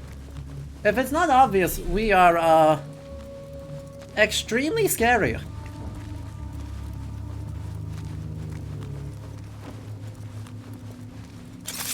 Like, Now to see wow. if we can achieve what these intruders could not. Admittedly, you know, we have upgraded our tools to like near endgame levels, but that's neither here nor there.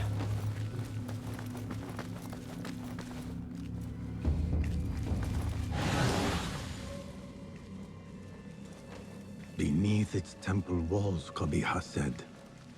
Beneath its temple walls. Where to begin? Ammo is full. That's an interesting experience.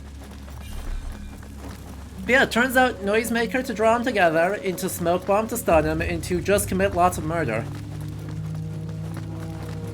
is very good.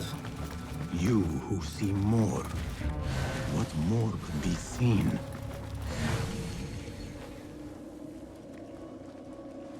Oh, that's clever. What magic is this? Oh, that's clever. Wait. I know this symbol.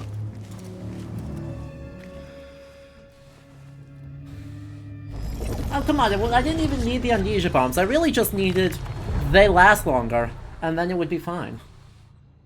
Alright. There we go.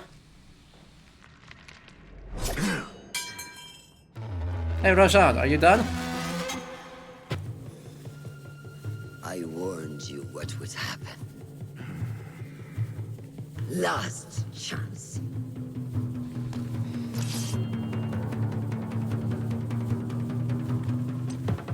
Very well.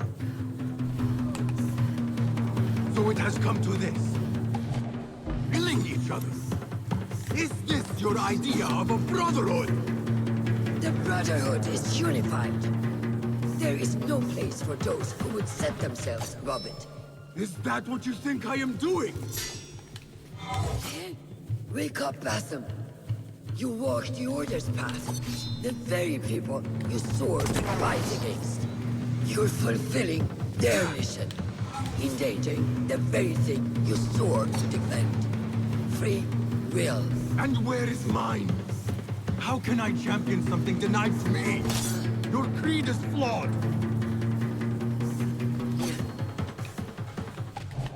Take out her arm. Take out her...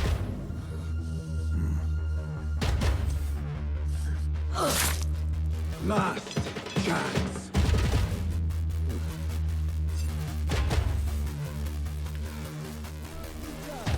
Oh wow, that was already 50%? Ow. Yeah, that's fair.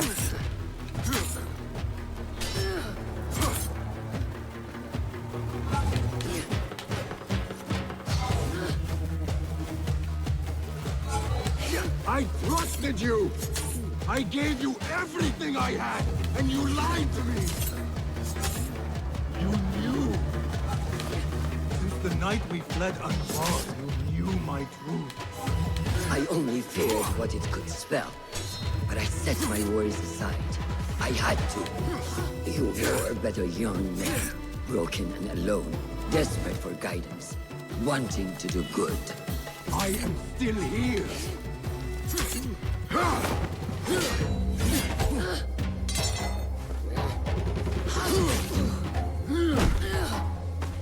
Wow. We have some throwing arm, don't we?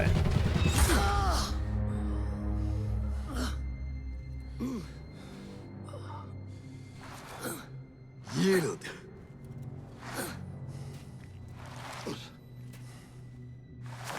Also, that should have just been a lethal strike, TBH. Yield. Basim.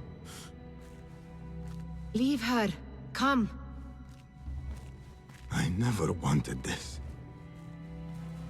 But I need to know. I do not want to lose you to what you may find in there. You do not have to look to the past to know who you are. Who you can be. You can choose, Basim. Put your faith in me. I tried. And in the end, you thought it best to control me. No different than our enemies. Basim. Over here. Hey, so Rayhan, I've got words.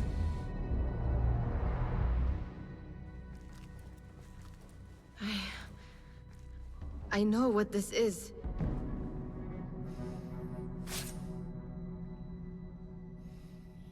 Oh, that's... don't do that! The key. Just once again, please don't ever, if you ever need to put blood on something, please don't do it that way. Please? Please.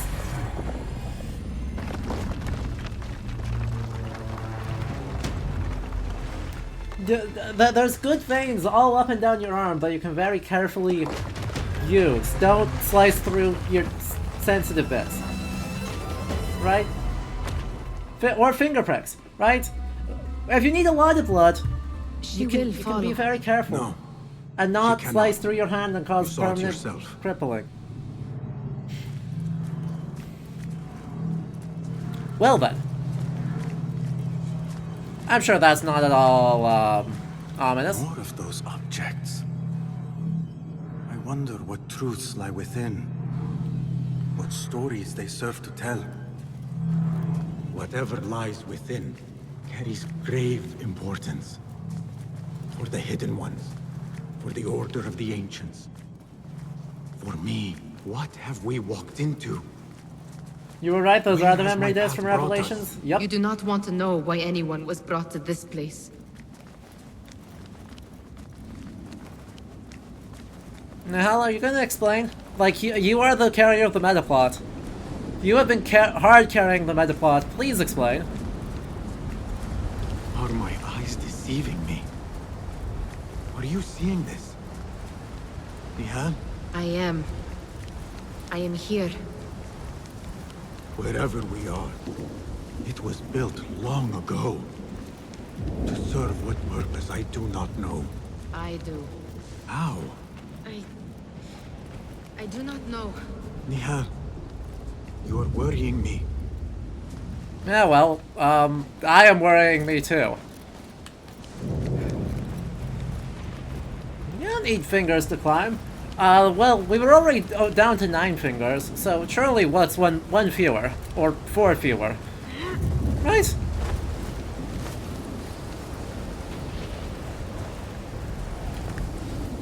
Right.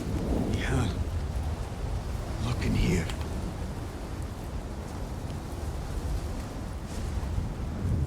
Right.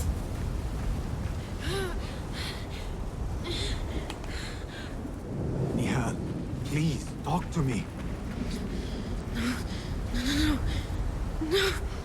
No. You gonna continue freaking out? Alright, I'll do it myself.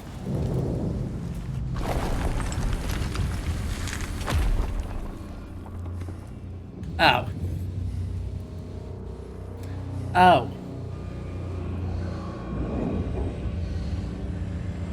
I know this place. Nihal?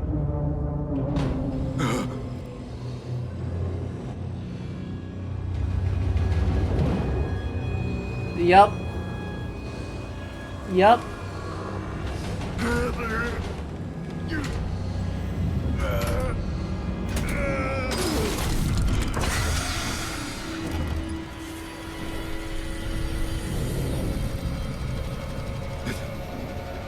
cannot be.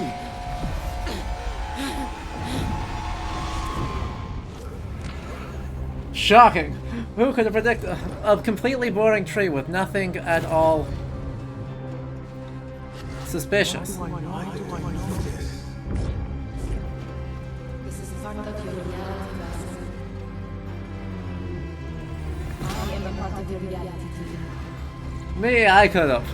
You did! I will walk behind you every step of the way. Yup.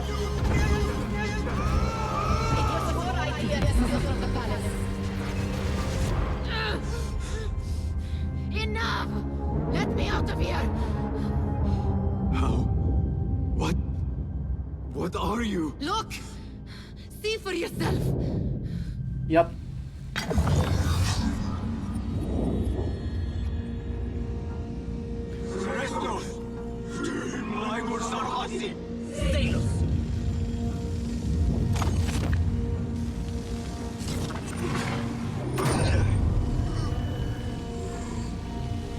Nihal is Loki, so do with that information what you will.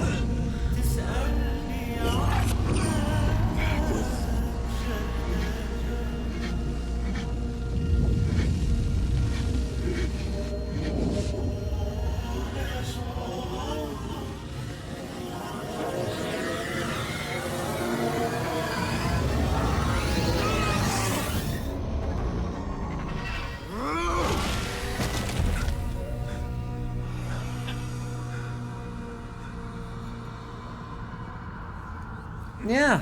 Show yourself! Also, You dare to hide from me now?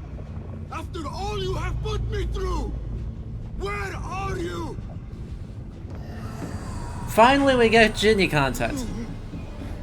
This could be super spooky.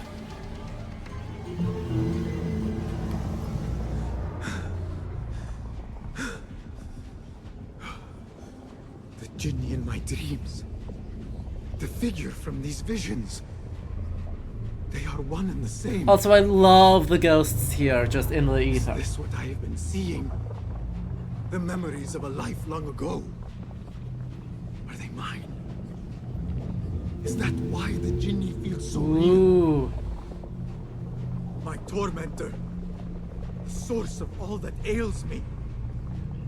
If this is so, then I must face you. Oh, hey, Chris. I am doing great. No. Oh. Yike. Why am I seeing this? Oh boy. Oh boy. Well, Basim has some trauma.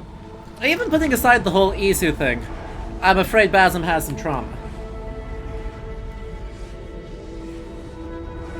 This space.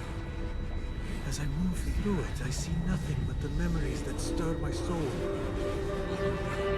These moments of adversity is when I felt the Jinni nearest. Unrelenting fear, paralyzing me in my weakest state. That was Al-Ghul. I know, trauma in an Assassin's Creed game, who could have predicted? But honestly, I will say... I never understood what it was born of, or why it haunted me so. But I am beginning to remember. I am in a cold cell, begging for it all to stop. I will say, if this is the sort of direction that they're going for, if they lean more into the horror of it, they, Who I once was could bode well for Hexy. But if I am to move beyond this pain, then what I want is peace. It's like, you legitimately appreciate that Ginny is connected to the Isu stuff, but it isn't just an Isu. It's the repressed trauma and mental health anxieties manifesting through a very folkloric lens. Exactly. Like, I think that is a level of honestly fairly significant nuance, where yes, there is the trauma, and there is all of this, and it is all metaplot, but it is also manifesting through the stories Basim grew up with and the cultural milieu in which he exists. And so we get a hint of an idea that trauma is a social phenomenon rather than an individual psychological one. And that is good. Like, that's genuinely good.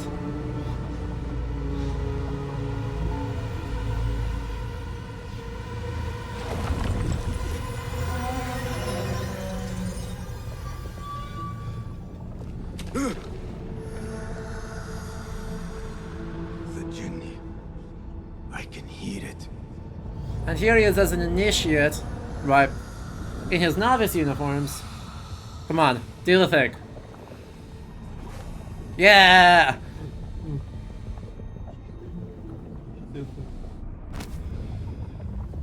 And here he is in his Master Assassin uniforms. I know you now. I see you for what you are. A crippling memory from a past life.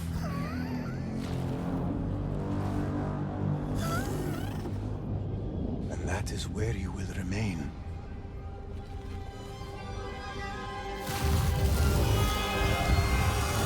Also, it does look like it has two eyes there, Liz. So.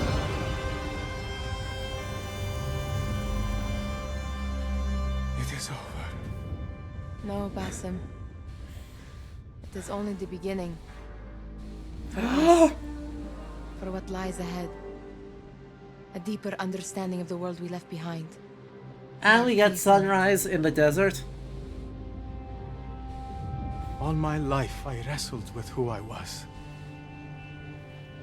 Who I was meant to be. And there you were. All this time. The side of me I resisted. The reflection of who we once were. Of who we shall be once more. There is so much that awaits us. A new world. Let me show you. I will never see you again, will I? Oh. Will I be alone? You are never alone. Oh.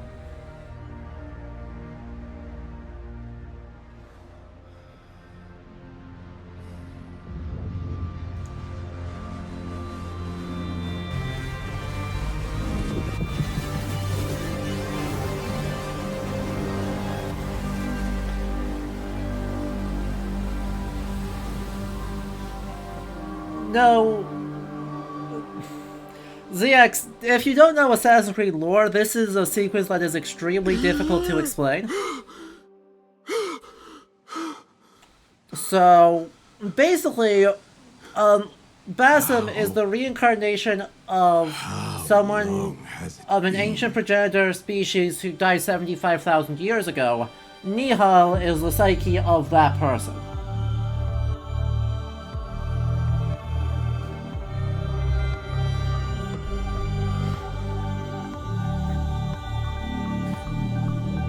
And that person is also the god Loki.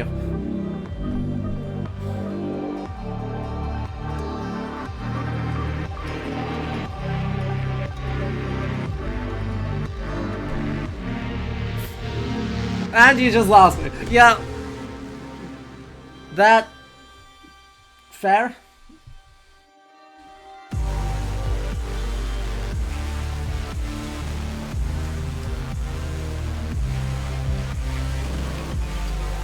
Dance party chat.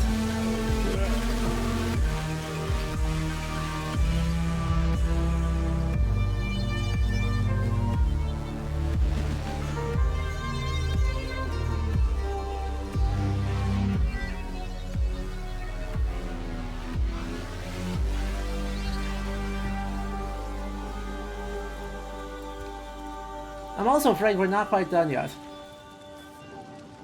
It is done. You made your choice. Now, I make mine.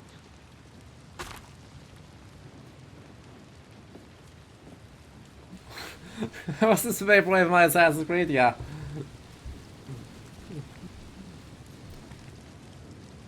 Oh. وداعا روشان بنت الأحد. It was an honor. Oof. Come, Basim. We have much to discuss.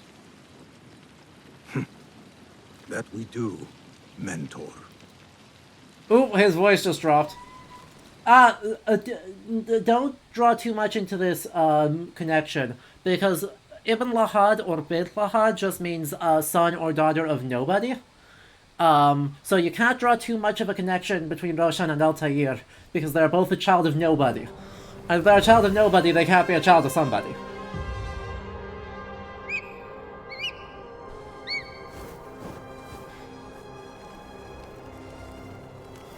Ah, Enkidu.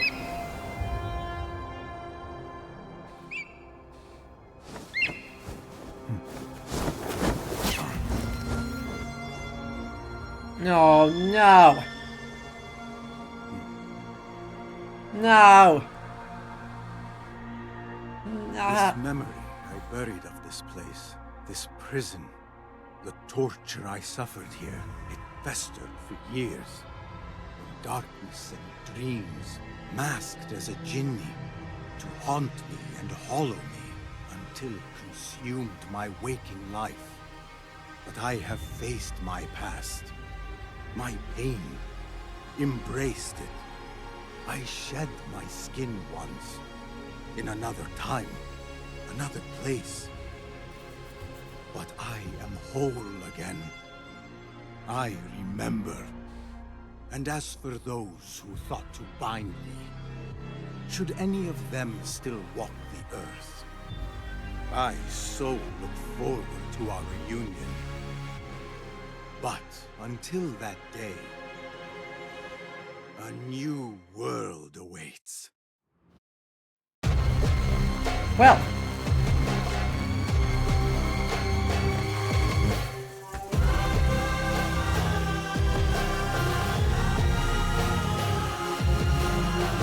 There's the ominous bit. So, rest in peace, Basim. You were a good character while you lasted.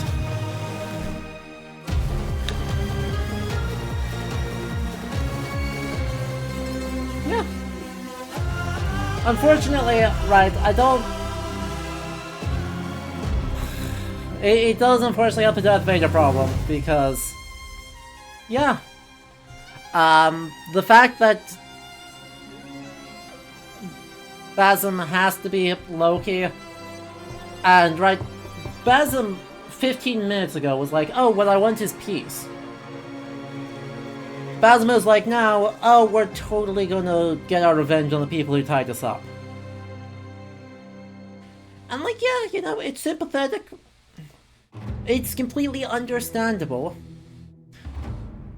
But, unfortunately, I don't... He was cooler before he... While it was still, I don't know. He was a cooler character when he still had agency and he wasn't primarily like the Isu memory.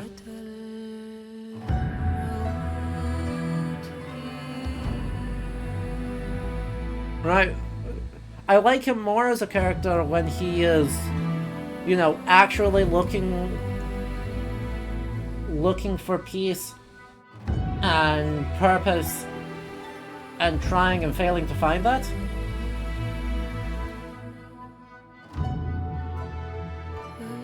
And like, that's a really cool character. And unfortunately that character, right, despite having agency in this decision of embrace the Isu part of himself, that character seems to be gone. So that's kaput.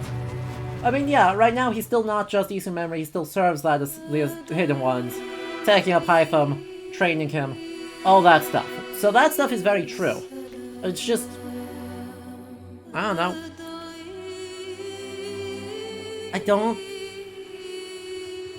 I prefer it when we can think of it as two different Basims. Where it's just literally different continuities and we don't worry about it. Yeah. Well, it's alright. I will take it. How much though? I don't think he ever stops being himself and looking for peace in the game, even after the merging. I mean, I don't know, his voice drops a half an octave again. He's more growly, and he's very ominous in his, oh, I so look forward to meeting the ones who imprisoned me.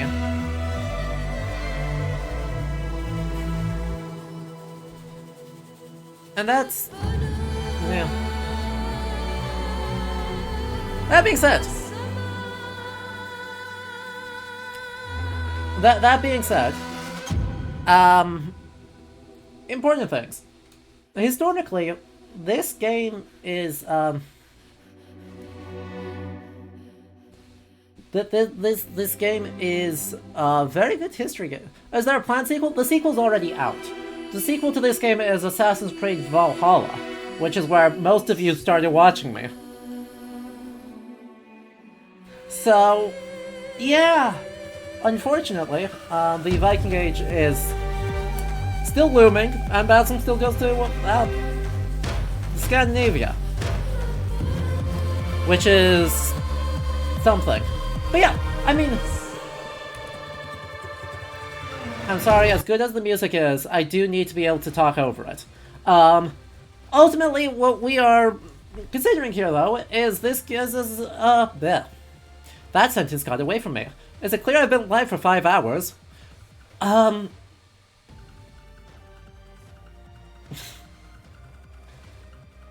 We are thinking about this as a historical game.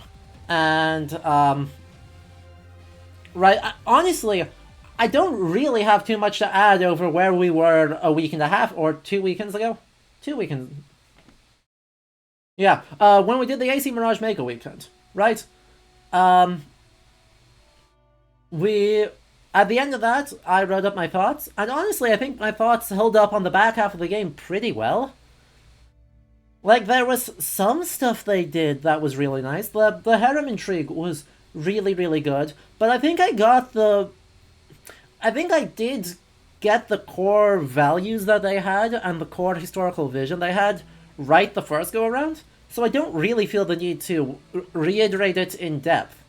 But ultimately, right, the short version is that this game really is first and foremost much more than about the Hidden Ones and about Basim's journey, is much about the Order of the Ancients and about the political history. It is about Baghdad as a place. Right? At the core, its vision is that Baghdad is the primary actor in this world. This city that is at the heart of everything. Right? The largest city on the planet in this year. That is the main character of the game. And so much of their historical vision is informing what makes Baghdad at the center, and really trying to portray that in a way that avoids Orientalism, that really cares a lot about this historical kind of culture space, and cares much less about the specifics of what's happening and its destruction, really wants you to bask in this golden age city. And by the way, Rusted Bartender, thank you for the follow just now. I appreciate it. Oh, Shangri-La Museum of Islamic Art, Culture and Design, David Collection, the Khalili Collection, University of Edinburgh, the UK Research Institute, Economic and Social Research Council, and Al-Bakharat as their kind of historical partners. We love that. So, right, that's kind of where I'm still at. And to that end, I actually think picking the Anarchy at Samara is a really poor choice. I think and here's why. Here's why. They could have done it during the fourth Fitna.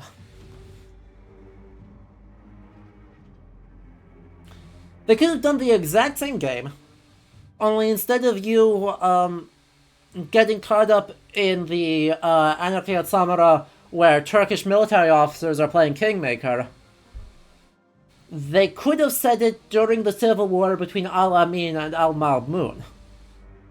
And you can set the beginning of the game then during the reign of Harun al-Rashid, the Caliph of the Islamic Golden Age.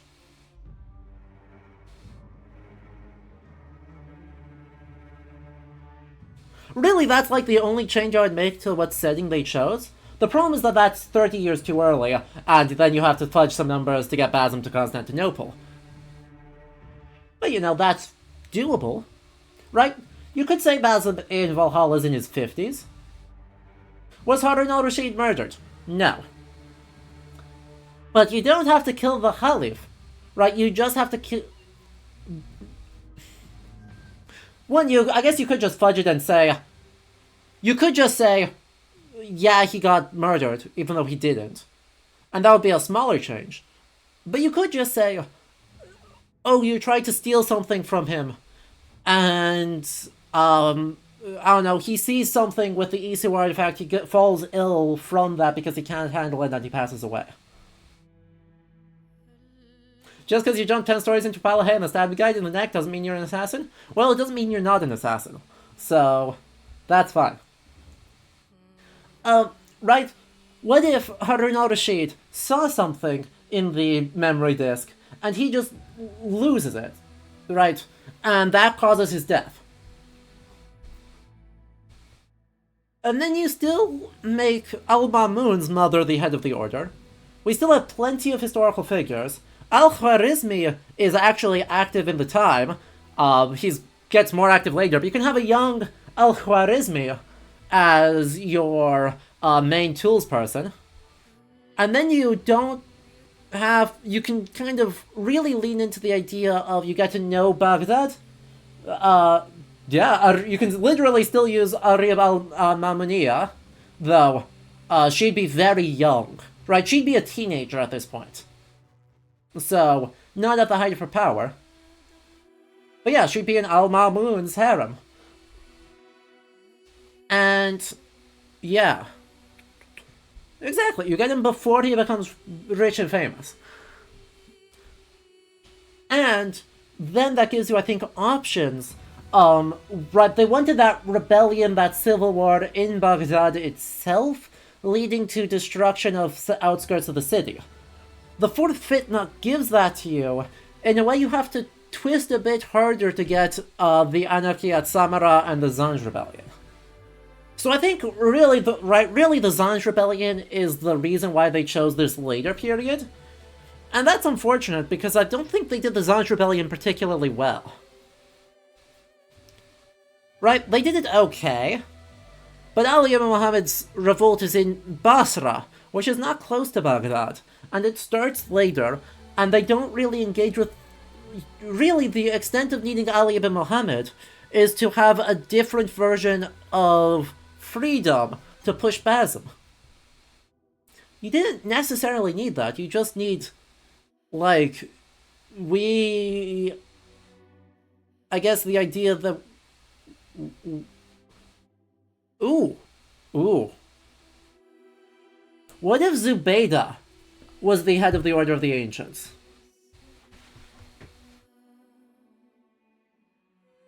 What if we flip that? Instead of it being Al-Mamun is the head of the Order of the Ancients, or Al-Mamun is being influenced by the Order of the Ancients, what if it's Al-Amin? What if it's the gayest of the Caliphs, Al-Amin, that's being puppeted by the Order of the Ancients?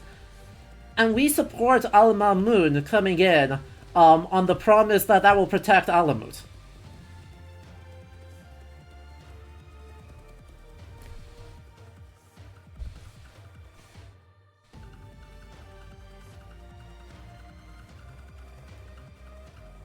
Right? Like, we need a new Caliph who's uninfluenced by the Order of the Ancients. You bring him in from Khorasan in order to do that warfare. And he ends up very progressive. Rap doesn't found, but Rap dramatically expands the House of Wisdom and builds the observatory we saw in-game.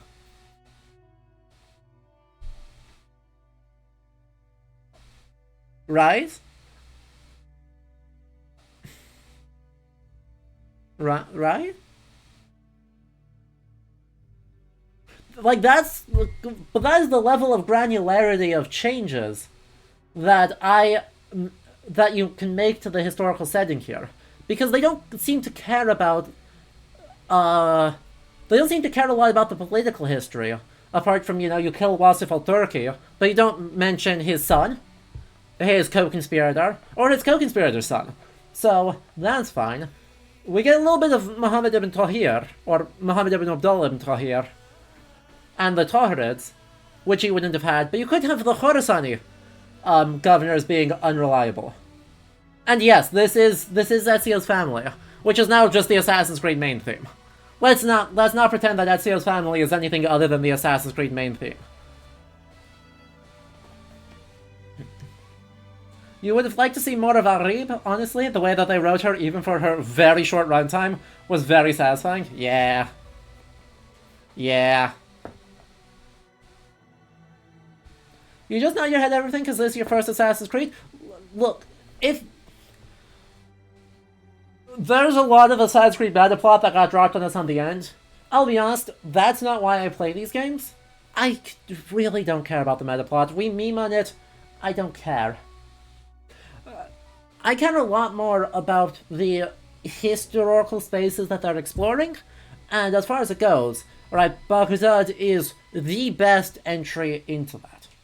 So I guess actually, that's where I want to end off, is just thinking about, right, I said this might be my favorite Assassin's Creed game. And that doesn't mean it's a perfect Assassin's Creed game. But like, I'm going to stand by the fact that at the end of the first playthrough, I am more satisfied with this Assassin's Creed game than with like any other one. We saw some flaws, right? There's definitely rooms for improvements, but ultimately this does a lot of the things I like in Assassin's Creed games, and it avoids a lot of the things I don't like. So I really like the investigation system. I think that's a really fun...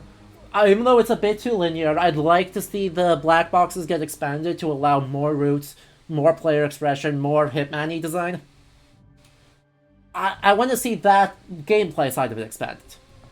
But, in terms of the investigations having us have to spend time in major landmarks, major cultural institutions, and get to actually talk to people in them, and have that as a vehicle for historical outreach, that works phenomenally.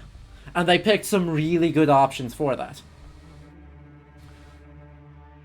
In terms of having a really like vibrant city that portrays a lot of the history that they want to engage with, it does a really good job.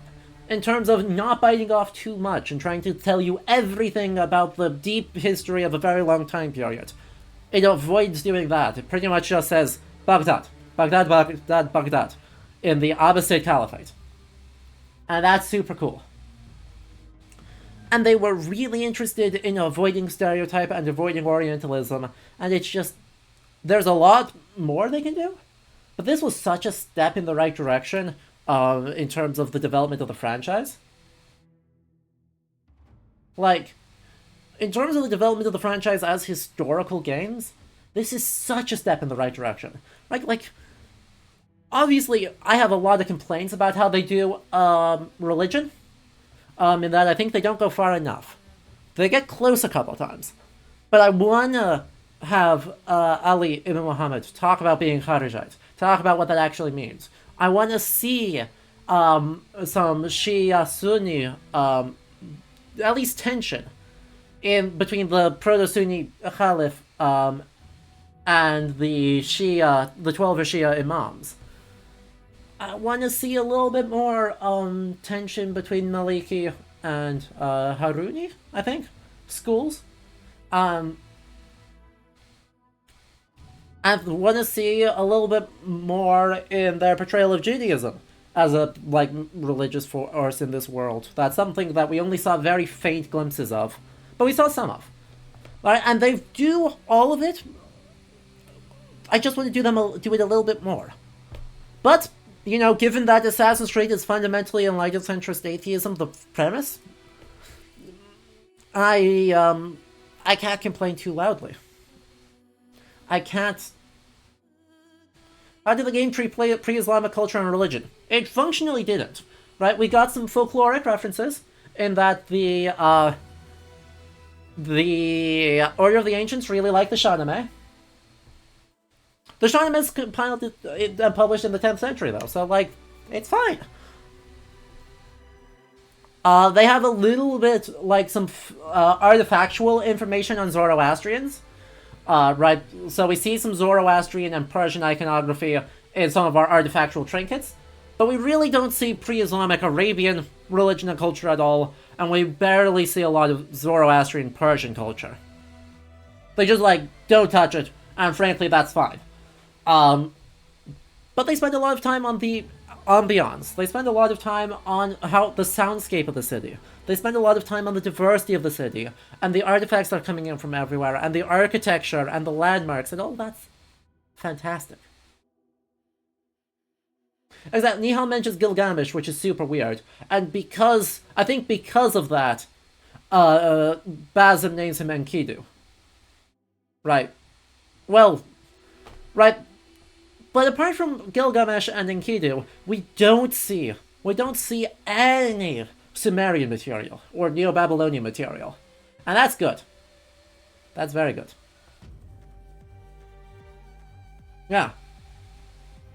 Enkidu was named independently. I said that and I was like, wait, no, that's not right. But we can just fudge that as all metaplot. We can say that they know about the Epic of Gilgamesh because metaplot.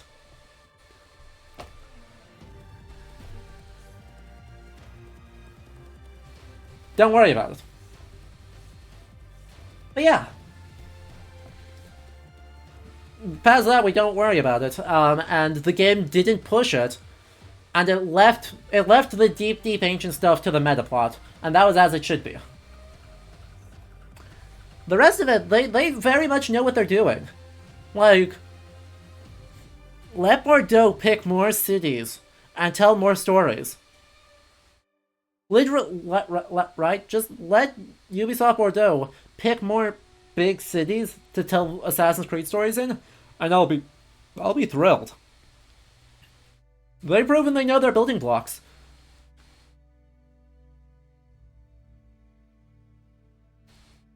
They've proven that they really know their building blocks on how to make a good historical game, and I want to see them given more budget and more time to sort of let these ideas cook.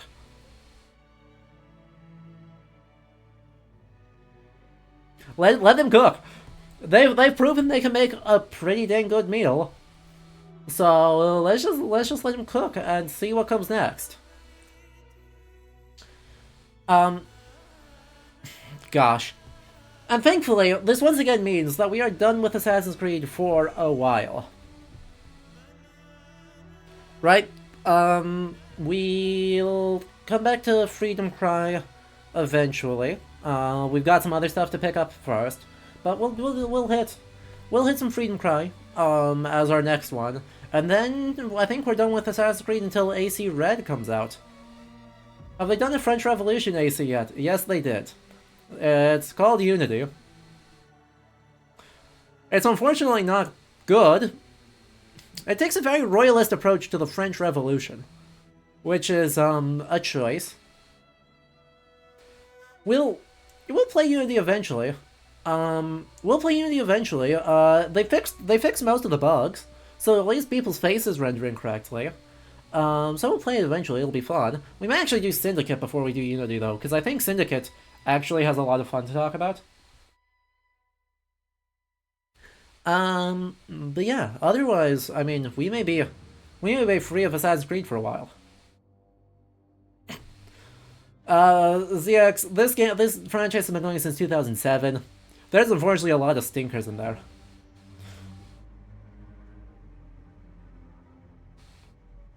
Yeah. So, what's coming up next on the channel? The rest of this week, right, obviously it's, what, Sunday night now? So we'll be back Wednesday, picking back up with Book of Hours, because we had to set that aside, and I miss it. And so we're going to go talk rare books in Not a Cult in Cornwall. And that would be a very good time. I had a contract at a rare books library, so we have lots of stories about rare books librarianship. So we'll do that. And then I think we'll spend some time, right, kind of this next week, we're going to do some indie games. So we're going to do Chance of Senar and we're gonna do Book of Hours. And then, yeah, probably one, after that, we're going to be starting up a patron-requested game. And that is going to be, Dragon Age Origins. Thank you to Faith and Goen for requesting that game. We're going to be starting that up, probably right at the start, I guess... Yeah, it'll be right at the start of November, is when we're going to start that up. And we'll be streaming a whole lot of that. So we'll be going right back to our roots in medievalist fantasy. It is going to be a great time. But if that all sounds interesting to you, make sure you hit the follow button. Mostly Faith has an entirely their idea. You know, valid. That's going to be super fun. I'm excited. I haven't played Dragon Age Origins at all. I have no idea what to expect. So I'm super excited. But yeah, if you like this, make sure you hit the follow button to be notified for that and all future streams. And if you want to support the channel to help make sure we're able to keep playing all these fantastic historical games, do you consider subscribing to help support the channel, either here on Twitch or if you're a VOD watcher, we appreciate you. Subscriptions on YouTube also help. And tell friends, right? The more people that come hang out, the better fun we're gonna be. That sentence did not work. The more people that are hanging out, the more fun we have, and the better history we get to do. That's what I was trying to say, and that was not... Second tries the charm. Anyway, if you also want to help us out, you can also head over to Patreon, because if you want to select your favorite historical or historical adjacent game for me to play, that's just $25 a month over there, which goes a long way to helping keep this channel going. So, yeah. I think that does it for me, though. I had so much fun here. Thank y'all for hanging out for Assassin's Creed Mirage. Like, the game good. It's a weird feeling to say, but game good. Anyway. Yeah. Thank y'all. I hope you all have a very good, rest of your evenings and starts to your weeks. Okay? Good night.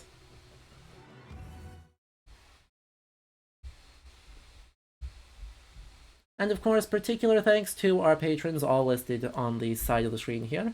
To our new followers, Rusted Bartender, SpongeBob and Patrick. And to our Salbers and Resubs, Gamer Tavern Show, Serendipity Do, Bacon Bandit, Nader Fiend J, Pasco the Strategist, Sparkling Spite, and Bahamut the Great, and those who gifted the subs to them, Wolfie and Goen. Appreciate it. And lastly, shouts to our mods. Y'all are great. Help make all of this possible. So thank you again. Hope everyone has a very good night.